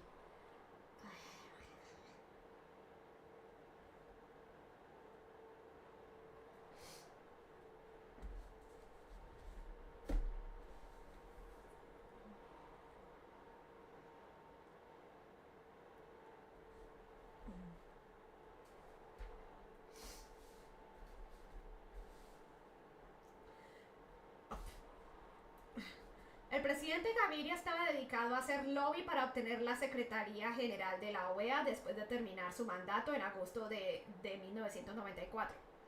Por eso no le convenía otro escándalo que lo relacionara con algún tipo de beneficios para los narcotraficantes. A duras penas había logrado reponerse del desgaste que le produjo el sometimiento voluntario de Escobar, que solo remedió en buena parte con su muerte. Pero para abrir esa caja de Pandora a nombre del Cartel de Cali era algo a lo que no estaba dispuesto, y menos a poner en juego su credibilidad y perder el influyente puesto en la OEA. Now we're delving into lobbying politics. Okay. President Gaviria was focused on lobbying to become the General Secretary of the OEA after finishing his term in 1994. That's why it wasn't convenient. That's why it didn't convene him another scandal that would link him with some kind of benefits for drug dealers. He barely had managed to recover from the tiredness.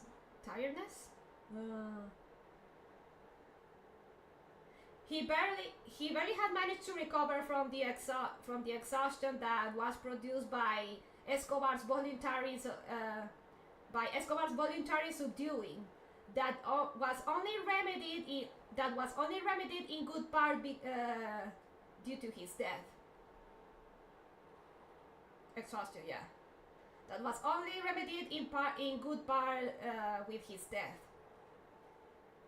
But to open again that Pandora's box in Cali's cartel's name was something that he wasn't willing to do, and even less put at risk his credibility and lose the influential position in the OEA.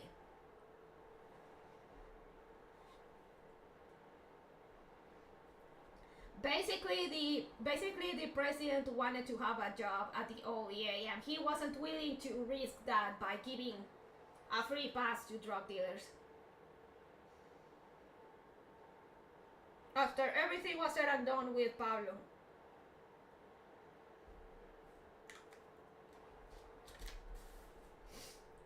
Pero no solo eso influiría en el fracaso.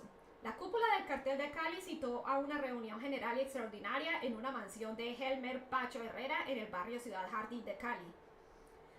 Era el 22 de enero de 1994 y el encuentro tenía un objetivo: anunciar el desmonte general de la narcoactividad en Colombia para un sometimiento voluntario y masivo al fiscal de Grief.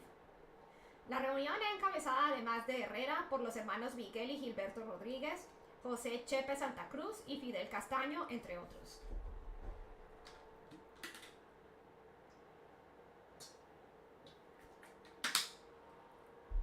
Yeah.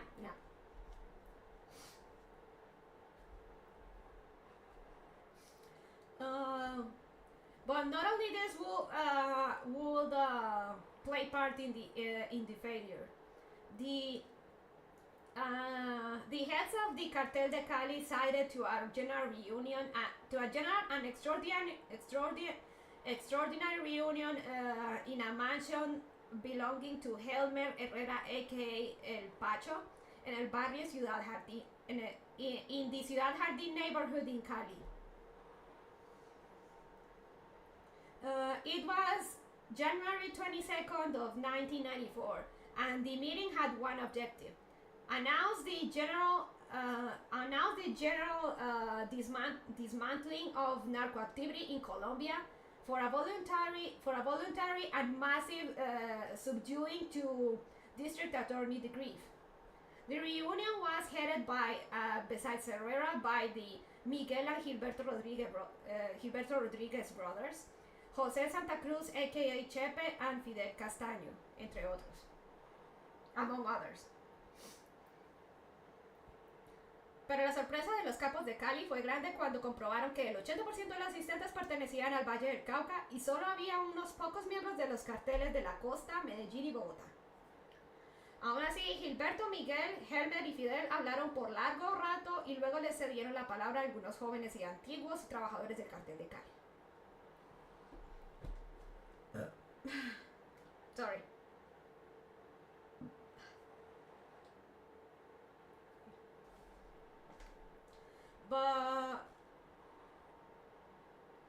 But as a surprise to Cali head, but the Cali head surprise was big when they confirmed that 80% of the assistants belonged to Valle del Cauca, and there were only a few members from the Costa, Medellín, and Bogotá cartels. Even so, Gilberto, Miguel, Herman, and Fidel talked. Gilberto, Miguel, Helmer, and Fidel talked for a good while, and then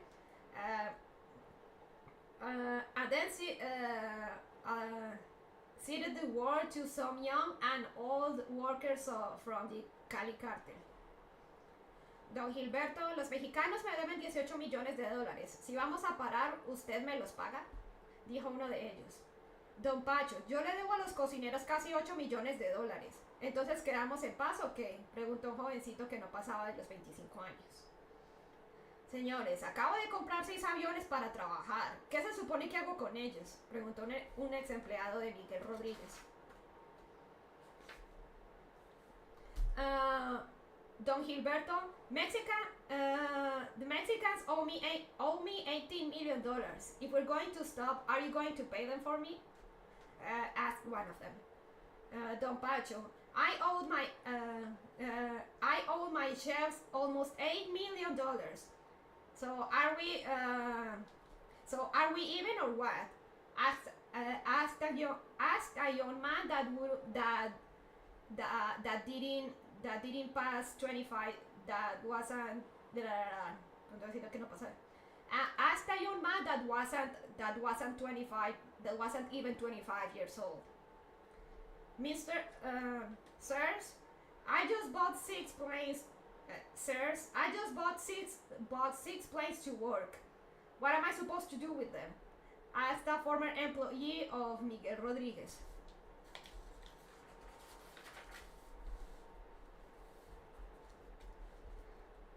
Mi rutica está llevando 12,000 kilogramos.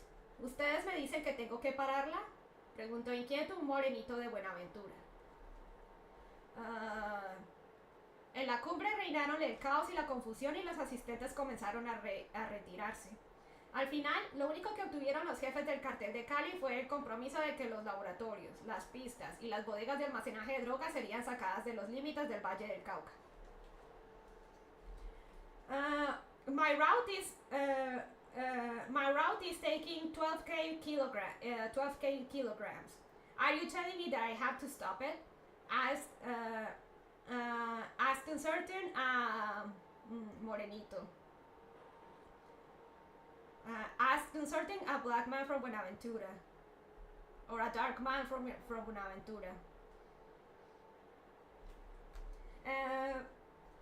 In the reunion, chaos and confusion reigned, and the assistants started to retire. In the end, the only thing that the Cartel Cali bosses achieved was the commitment that laboratories, pistas,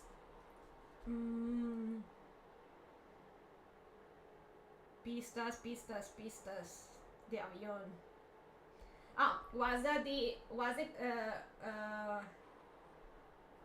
Was the commitment that laboratories, landing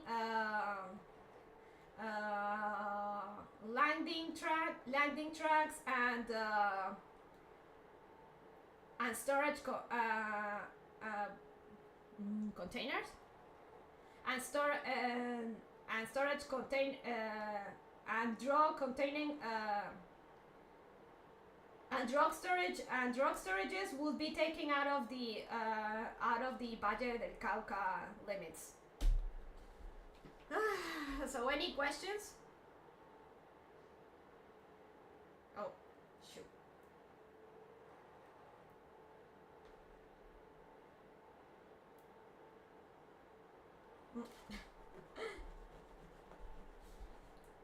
So basically, the Cali Cartel guys set up a reunion to basically end the drug dealing, but only the people from the Valle del Cauca were there. And in the end, they couldn't even get that to work. At most, they only got to the people that were there to take out the drug-related stuff out of the department, or let's say to take drug-related stuff out of the state in Morrican terms. So no deal. Maybe because there was only one part in that deal that went to the reunion.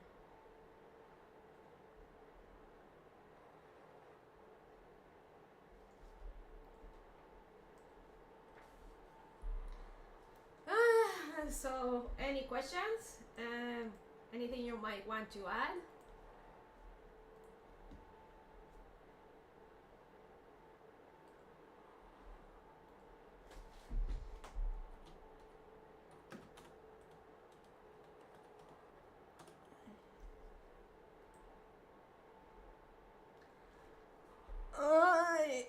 My back.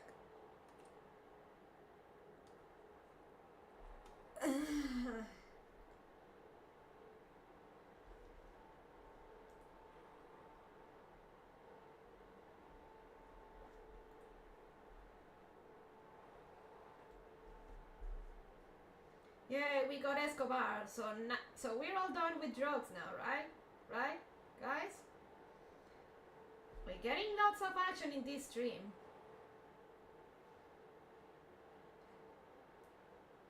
She got them baby hands, it's delightful. When does Walter White shows up? Didn't Walter make crystal meth? Sorry, but I admittedly I still have yet to watch Breaking Bad. I need to change that. I need to watch it, so I'm not sure.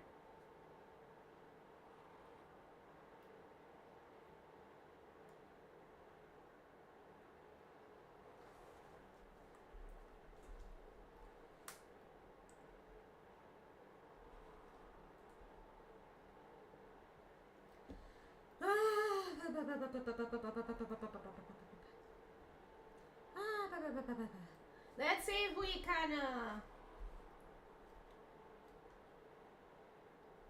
me too, coneja. But yeah, that show had meth. These cartels focused on cocaine. Totally, yeah? Let's see. Maybe we can get this chapter done for tonight. Have you mentioned the hippos? No. Meth is often made by white trash, that we don't have to import it. Plus, meth is a bit of a niche drug. to quote Michael from GTA 5. Coke has a more, it's a bit more spread.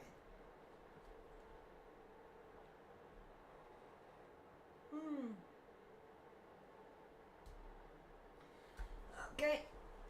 Niche, really? Yeah?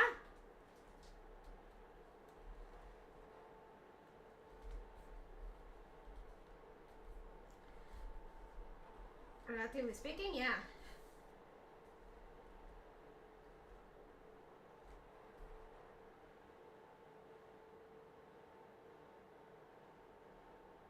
What's the working man's job up there, my friends?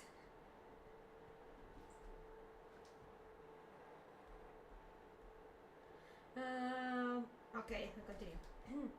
Los jefes del cartel de Cali debieron resignarse a comprobar que, mientras peleaban contra Escobar, sus ex empleados y unos muchachitos nuevos habían tomado tal vuelo que ya eran incontrolables y, peor aún, no los veían a ellos como sus patrones naturales.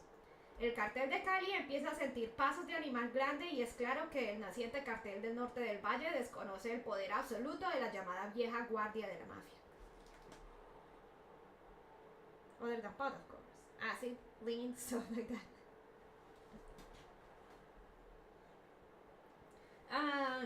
The Cali cartel bosses had to resign to confirm that while they fought against Escobar, their ex-employees and a few new brats had taken such flight that they were already uncontrollable, and even worse, didn't see them as their patrons or as their natural bosses anymore. The Cali cartel started to feel big animal steps, and it is clear that the booming Norte del Valle cartel does not acknowledge the absolute power of the so-called old guard of the mafia. Con este panorama nada halagador, pero aún saboreando las mieles de la victoria por la muerte de Escobar y el sometimiento sin condiciones de sus lugartenientes en una cárcel de máxima seguridad, los jefes del cartel de Cali comenzaron a fraguar un plan B. Si en el gobierno de Gaviria ya no había nada que hacer, pues habría que negociar con el nuevo presidente de la República, y qué mejor lazo de unión con este que financiar su campaña.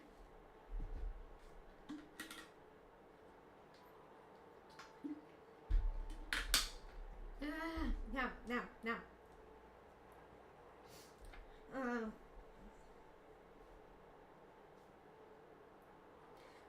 With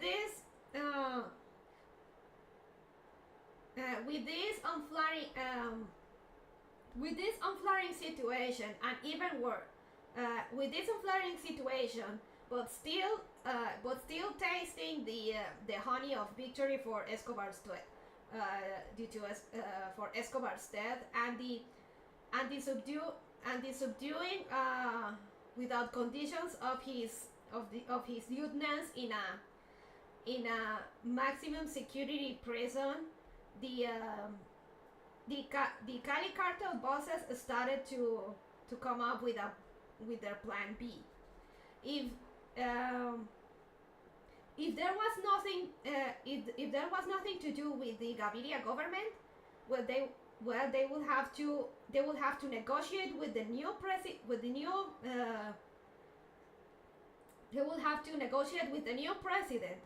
And what a better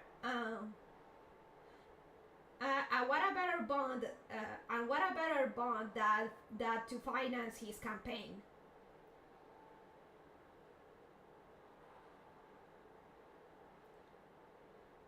Hi, hello.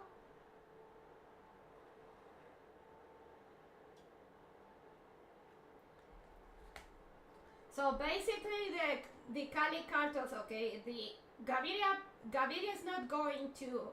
Gaviria is a lost cause. So we are gonna have to negotiate with the next president. And what a better way to negotiate than to finance his campaign. So basically, narcos financing presidential campaigns.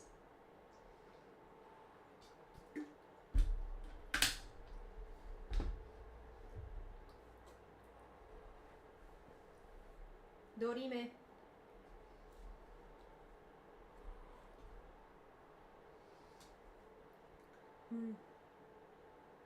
A tale as old as time.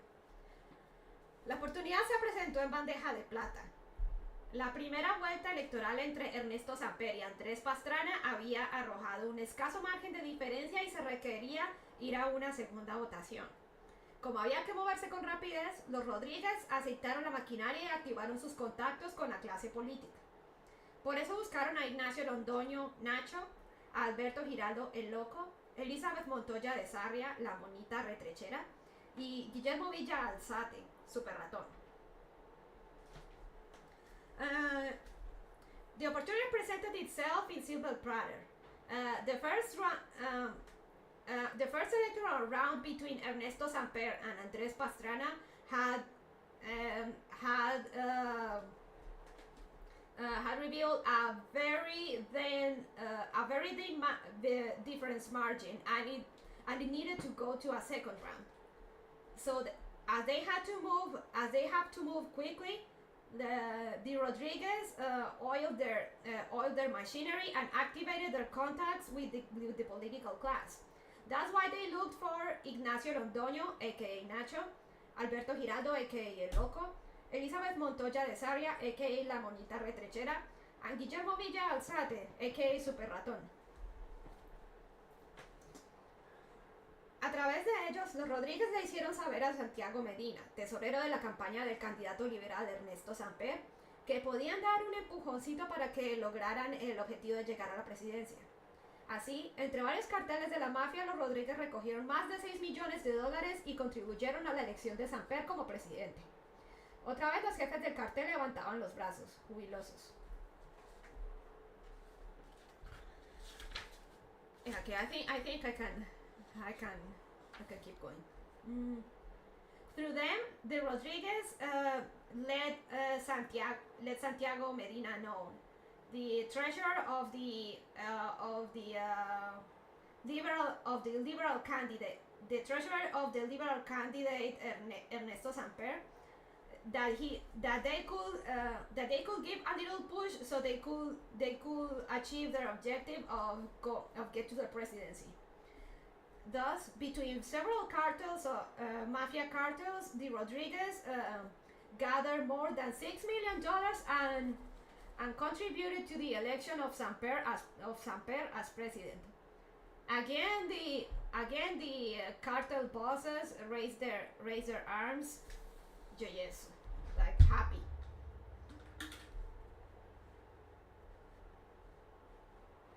Yep.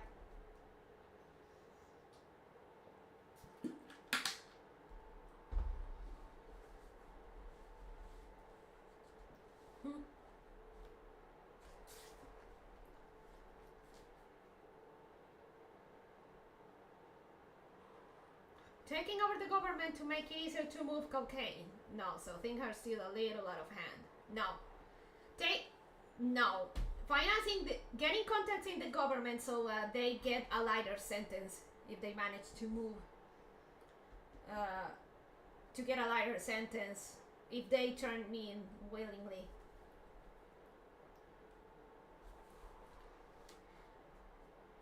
Pastrana lloró su derrota y el 7 de agosto de 1994 Samper se posesionó como nuevo jefe del estado. Pero los Rodríguez y sus socios solo pudieron cantar victoria por poco tiempo debido a la filtración de los narcocasetes, unas cintas de grabación que dejaban en evidencia de manera directa el aporte de dinero y la conexión entre el cartel de Cali y la campaña de Samper. Es innegable que las agencias estadounidenses de inteligencia pusieron un granito de arena en este escándalo, que muy pronto sería conocido como el Proceso 8000. La verdad es que una casualidad fue la razón por la que esta investigación fuera identificada así. Pastrana cried his defeat and in August the 7th, 1994, Samper took possession as a new head of state. But the Rodriguez and their partners could only sing victory for a while, as the filtration of the narco cassettes, recording tapes that would recording tapes that put in evidence in a direct manner the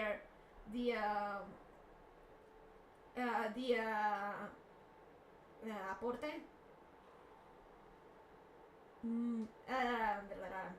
contribution. The narco cassettes, recording tapes that left in evidence directly the contribution of money and the connection between the Cali Cartel and the Samper campaign. So basically, the president got caught. And someone, well, not this was before Niji, so someone played the Niji leaker and leaked incriminating evidence that the president got narco money for his campaign.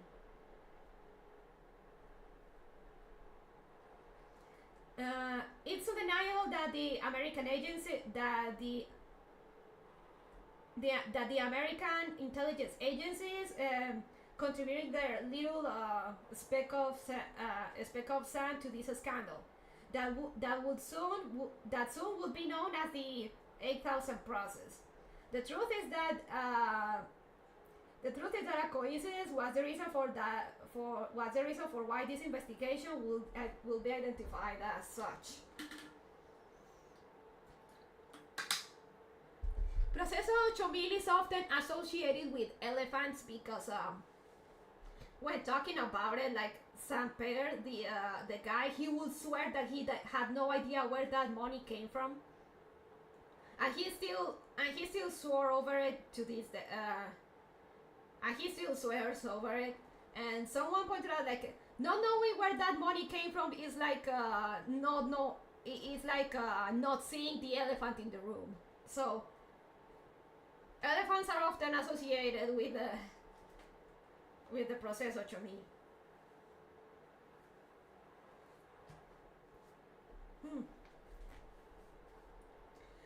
Todo empezó el día en que el ejército allanó la oficina del contador del cartel de Cali, Guillermo Palomari, en el edificio siglo XXI del barrio Centenario. El fiscal encargado del caso entendió la magnitud de la información que tenía en sus manos y decidió trasladar a Palomari a la sede de la fiscalía, en el centro de la ciudad, para una ampliación de indagatoria. Hacia las 11 de la noche, cuando terminó la diligencia, el fiscal entregó varias copias a Francisco Malaver, jefe de la Secretaría Común de la Fiscalía Regional, para que procediera a enumerar el nuevo expediente. No obstante, el funcionario intentó sin éxito localizar a la persona encargada de enumerar y radicar los procesos, y por ello se dirigió a la sección de archivos con el fin de identificar el número del último proceso abierto. En medio del desorden reinante, descubrió que los expedientes pasaban del 7640 al 7865 y de ahí al 7916. Cansado y con el convencimiento de que no rompería el orden consecutivo, giró la perilla del sello hasta llegar al número 8000. Así quedó radicado esa noche el interrogatorio de Guillermo Palomari. Oops.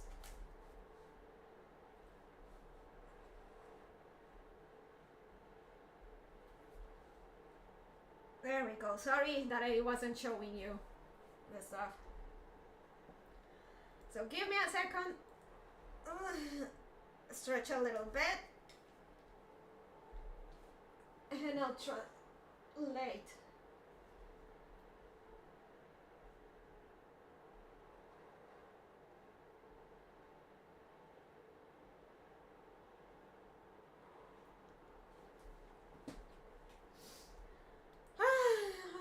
So any questions?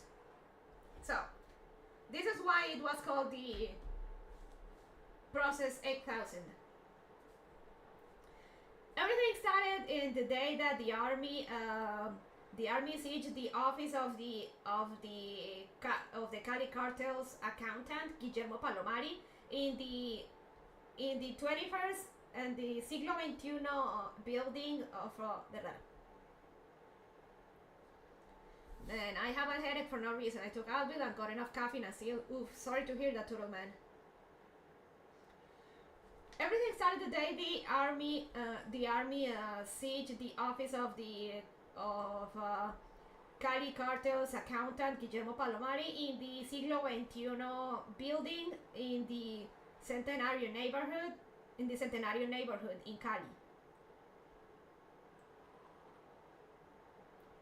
The district attorney in charge of the case understood the magnitude of the information that he had in his hands and decided to move Palomari to the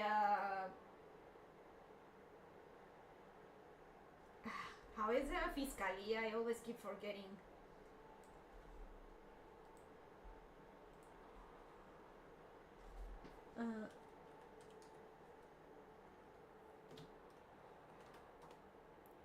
Prosecutor's office.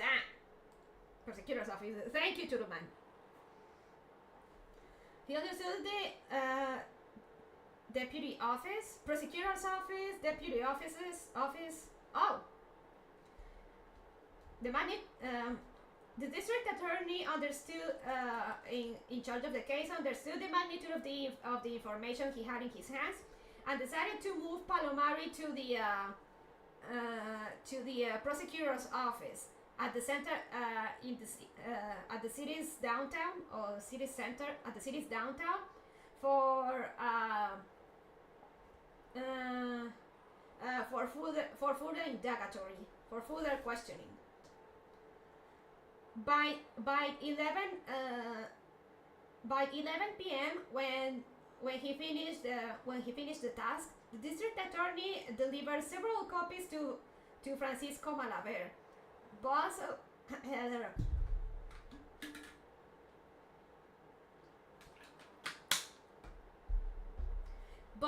the common. Okay, this one is long.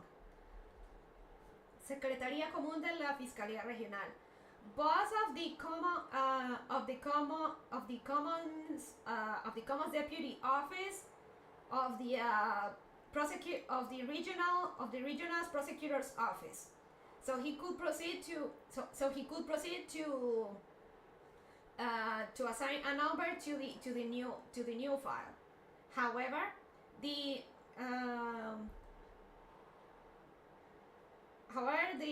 public server, the functionary tried without success to locate the person in charge of giving number and eradicate the processes, and that's why he himself went to the archive section with the purpose of identifying the number of the last open process. In the middle of the raining mess, he discovered that the files. On the middle of the raining mess, he discovered that the files went from the 7,640 to 7,865, and from then to 7,916. Tired and convinced that he wouldn't break the consecutive order, he turned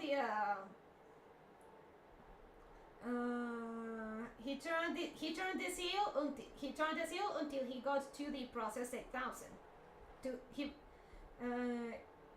He turned the seal until he got to the number 8,000. Thus was eradicated that night the questioning of Guillermo Palomari. It's weird. It's like Mexico is going through the same thing, but way slower, which I think makes things worse. Now, Colombia is not even that dangerous. Meanwhile, we got mini civil wars very much.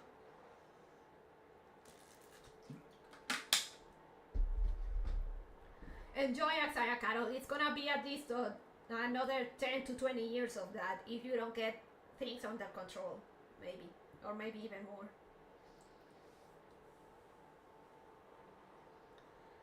You don't understood, Churuman. Basically, the guy had to give the case the number it was supposed to, but because archives were in such a mess and like case numbers jumped from 7640 to 7865, like it was a complete mess. He just basically came up with another number and hoped it was okay.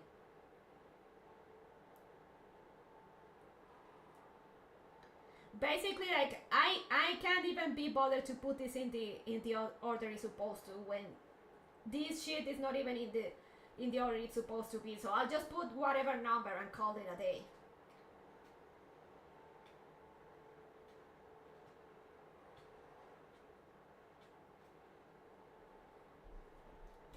I wonder who the Mexican Escobar will be. A Escobar.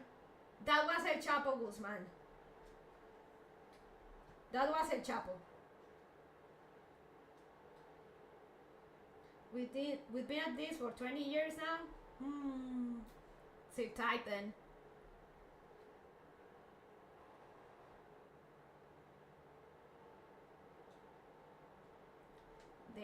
We already got a bunch of Escobar level Mexican narcos. They're just way better at being low profile. That is one thing they have going in their favor. They know how to keep it low. Los casetes y el escándalo posterior no le dejaron otra opción a Samper que declararle la guerra a sus benefactores. Nuevamente, plan B. Encargar al jefe de la policía, el general Rosso José Serrano, la tarea de encabezar esa dura cruzada.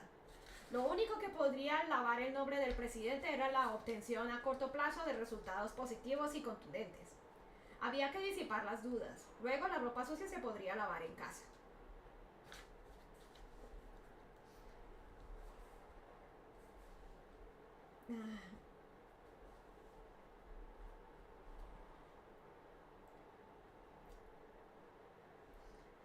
The cassettes and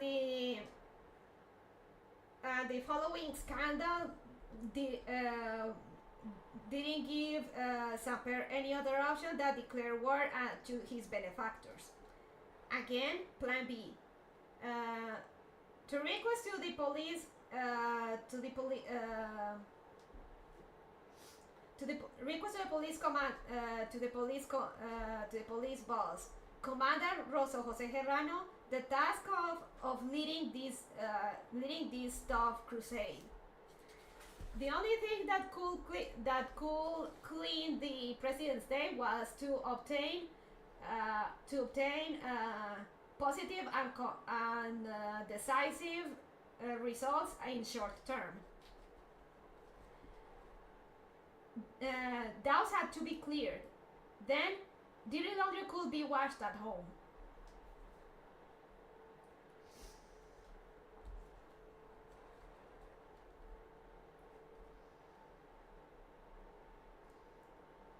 Las cosas empezaron a complicarse porque Santiago Medina no soportaba la presión y continuaba reclamando la prometida embajada en España.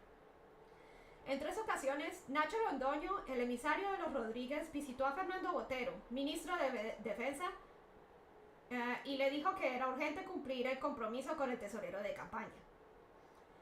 Pero pudieron más la soberbia de Botero y la indiferencia del gobierno, que desconocían el peligro que implicaba hacerle conejo a Medina. Por eso, en poco tiempo, la mazorca comenzó a desgranarse.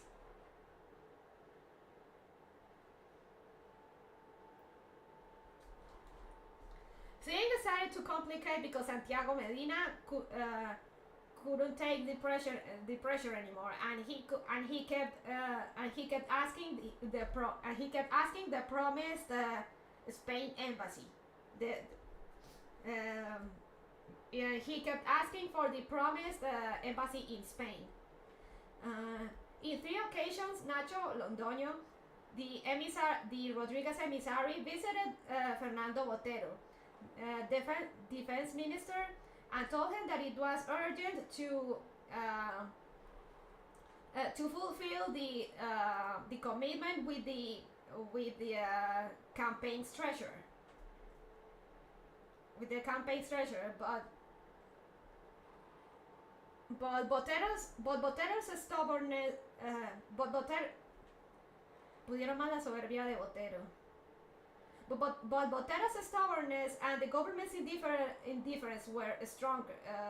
Stubbornness were stronger. Who didn't acknowledge the danger that. Who didn't acknowledge who didn't acknowledge or ignored the danger that that meant to hacerle conejo. Literally meaning to make rabbit, but in this context it means like to no cumplir. How do I translate it? Translate la mazorca comenzó a desgranar, I dare you. That's the most Latin phrase in the universe. Hacerle conejo.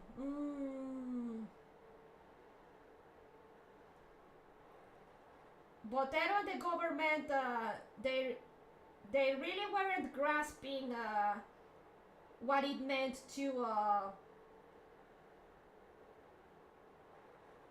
play dirty to Medina. Basically to not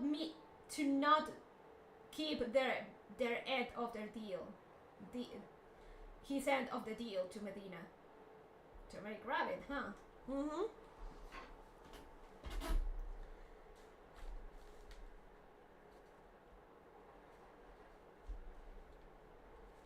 Who underestimated and didn't acknowledge the danger that not even I could translate that without doing some analysis. Who didn't know the danger that implied to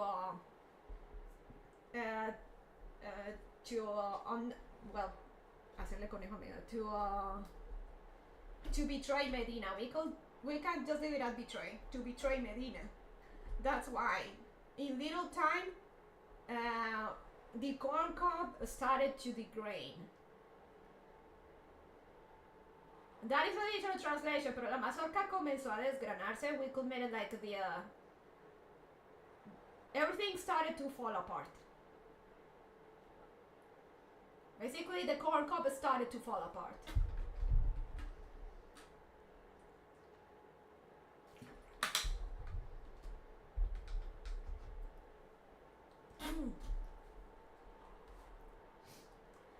El primer gran golpe del cartel de Cali ocurrió el 9 de junio del 95, en una casa al oeste de Cali, donde el coronel Carlos Barragán capturó a Gilberto Rodríguez Orejuela. Y unas semanas después, el 4 de julio siguiente, la policía detuvo a José Santa Cruz Londoño, Chepe, cuya presencia en el restaurante Carbón de Palo de Bogotá fue delatada por un informante. The cookie crumbles, yeah? The first big hit to the Cali cartel happened on June the 9th in 1995 in a house at the west of Cali, where the colonel Carlos Barragán captured Gilberto Rodríguez Orejuela, and a few weeks later, on the next July the 4th, the police detained José Santa Cruz Londoño, aka Chepe, whose presence in the restaurant Carbón de Palo in Bogotá was given away by an informant. So to make rabbit is to skip out on your end of the deal? Yeah.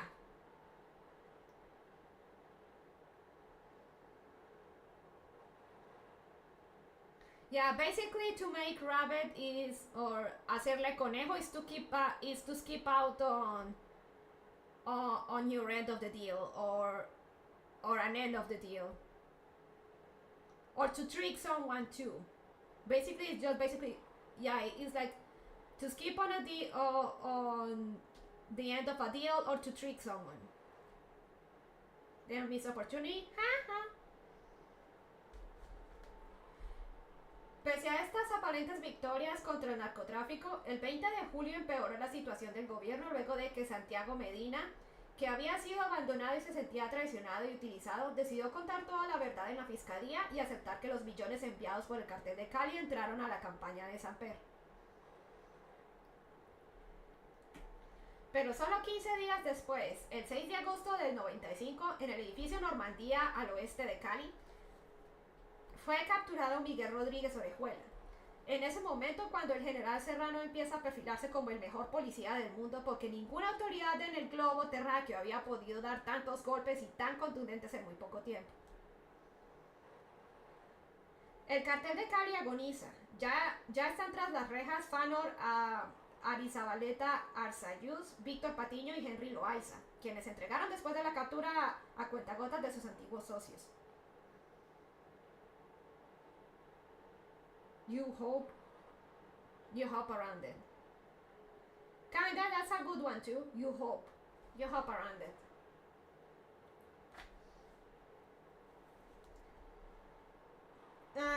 In spite of this apparent victories against narco trafficking, on July the 20th, the situation got worse. The government's situation got worse after Santiago Medina, who was abandoned and felt betrayed and used, decided to tell all the truth in the prosecutor's office and accept that the millions sent by the Cali cartel entered to Samper's campaign. So basically, Santiago Medina spilled the beans on Samper accepting drug money for his campaign.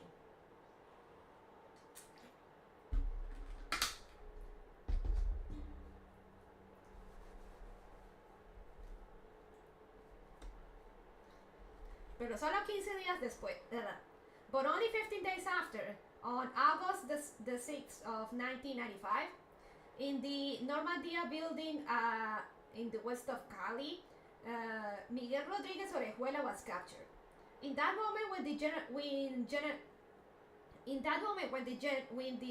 General Serrano started to be profiled as the best police officer of the world, because no authority in the globe had. In that moment, the General Serrano started to be profiled as the best police officer in the world, because no authority in the globe had been able to give so many hits and so hard in so little time. The Cali cartel was agonizing.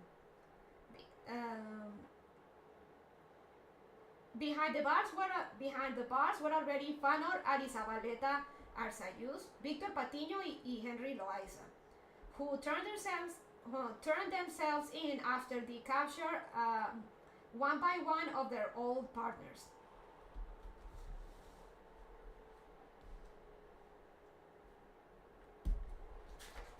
Okay, last one I will call it a night because my throat is starting to hurt a little bit.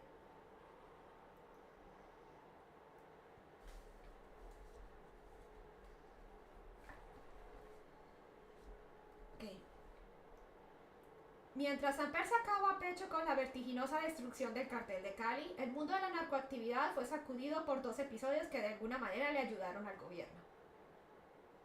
Oh no, not the bunny throat again.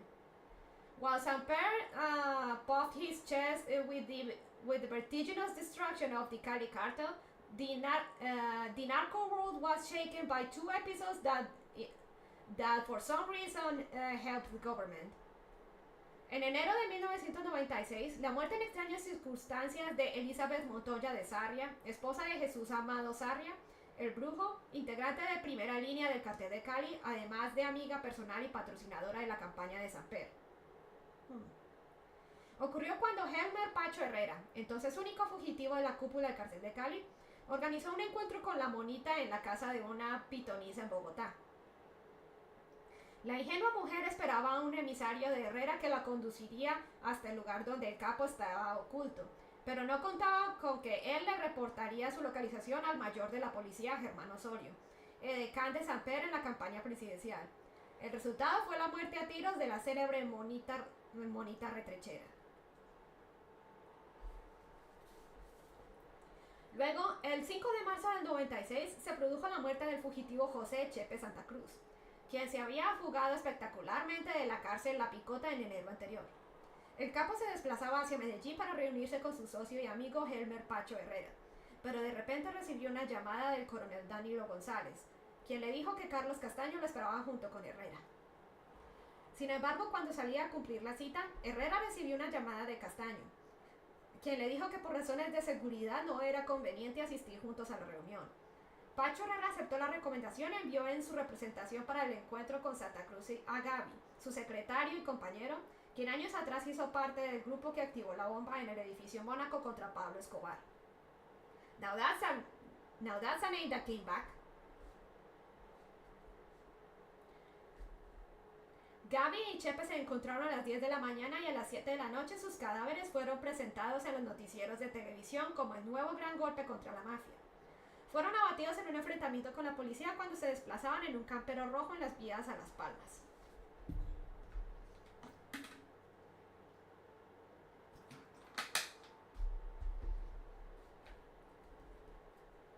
Okay, this is a long one, so bear with me. In January 1996, the death in strange circumstances of Elizabeth Montoya de Sarria, Jesús Amado Sarria's wife, aka El Brujo, member of the front line of the Cali Cartel, also personal friend and sponsor of Samper's campaign. It happened when Helmer Herrera, aka Pacho, then the only fugitive from the Cali Cartel's head, organized an encounter with La Monita in the house of a fortune teller in Bogota. The ingenious woman was awaiting for a Herrera emissary that would take her to the place where the couple was hidden, but she wasn't counting that he would report her location to the police. El Mayor. Let me. This is a police rank. Let me how to.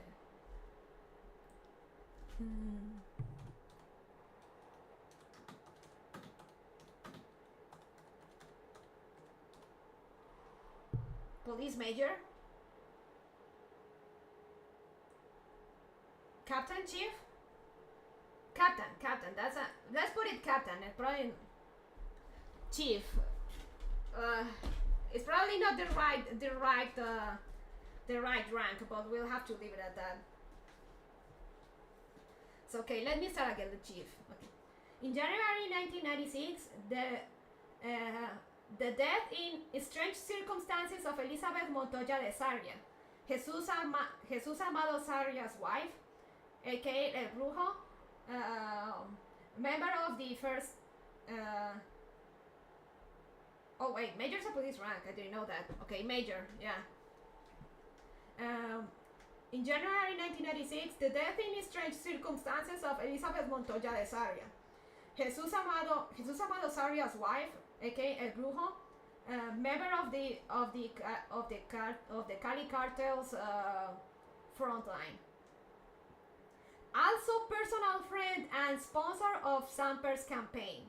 It happened when Helmer Herrera, aka Pacho, then the only fugitive from the Cali Cartel's heads, organized an encounter with La Monita in the house of a fortune teller in Bogota.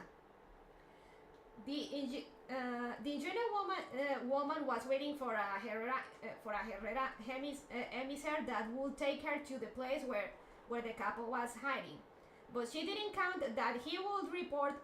But she didn't count that he would report her location to the police major Germán Osorio. Can de Samper who?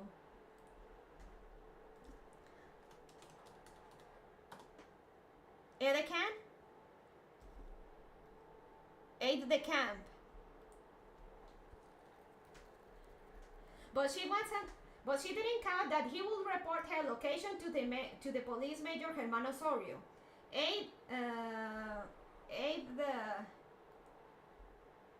Report her location to the police major Germán Osorio. aide de camp of Saber in the presidential campaign. The result was the death. The result was the death by gunshots of the known Monita Retrechera. So, any questions here? Do you want me to TLDR you on this one? This one is pretty spicy. If you understood what I just read. Yeah.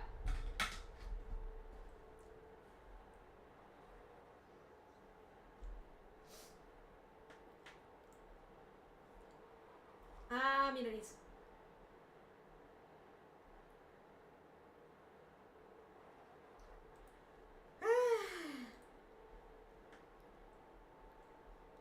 I mean, this is for. La pregunta es para los anglos, Axayacaro. La pregunta es para los anglos, Axayacaro. Tienes que saber.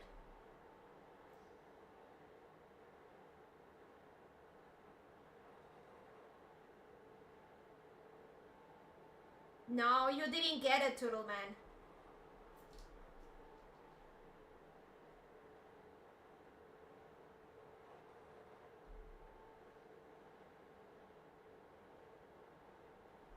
Sorry, heady hurty. So, this woman, the wife of the wife of the Cali Cartel's members,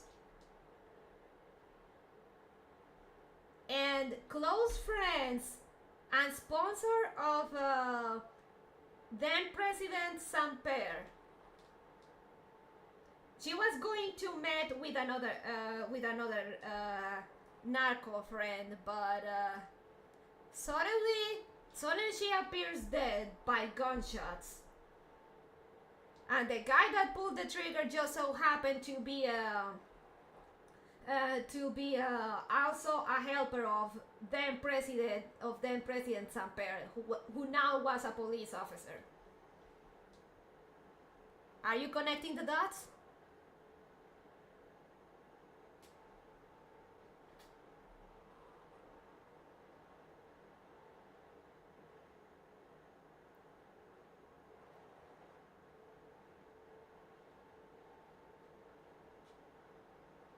The implication here was that Pacho set La Monita up to be killed by the then president's men. Samper tying up loose ends. Maybe.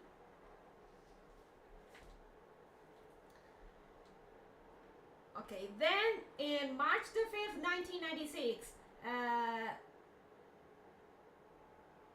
tough break, lady. Then in March the 5th, 1996,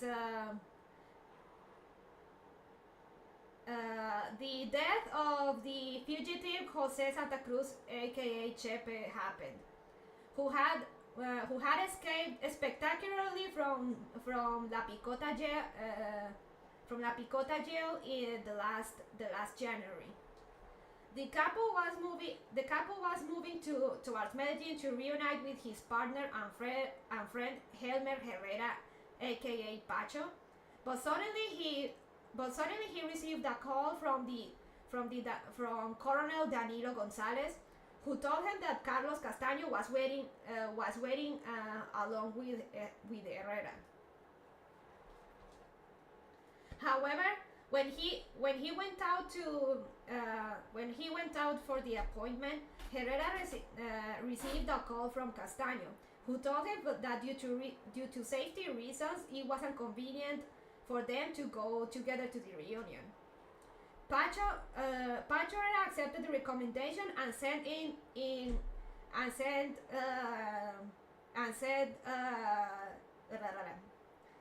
Pacho Herrera accepted the recommendation and sent in his representation for the encounter with Santa Cruz to Gabi, his secretary and partner, who years back he was part of the group that activated the bomb in the Monaco building against Pablo Escobar.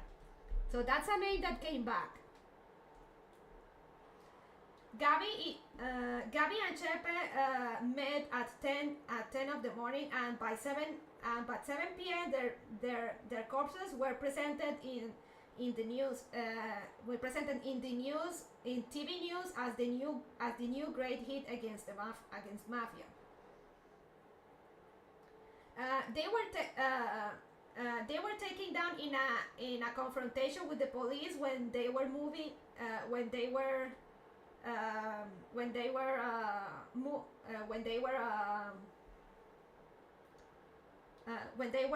in a red camper in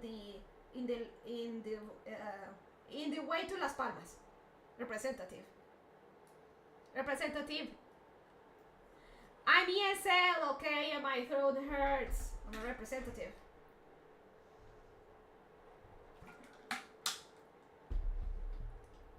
So what happened here?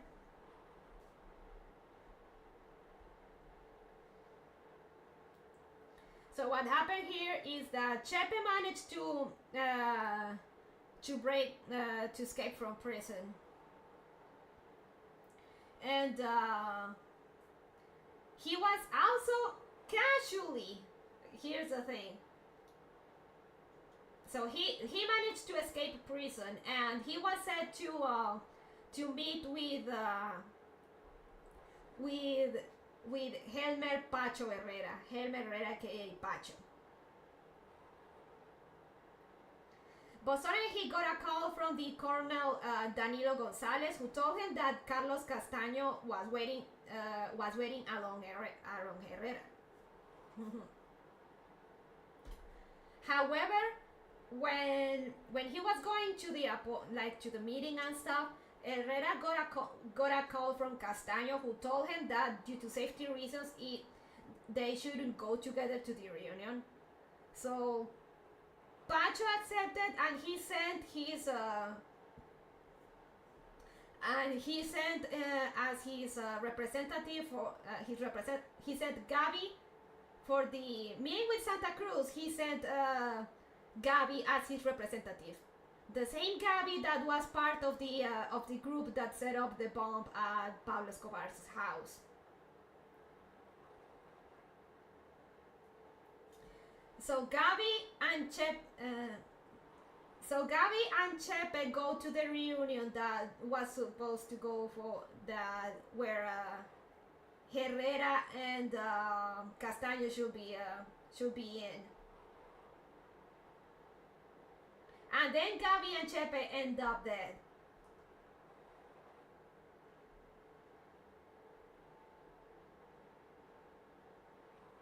This is the second time someone is supposed to meet with. I mean, keep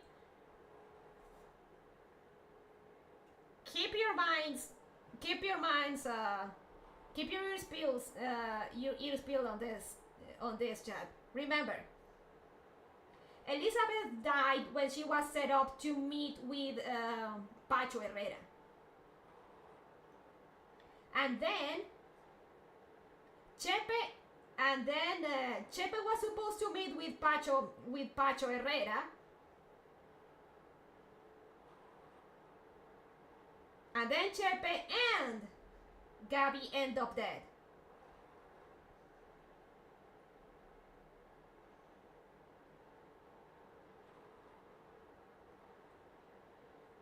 This is so far 2 people that were supposed to meet with Pacho Herrera, and they wound up dead. Keep the names in mind.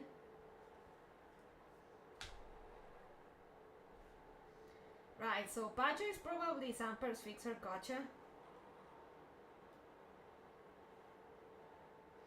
I don't think he's the fixer. I think Pacho may have had a deal with Samper. Oh, here it comes. Luego de este episodio, a Pacho Herrera le quedó claro que Castaño le había salvado la vida y que no había podido o querido interceder por la de Chepe Santa Cruz y que la muerte de Gaby era circunstancial. Además, Herrera comenzaría a entender, por fin, que Danilo González era el factor desequilibrante que estaba aniquilando el cartel de Cali. La muerte de uno de los jefes de la narcoactividad en Cali desencadenó las entregas de Juan Carlos Ramírez Abadía, Chupeta, y de Juan Carlos Ortiz Escobar, Cuchilla. Por esos días de marzo, el general Serrano le daría un nuevo golpe al cartel de Cali al capturar a Luis Alfonso Maquilona Maya, esposo de Rafaela Rodríguez y cuñado de los hermanos Rodríguez. Lo que mucha gente del narcotráfico no entendió hasta mucho tiempo después era que el cartel del norte del Valle sí existía, que era un cartel silencioso y poderoso que crecía en forma desmesurada. Por esta razón, todos los integrantes de Cali eran capturados tan fácilmente. Era lógico. ¿Quién conocía mejor que nadie sus movimientos y sus círculos de seguridad? Danilo González, que hizo parte de ellos y fue su colaborador en la guerra contra Pablo Escobar. A su vez, el oficial protegía y cuidaba de no subir el perfil del nuevo cartel, el del norte, del que nadie hablaba por aquella época. La prensa solo se refería a unos narcos sueltos sin organización definida. After this episode, Pacho Herrera, it was made clear to Pacho Herrera that Castaño had saved his life and that he was unable to and didn't want to intercede for Chepe Santa Cruz's life, and that Gaby's death was circumstantial. Besides, Herrera would begin to understand, finally, that Danilo González was the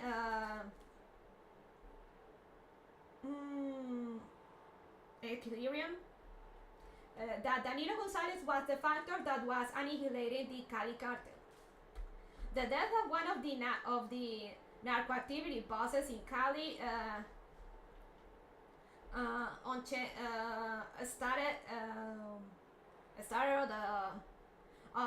caused the turn-ins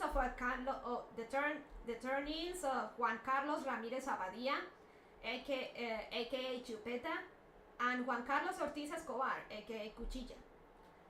During those days of March, the General Serrano would give a new hit to the Cali cartel by capturing Luis Alfonso Maquilona Maya, Rafaela Rodríguez's husband and brother-in-law of the Rodriguez brothers.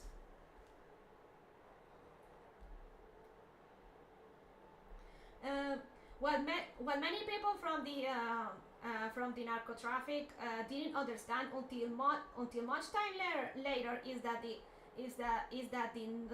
Norte del Valle cartel did exist, that it was a silent and powerful cartel that grew exponentially. It is due to this reason that all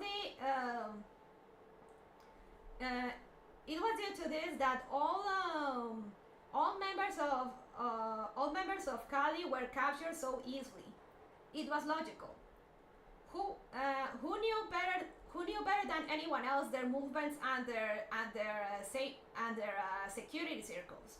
Danilo González,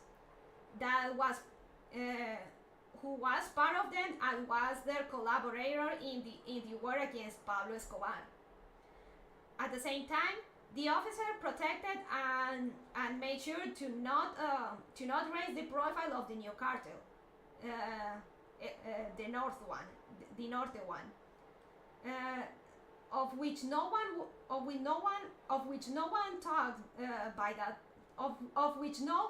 about at that time. The press only referred to a few indie narcos without a defined organization. So what do we get from there, Chad? Do you have any questions or something you didn't understand?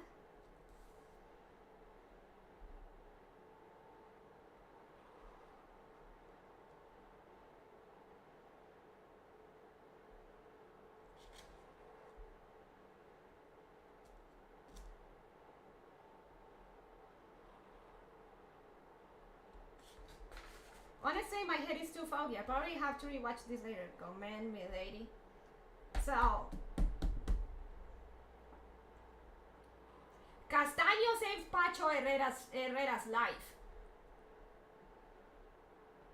Castaño was the one that warned Herrera that something was up. So basically he was the one that warned Herrera without telling him what was going on, and that Gabi was only collateral damage when he sent him as his representative.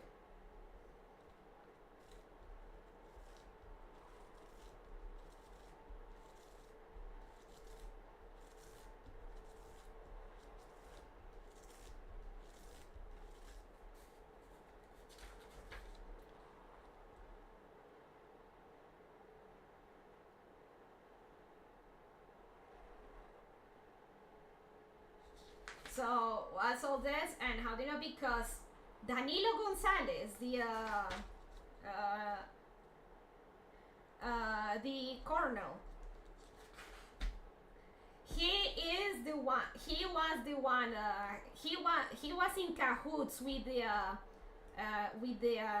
Norte del Valle cartel, and he was the one responsible for and basically he was the one responsible for setting up the remnants of the Cartel de Cali, and that got them arrested or killed. The last paragraph is that Danilo Gonzalez, he used to be part of the cartels, and he was one of the guys that helped in the war against Pablo Escobar. So now he was finishing the job in destroying the Cali cartel, while also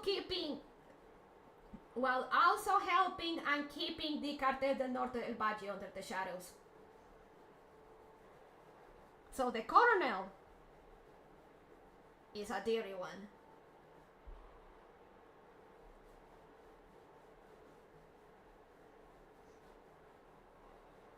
So the colonel was destroying the Cali cartel, but he was aiding.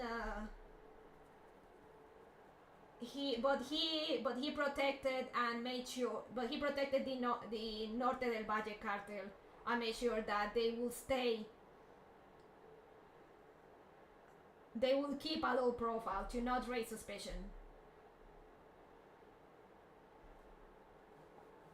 Secret cartels seem hard to pull off. They managed.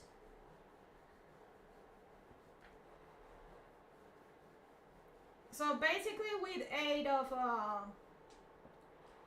the help of Danilo Gonzalez, the Norte del Valle cartel was getting the Cali cartel out of the way.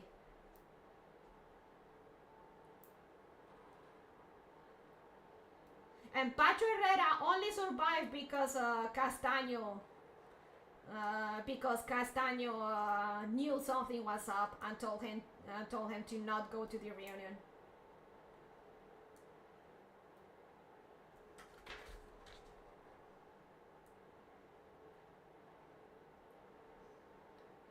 The Elizabeth Montoya's death may not be quite involved with all that, because this involves Germán Osorio, but considering that again this was the colonel, Danilo Gonzalez probably just gave Germán Osorio he called the shots to Germán Osorio to kill Elizabeth.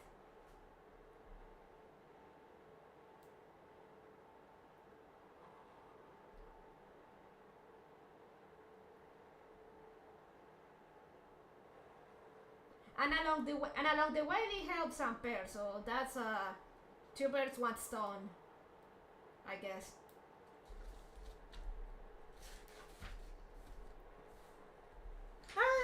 Okay, I have to stop here. My throat is kind of feeling the strain.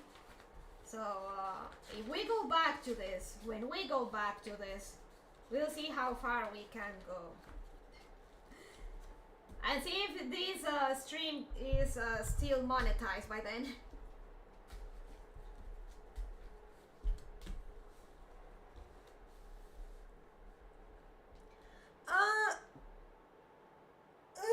Any questions? How much is left? This much. This much.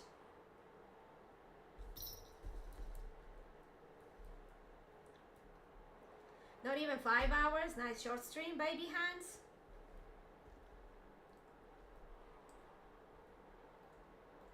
There we go. So, anything you didn't understand, anything you wanna talk or ask about, we barely scratched the surface. I told you that Escobar wasn't even the beginning of it.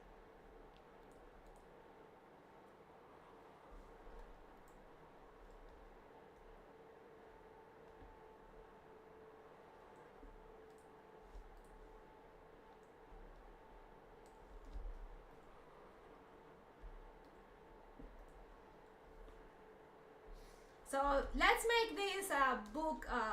Let's make this like a book club of sorts. Depending on how bad my throat does, I may schedule the continuation of these some other time. So let me read you the back cover. Esta es la historia, hasta hoy desconocida, de uno de los más poderosos carteles del narcotráfico en el mundo, el Cartel del Norte del Valle. Tan poderoso y violento como el Cartel de Medellín de Pablo Escobar, y tan influyente y multimillonario como el Cartel de Cali de los hermanos Rodríguez.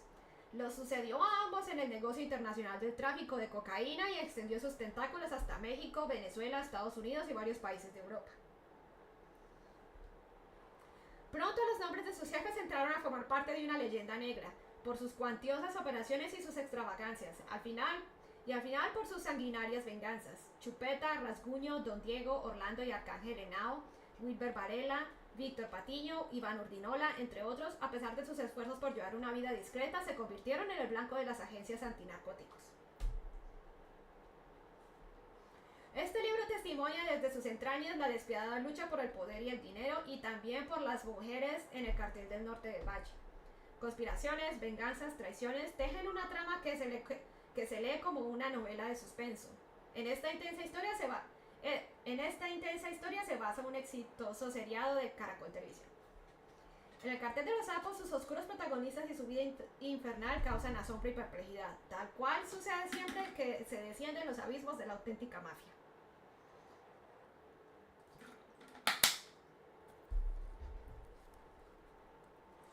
Okay, in English for you. Again, I probably need to rewatch after I get a nap or something. I'm having a hard time keeping track of names. This is the history, until today unknown, of one of the most powerful cartels, narcotraffic cartels in the world, the Norte del Valle Cartel. As powerful and violent as the Medellin Cartel of Pablo Escobar, and as influential and multimillionaire as the Cali Cartel of the Rodriguez brothers. It succeeded both in the international business of cocaine trafficking and extended its tentacles to Mexico, Venezuela, Estados Unidos, United States, and several European countries. Hello, hey J-Way. Soon the names of its bosses became part of one of a black legend for their numerous operations and their extravagancies, and in the end for their bloody revenge. Chupeta, Rasguño, Don Diego, Orlando y Arcángel Henao, Wilber Varela, Víctor Patiño, Iván Urdinola, among others, in spite of their efforts to lead a discreet life,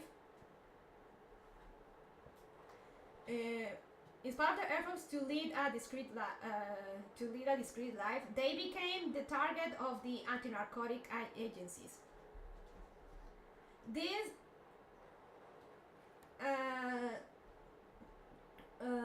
This book has a testimonies.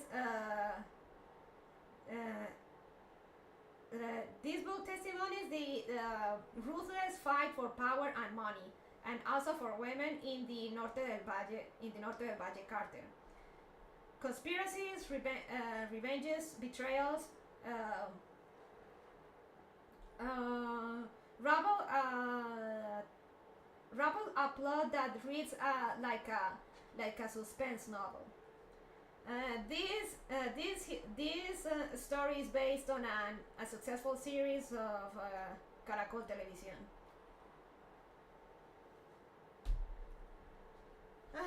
In El Cartel de los Sapos, its dark protagonists and their infernal life cause surprise and perplexity. Just as it always happens when you descend to the abyss of the real mafia.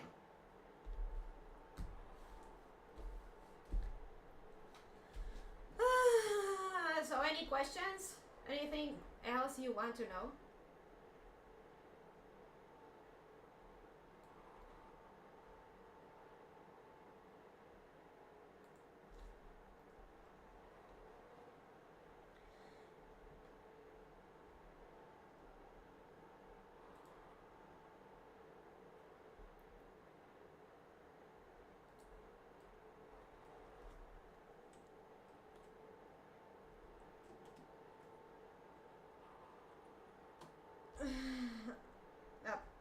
So,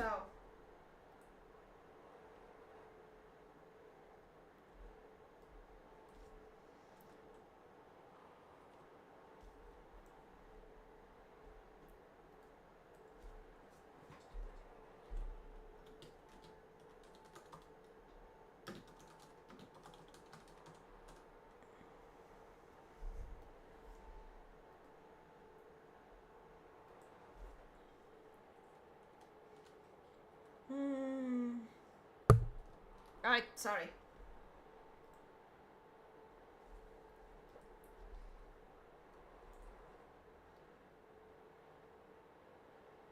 Do you feel better from the salt yet? Yeah. This is it has some gas. It's so this actually helped. My drink actually helped because it's full of snitches.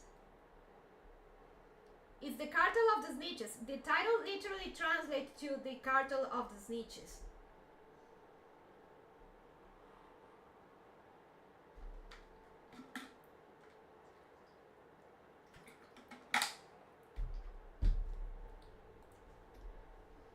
I'm gonna listen to Ratón y Queso again. I should have some aguardiente for this. Mamá siempre me decía, ratón y queso, amigos son. No te confíes de nadie, que el más amigo te da traición. 20 litros de acetona, los microondas y un garrafón. Y que mi socio en la USA no se me tuerza, salga faltón. Allá se compra, se mente y se mete la mercancía al por mayor.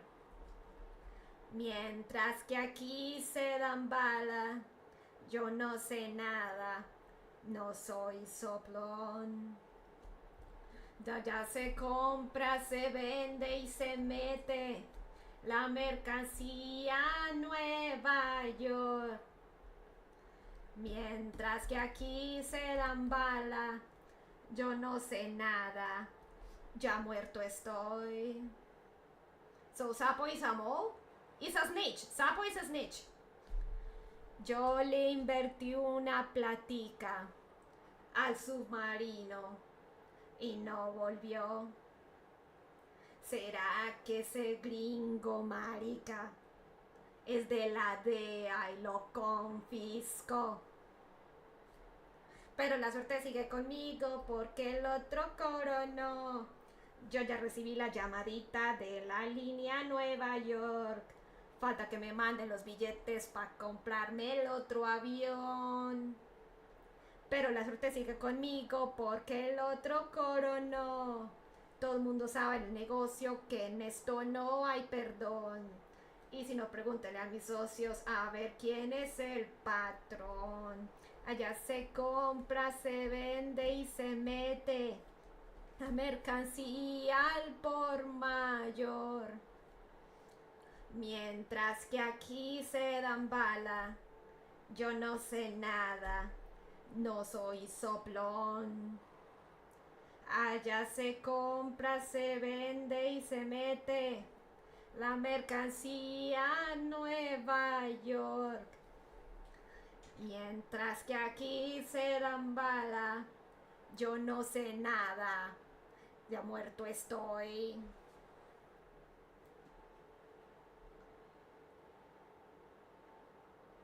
So the song, the lyrics are: Mom will always tell me mouse and cheese are friends. Don't trust anyone. That your closest friends will give you will betray you.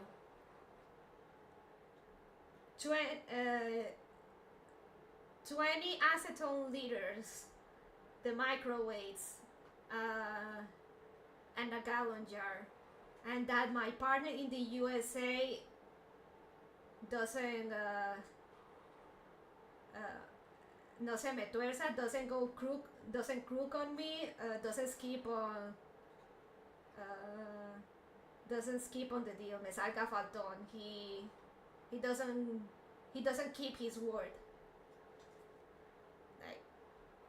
Allá se compra, se vende y se mete la mercancía al por mayor. How do you translate that?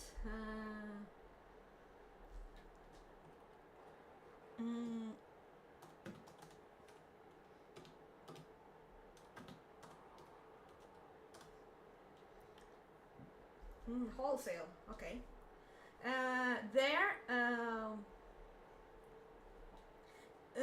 There they buy, sell. There they buy, sell, and sniff the merch wholesale. While here they just fill each other with lead. Se dan bala. They shoot each other. Basically, while here they shoot each other. I don't know anything, and I ain't a snitch. Over there they buy, sell, and sniff the merch in New York. While here they shoot each other. I know nothing, I ain't a snitch. So the second one, yo le invertí una platica al submarino y no volvió. ¿Será que ese gringo marica es de la DEA y lo confiscó? So I invested some money in the submarine and it didn't come back. What if that gringo marica is from the DIA and confiscated it? But luck's with me because pero la suerte sigue conmigo porque el otro coronó. Yo ya recibí la llamadita de la línea a Nueva York. Falta que me manden los billetes para comprarme el otro avión. But luck's with me because the other landed, the other made it in. I already received the call from the line to New York. Just a matter of getting the money so I can buy the other plane. But well, isn't that the F slur? It is. Do you want me to go over linguistics on why that one is used in this in that region? I'm gonna be reading this book and you're gonna be seeing that word here and there, or actually quite frequent.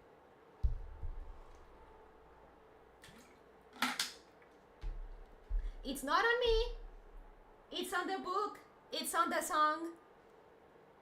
I am just saying it what he's saying. Pero la suerte sigue conmigo porque el otro coronó. Todo el mundo sabe en el negocio que en esto no hay perdón. Y si no, preguntaré a mis socios a ver quién es el patrón. But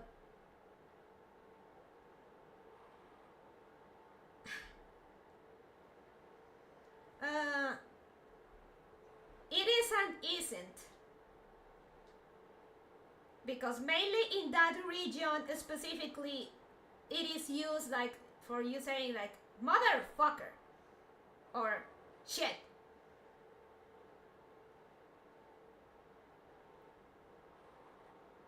It is used a lot in that region in particular, and says and says two of the biggest cartels were part of the Valle del Cauca where it is used. So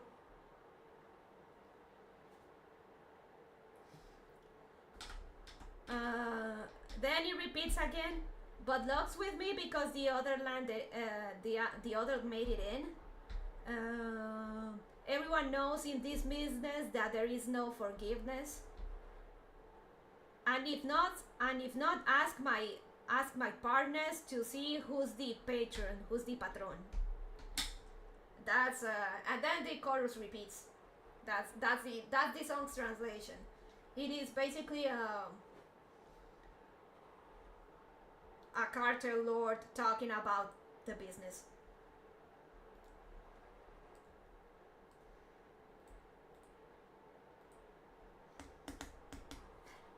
And before that gets clipped out of context. Ratón y queso, de amigos son. No te confíes de nadie, que el más amigo te da traición. 20 litros de acetona. You should watch the Colombian series. It is the better adaptation compared to the Netflix bullshit. Se compra, se vende y se mete la mercancía al por mayor.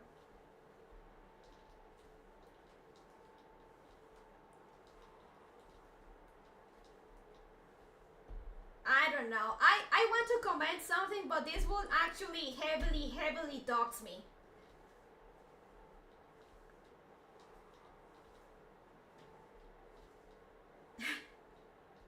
But it's actually a very interesting tidbit. Don't worry, I think the point is getting across. Now, it is actually an anecdote. Perdí una plática. Submarino y no volvió. It is actually an anecdote tangentially related to this. Lo confisco. Pero la suerte sigue conmigo porque el otro coronó. Yo ya recibí la llamadita de la línea.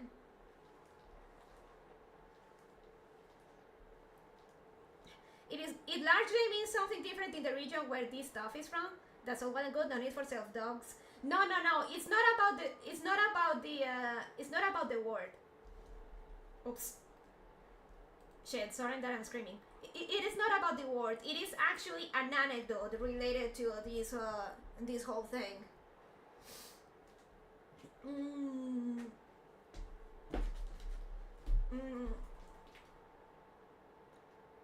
Remember in what is it, chapter 1? Yes, it was chapter 1. Let me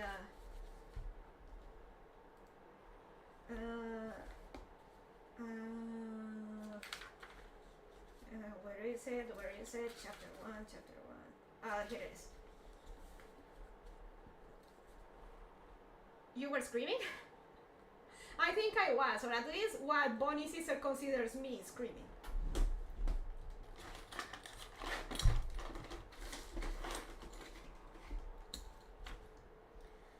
So this part here of Ivan Urdinola, the guy that died in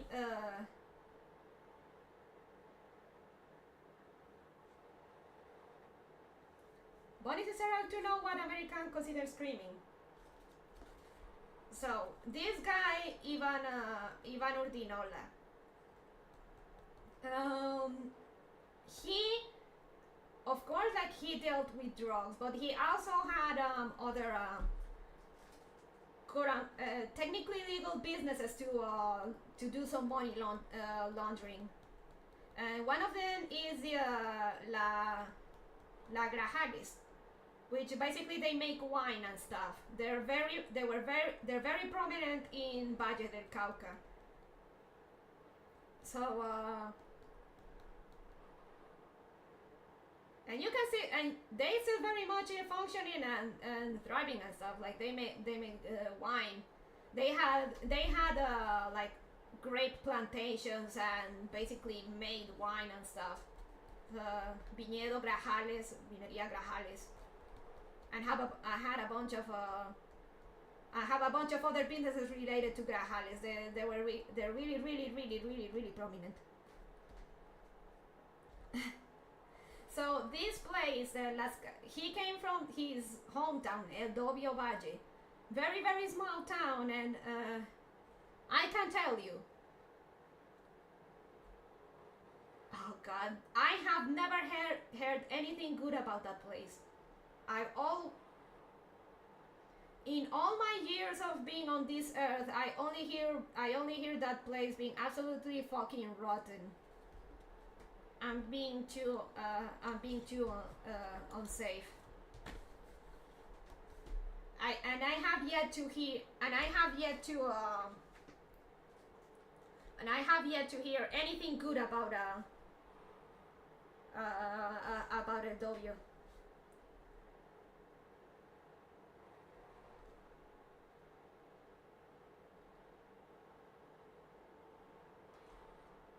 Now the ratas, but I'm not from there. I've never been from there. Been in passing, but never heard anything from it. And Bonnie sister, Bonnie mama, they all keep saying that place is just too dangerous. It's a fucking shithole. So there's that.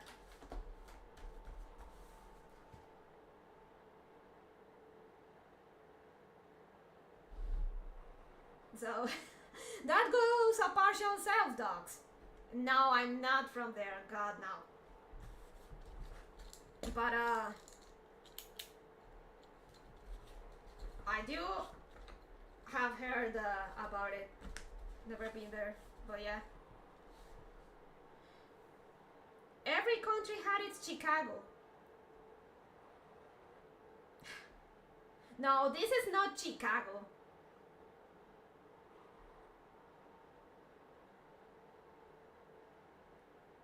Every country had its Flint.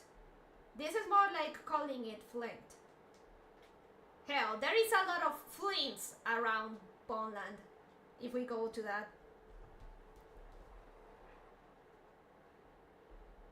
No. Bondon is Bondland's Chicago. That is a fact.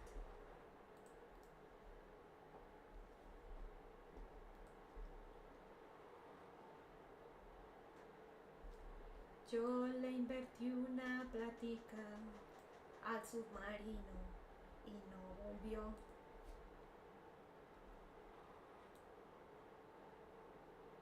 California specifically, we have Fresno.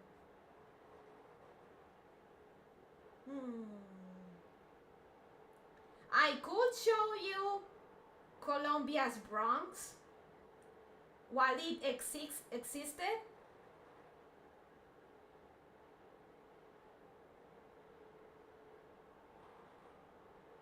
And I think it's being being reborn again in other neighborhoods in Bogota, but the story is there. You'll have to. But I'm not sure if we can do a reaction stream without proper snacks and stuff.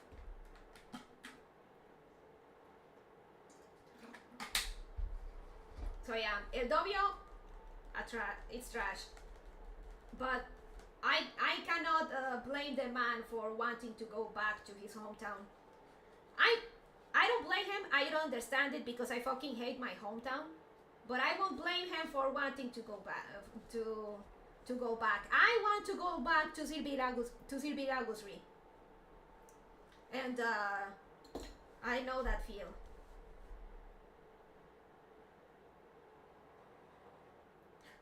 For God's sake, you're almost 15 years old. If you lived in Fresno, you'd be a father by now. While we're here, let me show you some of the stuff I've gotten. I got gorgeous glasses. You won't see me wearing them. At least I won't be showing my face until you take me to, I don't know, 10 million followers.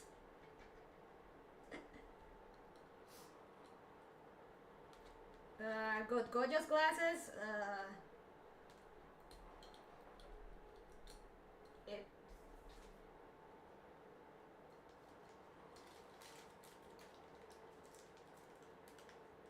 You need superpowers or the ability to see the Matrix before you can wear those. I'll wear those when I want. And I got these. They have no glass, but these are Maki's glasses. But I'm gonna go see the ophthalmologist and turn in these and ask them to put the, because I actually do need glasses, but I've refused to wear them. So sometimes I do need to wear them, so I want to get Maki's glasses, so I got this. Will they make you able to see cursed spirits?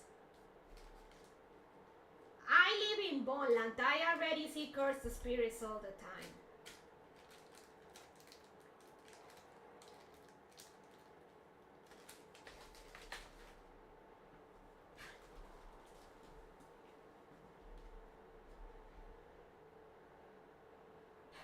Well, there was the self-dogs.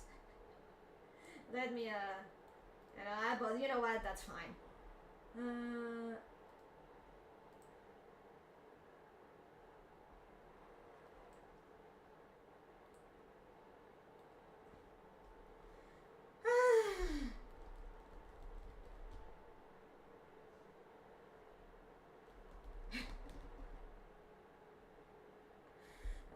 My throat.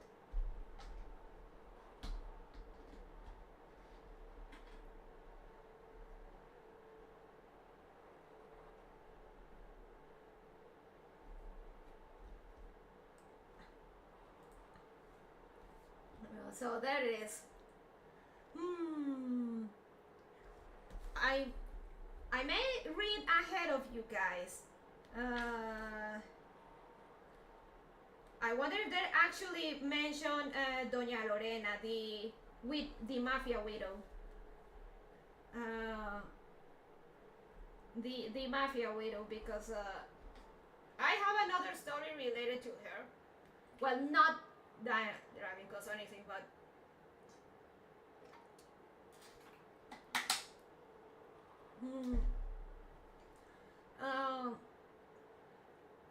according, I think it was Bonnie Mama that once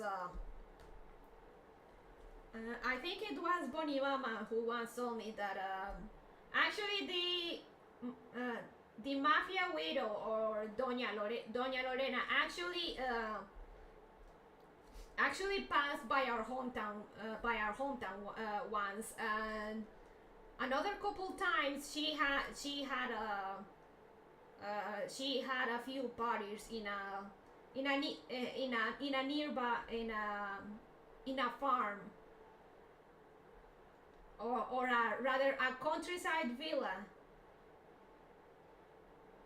near our hometown as well. So technically she's been close, or technically speaking, being close there.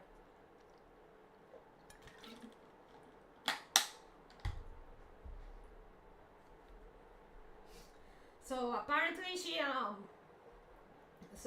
apparently she's been she was in our hometown once and was staying in a countryside villa close to our hometown a couple times before.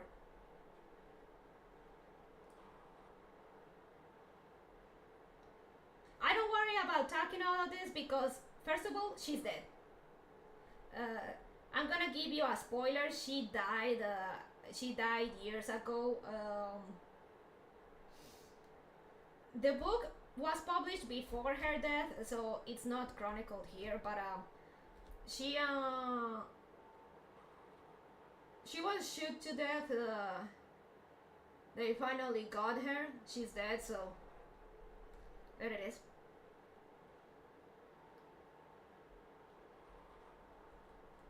Why? Probably revenge reasons, but such is such is the end for Cartel members.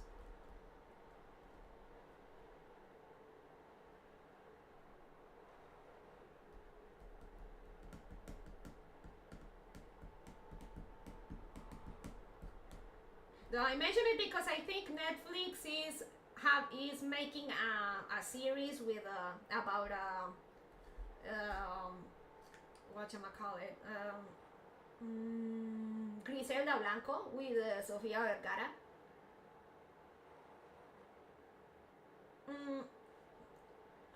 And well, Doña Lorena came way after Sofia Vergara. Well, she actually came before, but Doña Lorena came way after Griselda Blanco, but like them both are the few, if not the only notable female narcos in Colombian history. Because like I told you, usually the wives, the women, or the lovers of the narcos, when they die or are captured, the women themselves get a sentence. They get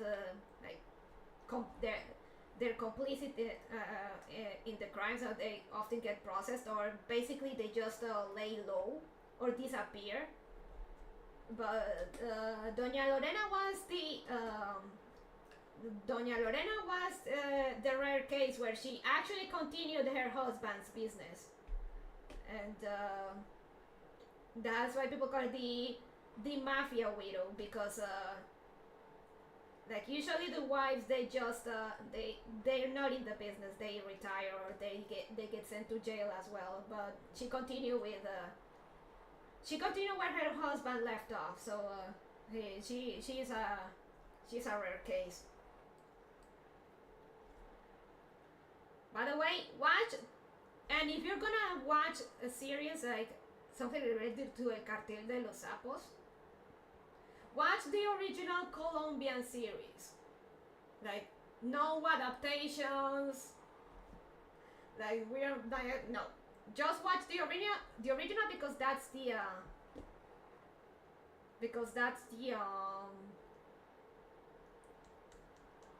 best adaptation. And as well as you can adapt this sort of thing. A true girl boss. Oh God. I know she was a criminal, but no one should be addressed as a girl boss. Good God, I hate that fucking term so much. Almost as much as empowered woman that needs no man. Like fucking Captain Marvel.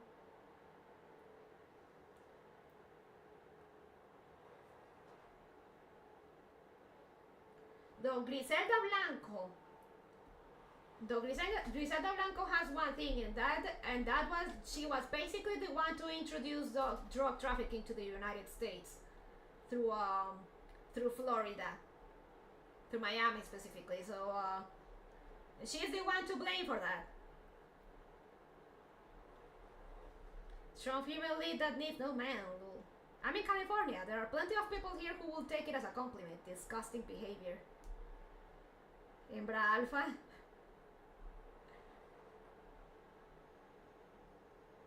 Good thing we're not talking about Omegaverse, Axaya Carol. You know the implications of that, right? So yeah, Griselda Blanco was the one that introduced drugs to the United States, like cocaine specifically, was a woman. I haven't watched the Netflix series, but I don't know, maybe I'll do it at some other point. Allá se compra, se vende y se mete la mercancía. No. Oye, pero no Omega. I am not going to talk about that, okay? I just made the Cartel gave the way for the joke. I am not going to continue it.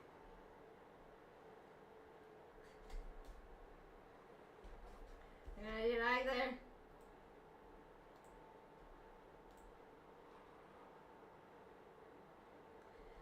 Minutes, baby tail.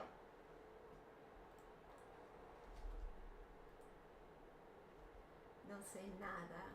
Ya muerto estoy. Yo le invertí una platica al submarino y no volvió. I don't know. Would you like to react to some, I don't know, the Colombian Bronx was a sight to behold.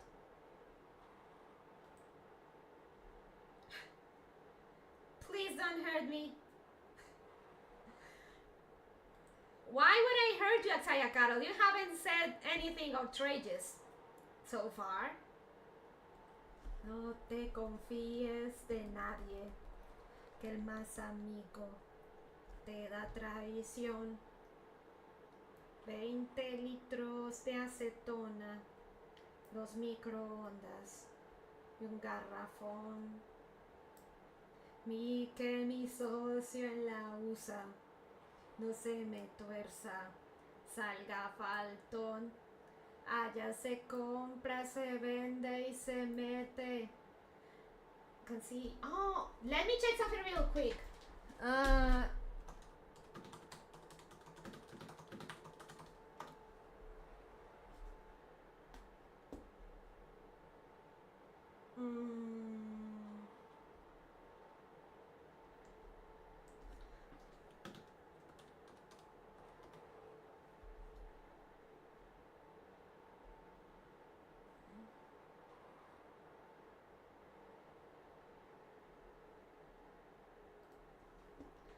It's just scary walking around all these jail babies. One becomes afraid.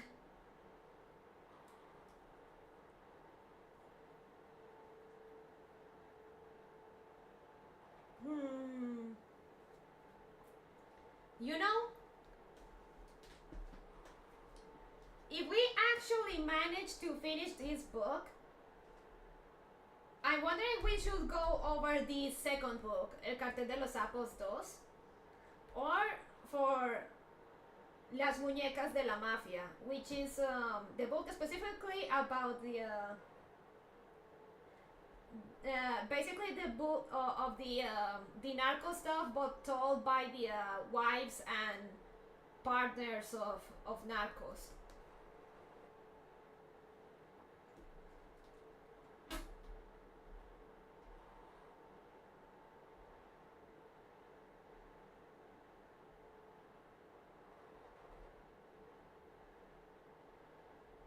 Second book.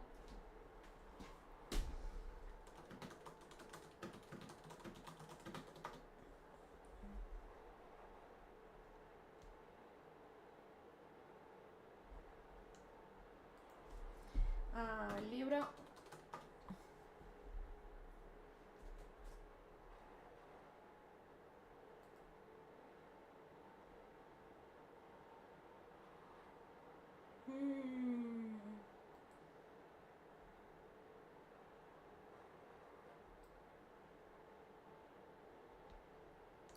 Actually, I have no idea what the second book is about.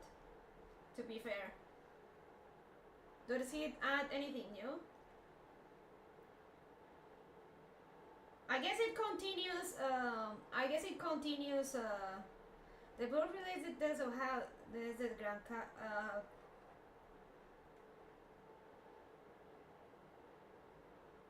Mm. The book basically goes specifically into Diego Montoya, one of the Norte del Valle cartels. So I guess the book goes a bit more into details about that guy in specific.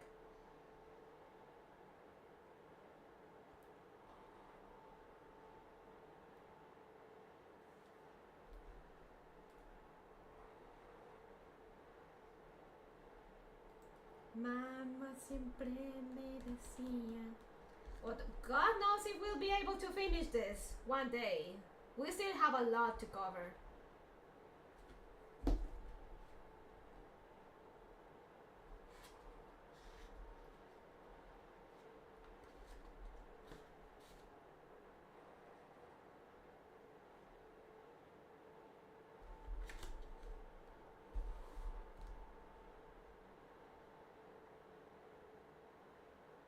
Look, all I'm saying is you go sound like a hands turtle man.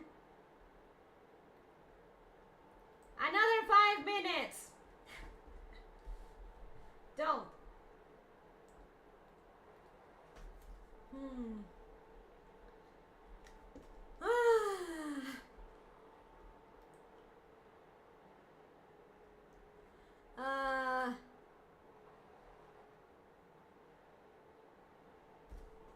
If it doesn't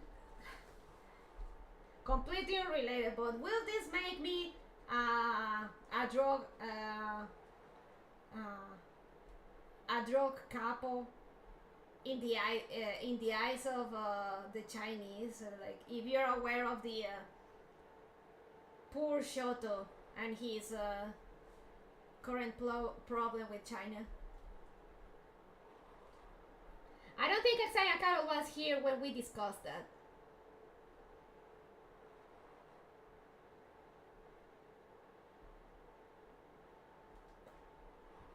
No. ¿Conoces al Vtuber Shoto?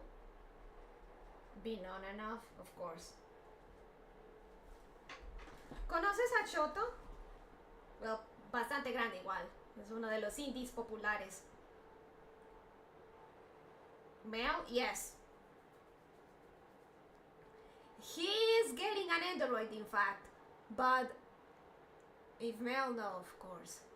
He is getting an android, but the android is not gonna be sold in China because a rumor spread there that he is a fucking cartel lord or something like that.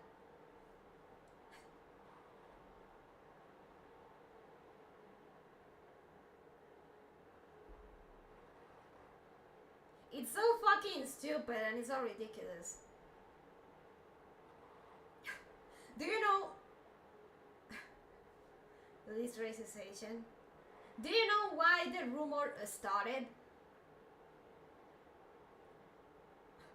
Do you want to no? And do you know what's the best part of how the no? He's not Latino. He's not even Latino. Cartel. The rumor started because in a stream he admitted to having edibles once, and it was under the legal dose. On top of that,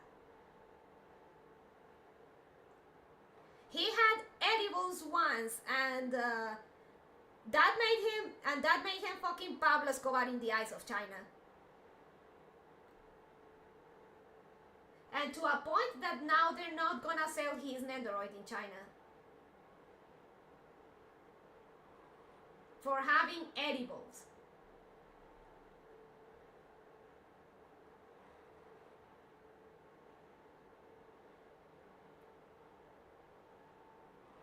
Well, it kind of makes sense when you remember like their war against opium, but the overreaction is fucking ridiculous. And to this day, he's being harassed over it. He get comments on his tweets and stuff like he fucking murdered He fucking murdered babies.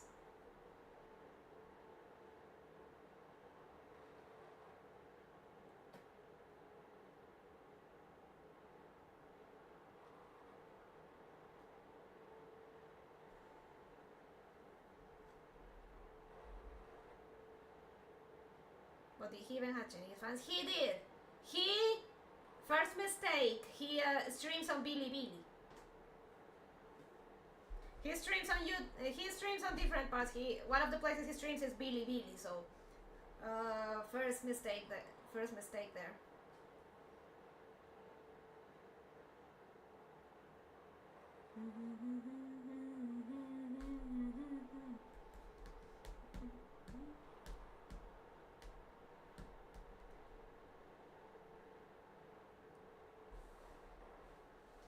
You never plays? Last I heard anything about China was that the Hugo Awards were having backlash for disqualifying books that they might go against Chinese censorship laws when they were hosting it. So I feel bad for Shoto. Literally a fucking nothing burger.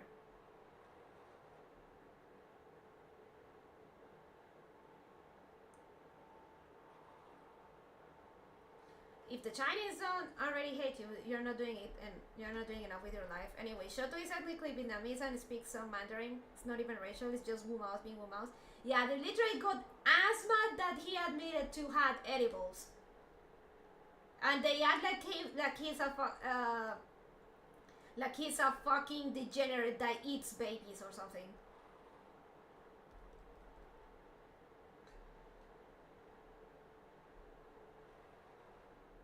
Mission in Tibet, you're out. LGBT disqualified, of course. Ah, Sasuga.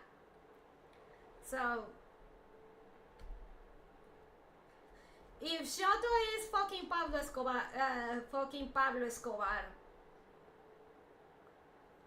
for having I think it was, I'm not sure. Supposedly it was gummies. If Shoto is Pablo Escobar for having gummies, what am I for reading the chronicles of cartel history here?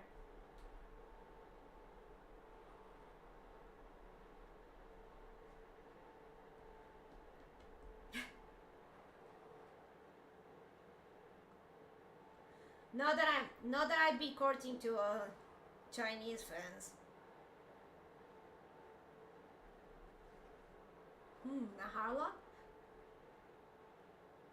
Oh, I know. Maybe I'm Griselda Blanco. If Shoto is Pablo, then I'm Griselda Blanco.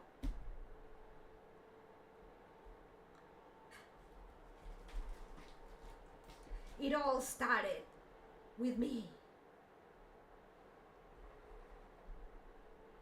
No, they wouldn't know about her.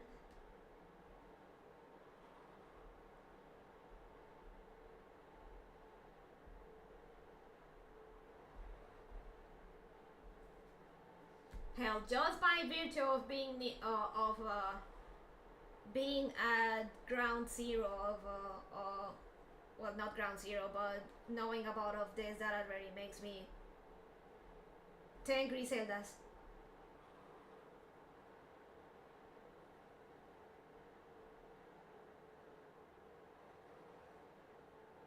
If any Chinese people saw this, they probably think it was a book about a frog, since it all has frog legs.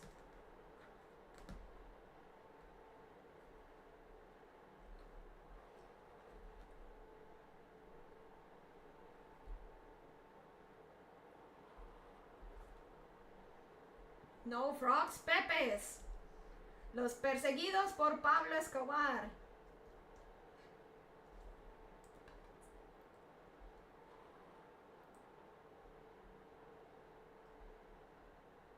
Am I getting a yellow number now? I wonder. For talking about all of this. No, I'm still on green.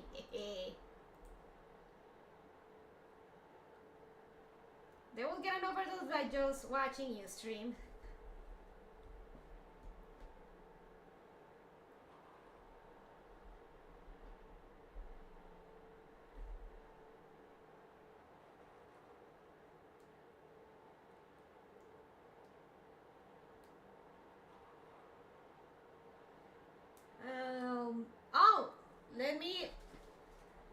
we're talking about this, guys, I want to get something.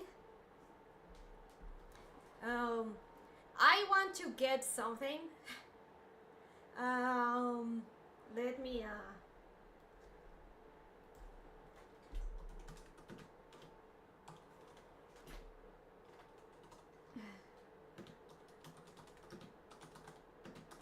I want a figure.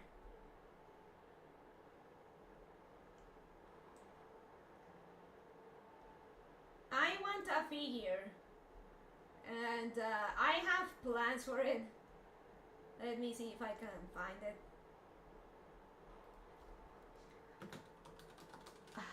AliExpress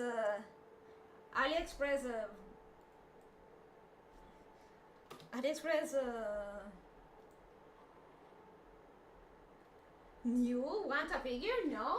This is unprecedented. I want a thing now that we're talking about it. So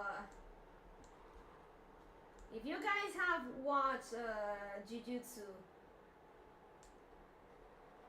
and if you got into the second season, and hopefully you have made it to the hidden inventory arc. So Sega is getting this figure out, and I fucking want it because I have plans for it. I need this.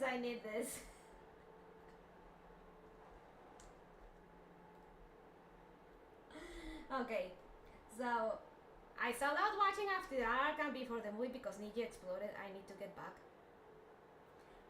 It's okay, Toodle Man. Don't worry. This no spoilers. It's safe. No, this is not it. Let's put another image. So Sega is releasing this figure, and I want it because I look at it and I just can't stop laughing. So they're getting out a Awakened Gojo figure.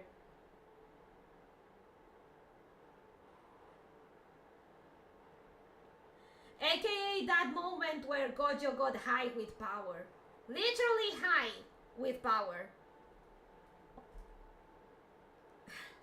Oh no, the bunny wallet, no! Actually, it doesn't seem too expensive going by AliExpress listings.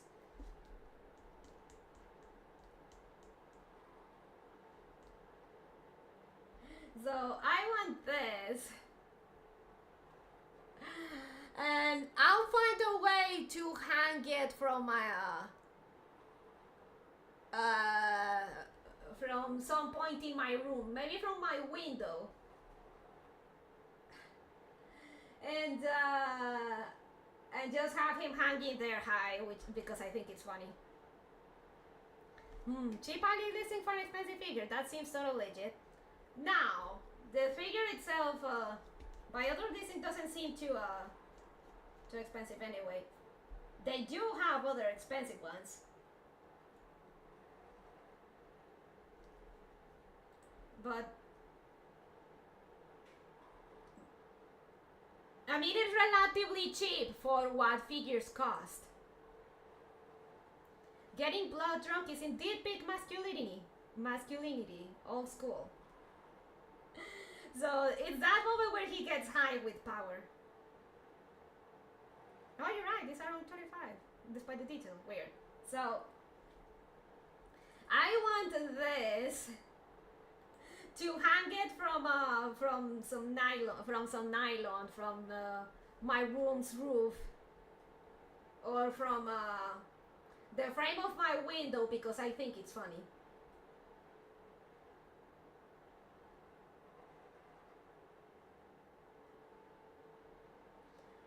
I would like a Toho figure someday, like this cool Kase one, or a Komajo Densetsu one, particularly Ramirez, because of the design favorite. Oh, nice, Aaron. Are you like going to hang it from your ceiling fan? I don't have a ceiling fan. That's why I say I'm going to hang it from my window frame, or try to make some other way to find another way to hang it from my roof, from my ceiling. Just because I think it's funny.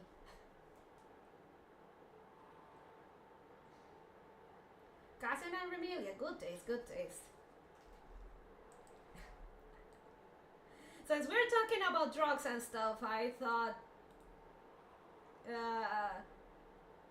I thought about talking about me getting a the High Joe figure for funsies.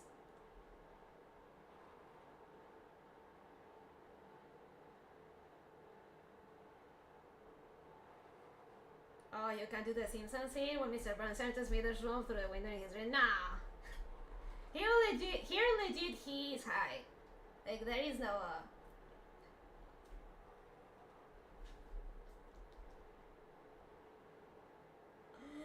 So, me and my dumb ideas. Also, like next, well, I wonder what will be the next time. But if my friend visits me some other time, hopefully this will make her laugh.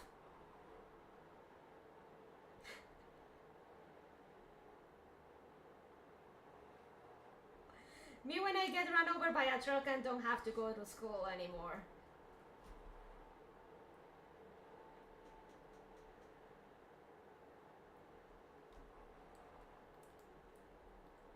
That's a good one. He really, like, there's no way around it. He really gets high with power. And it's just too funny.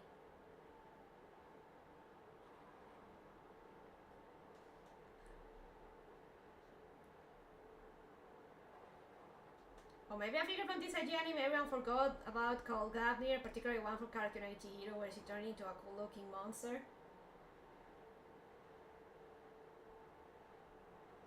Let's see if I can find.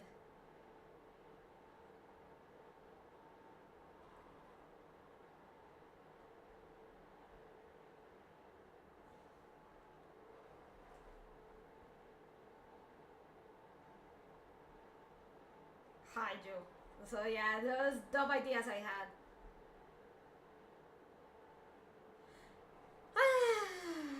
So yeah,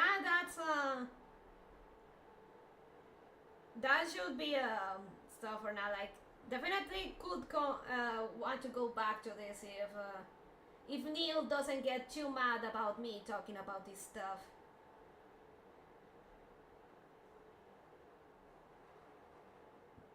Sorry.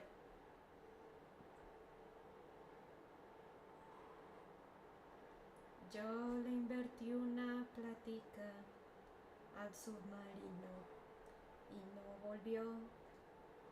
¿Será que ese gringo marica es de la DEA y lo confisco? Ay, ay, ay. Pero la suerte sigue conmigo porque el otro coronó. Yo ya recibí la llamadita de la línea Nueva York. Falta que me manden los billetes para comprarme el otro avión. Ah, this one. Hi, Joe. Oh, wait.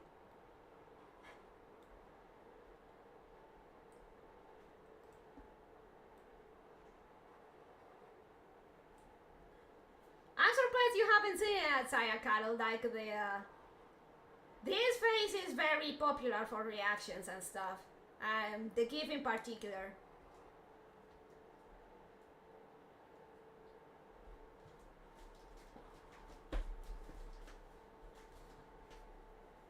He got high on violence.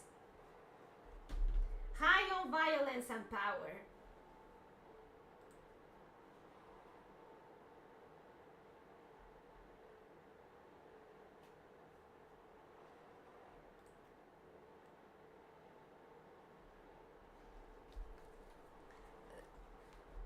Since we're talking about, we were talking about drugs, I thought about mentioning that.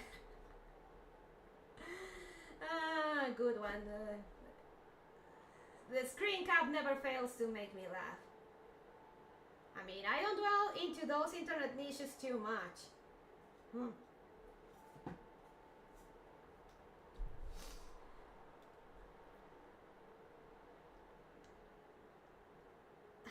damn it.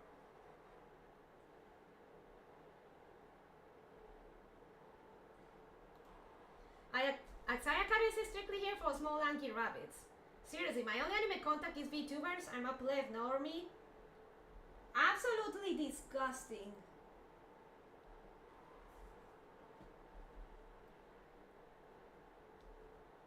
Okay, this figure. Okay, the Haijo figure.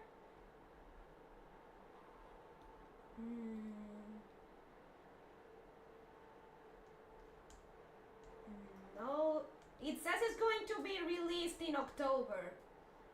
Well, there's supposedly an early, some other seller that's selling it early, so it makes me doubt how legit is this. Any other listing lists being released in October. So this other one is likely fake.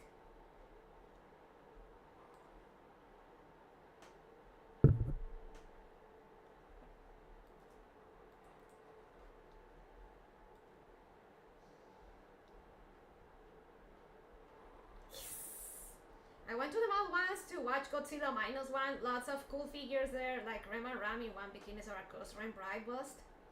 Oh, yep, Turtle is absolutely right. Sorry, no money for Crunchyroll and got poisoned by Dragon Ball reruns from a young age. Poisoned? Be right back. Be right back. Yeah, be right back. BRB.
am back.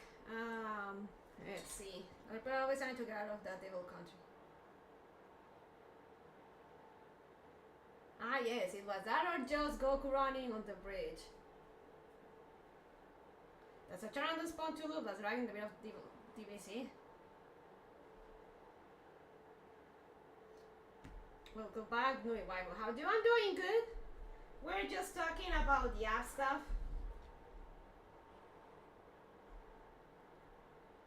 Axaya Cartel, that is legit. That is a death penalty offense.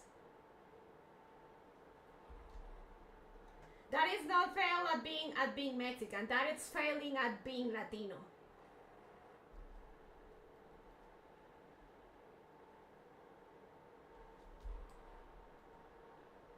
Not even normies go that low. Holy shit.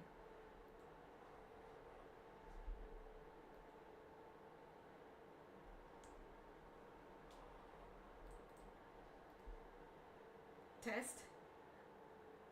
They only ever showed him the same 10 episodes? Oof.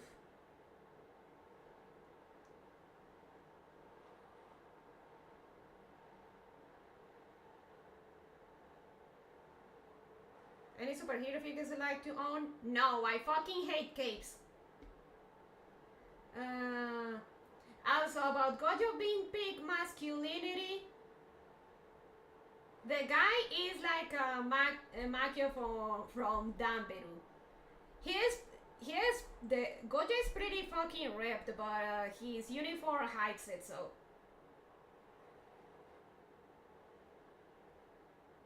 Okay, when in Dutch I will try to get into anime one of these days. He's pretty ripped, but if you want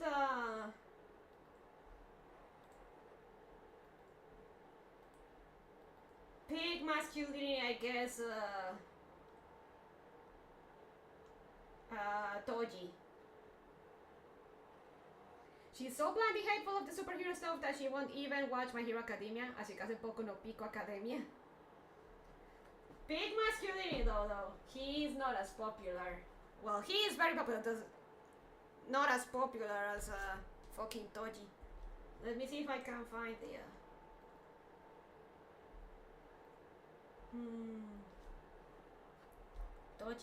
Toji.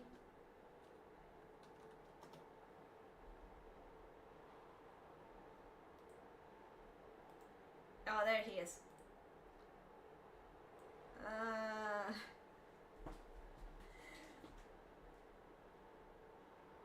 Espera, Xaya Cartel. ¿Tú viste con nosotros lo de Gojo argentino? There they put a joke that, and by the way, this is true. There is actually YouTube guides on how to get gains to have Toji's body.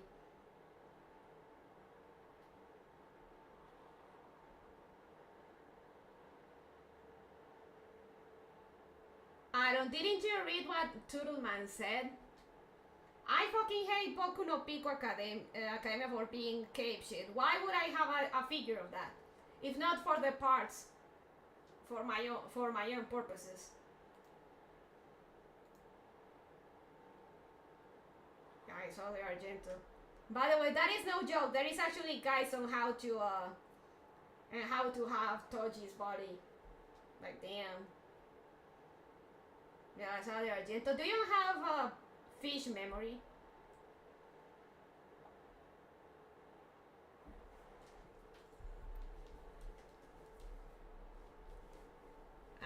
Mail on stream. I'll give you your mail on stream. Mail on stream.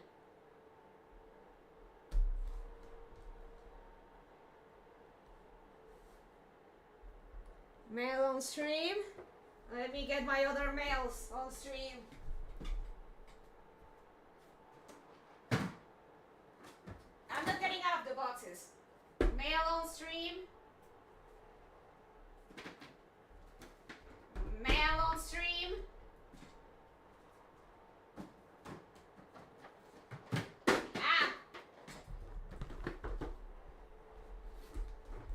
Mail on stream.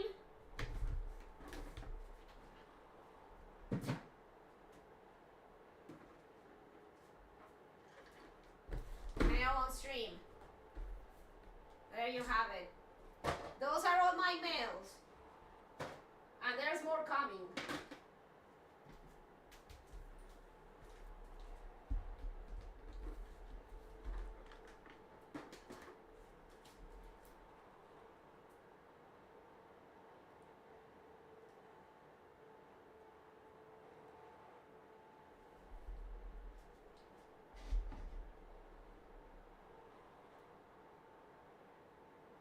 Pig. One big masculine venti from Genshin. He drinks, he can.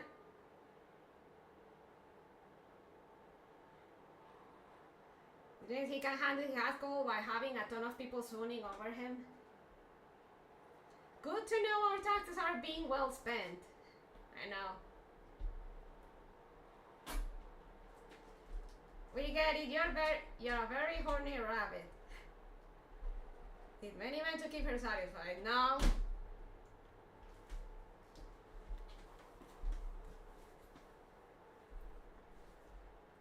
Yeah, there you have it, mail. There you have it, your mail on stream.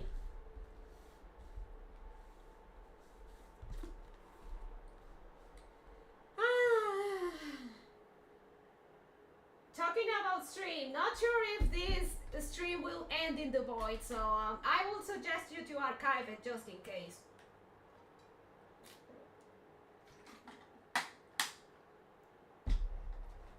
If you plan to revisit this.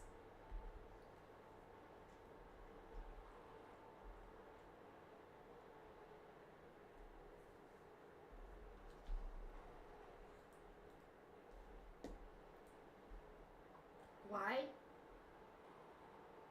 Why would end up in the void? If you're going to go through the whole book, that will just be stupid. Well, me talking about potential locations and stuff. Or potential doxing potential. So there's that.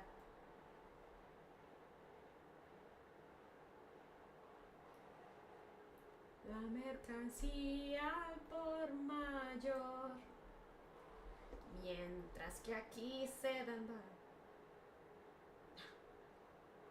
I don't think you gave away anything that wasn't already pretty clear. Babe, please. I mean, you're being here long enough. Anyway, if you do that, you have to start over. Now.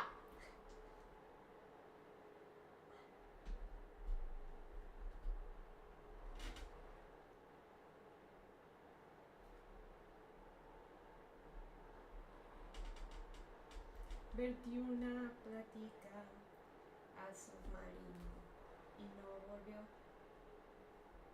Oh. Chat. Eh.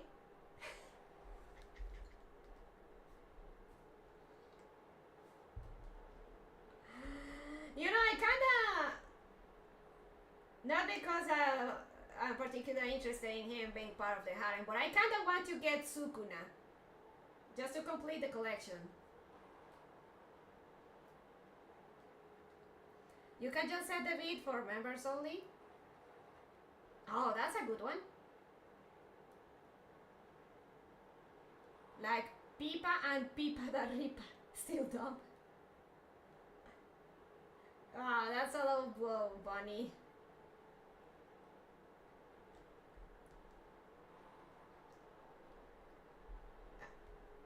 Nah, he's fine. He's fine. Don't worry. He's fine. He's fine. You see? He's fine.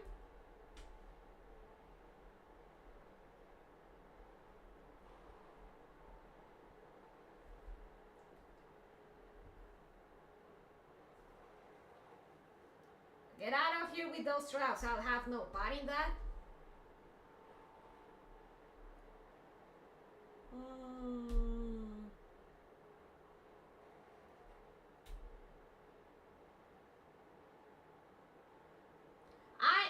I like those, but they're not exactly my kind of thing, my kind of one, you know.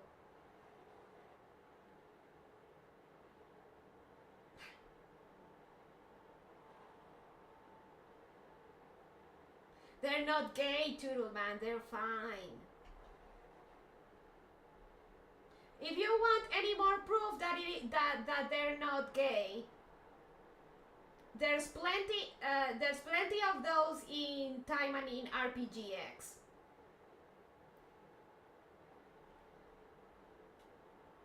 So the fact that Hermes is not gay, because the audience for time and in RPGX is clearly male, straight man. And there's plenty of those. That's not the line, Rabbit.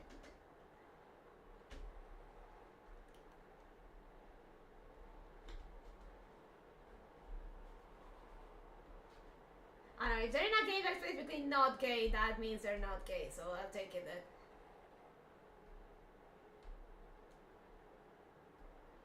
That part is negotiable though. Look at those eyes on Bonnie though. She will never look at us like that, bros.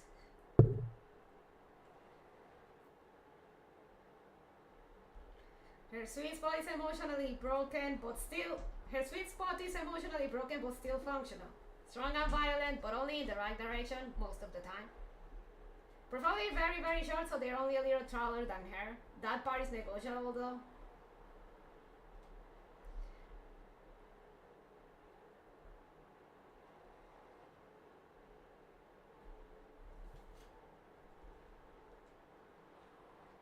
God, now I made a mess of my Nendoroid tower. I have to reorganize that.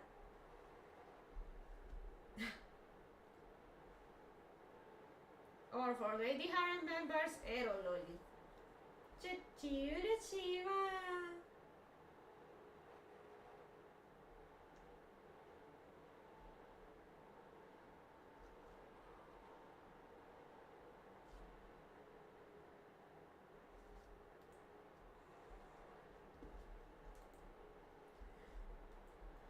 Hashishi, Shitendaji.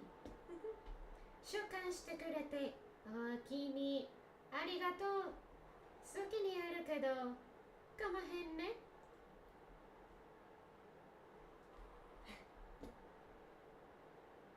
Before I start actually getting God, though that tends to happen mostly with Minecraft streams where we have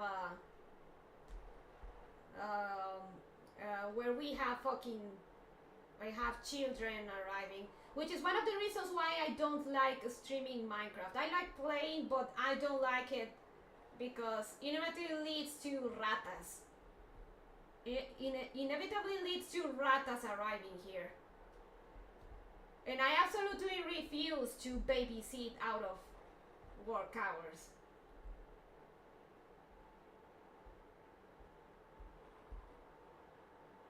Alright, Bonnie, as much as I like to watch you play, watching you play with those, I need to take a nap. If you're still going, when I get up, then see you then. Otherwise, see you tomorrow. Have a good night. Mega hands. Have a good night, Turtle Man.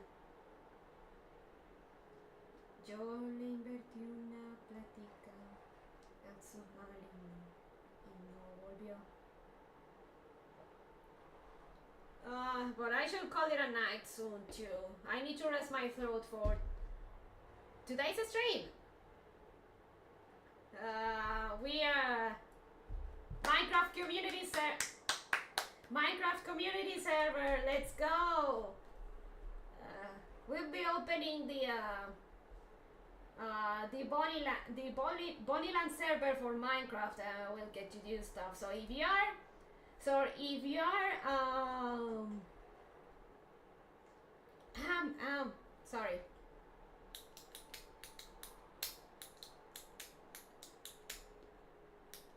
Oh yeah, the community server. So if you are, oh sorry, I brain farted. So if you are third level or above as a member, you can join the Minecraft community server. Paul Bonian, yeah, Paul Bonian. The artist is Rio. This was a gift from Bonnie's sister, by the way. Just this.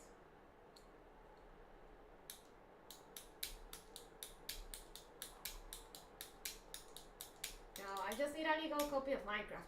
Minecraft ain't that expensive. I'm sure you can find it.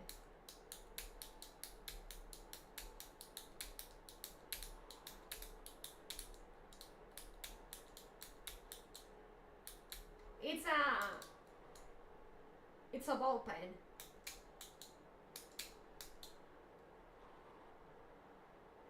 Like just sticks out compared to the more traditional anime signs. No, that's just Ryo's style in general.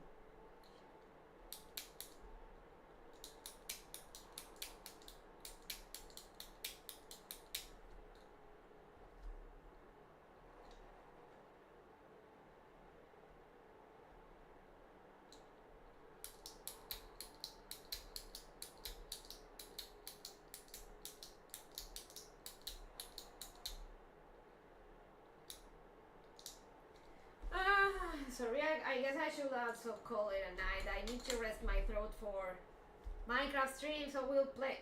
So if you wanna join in, become a troll, and you can join the Minecraft server.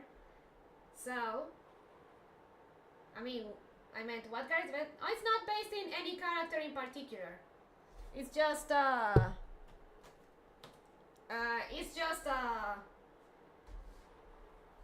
nice aesthetic ball pen.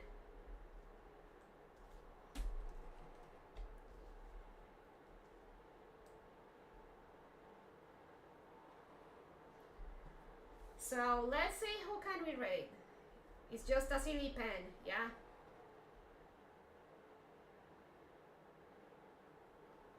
You never heard of Paul Bunyan, the giant lumberjack with babes and big blue ox? I have heard of Paul Bunyan. Who can we raid?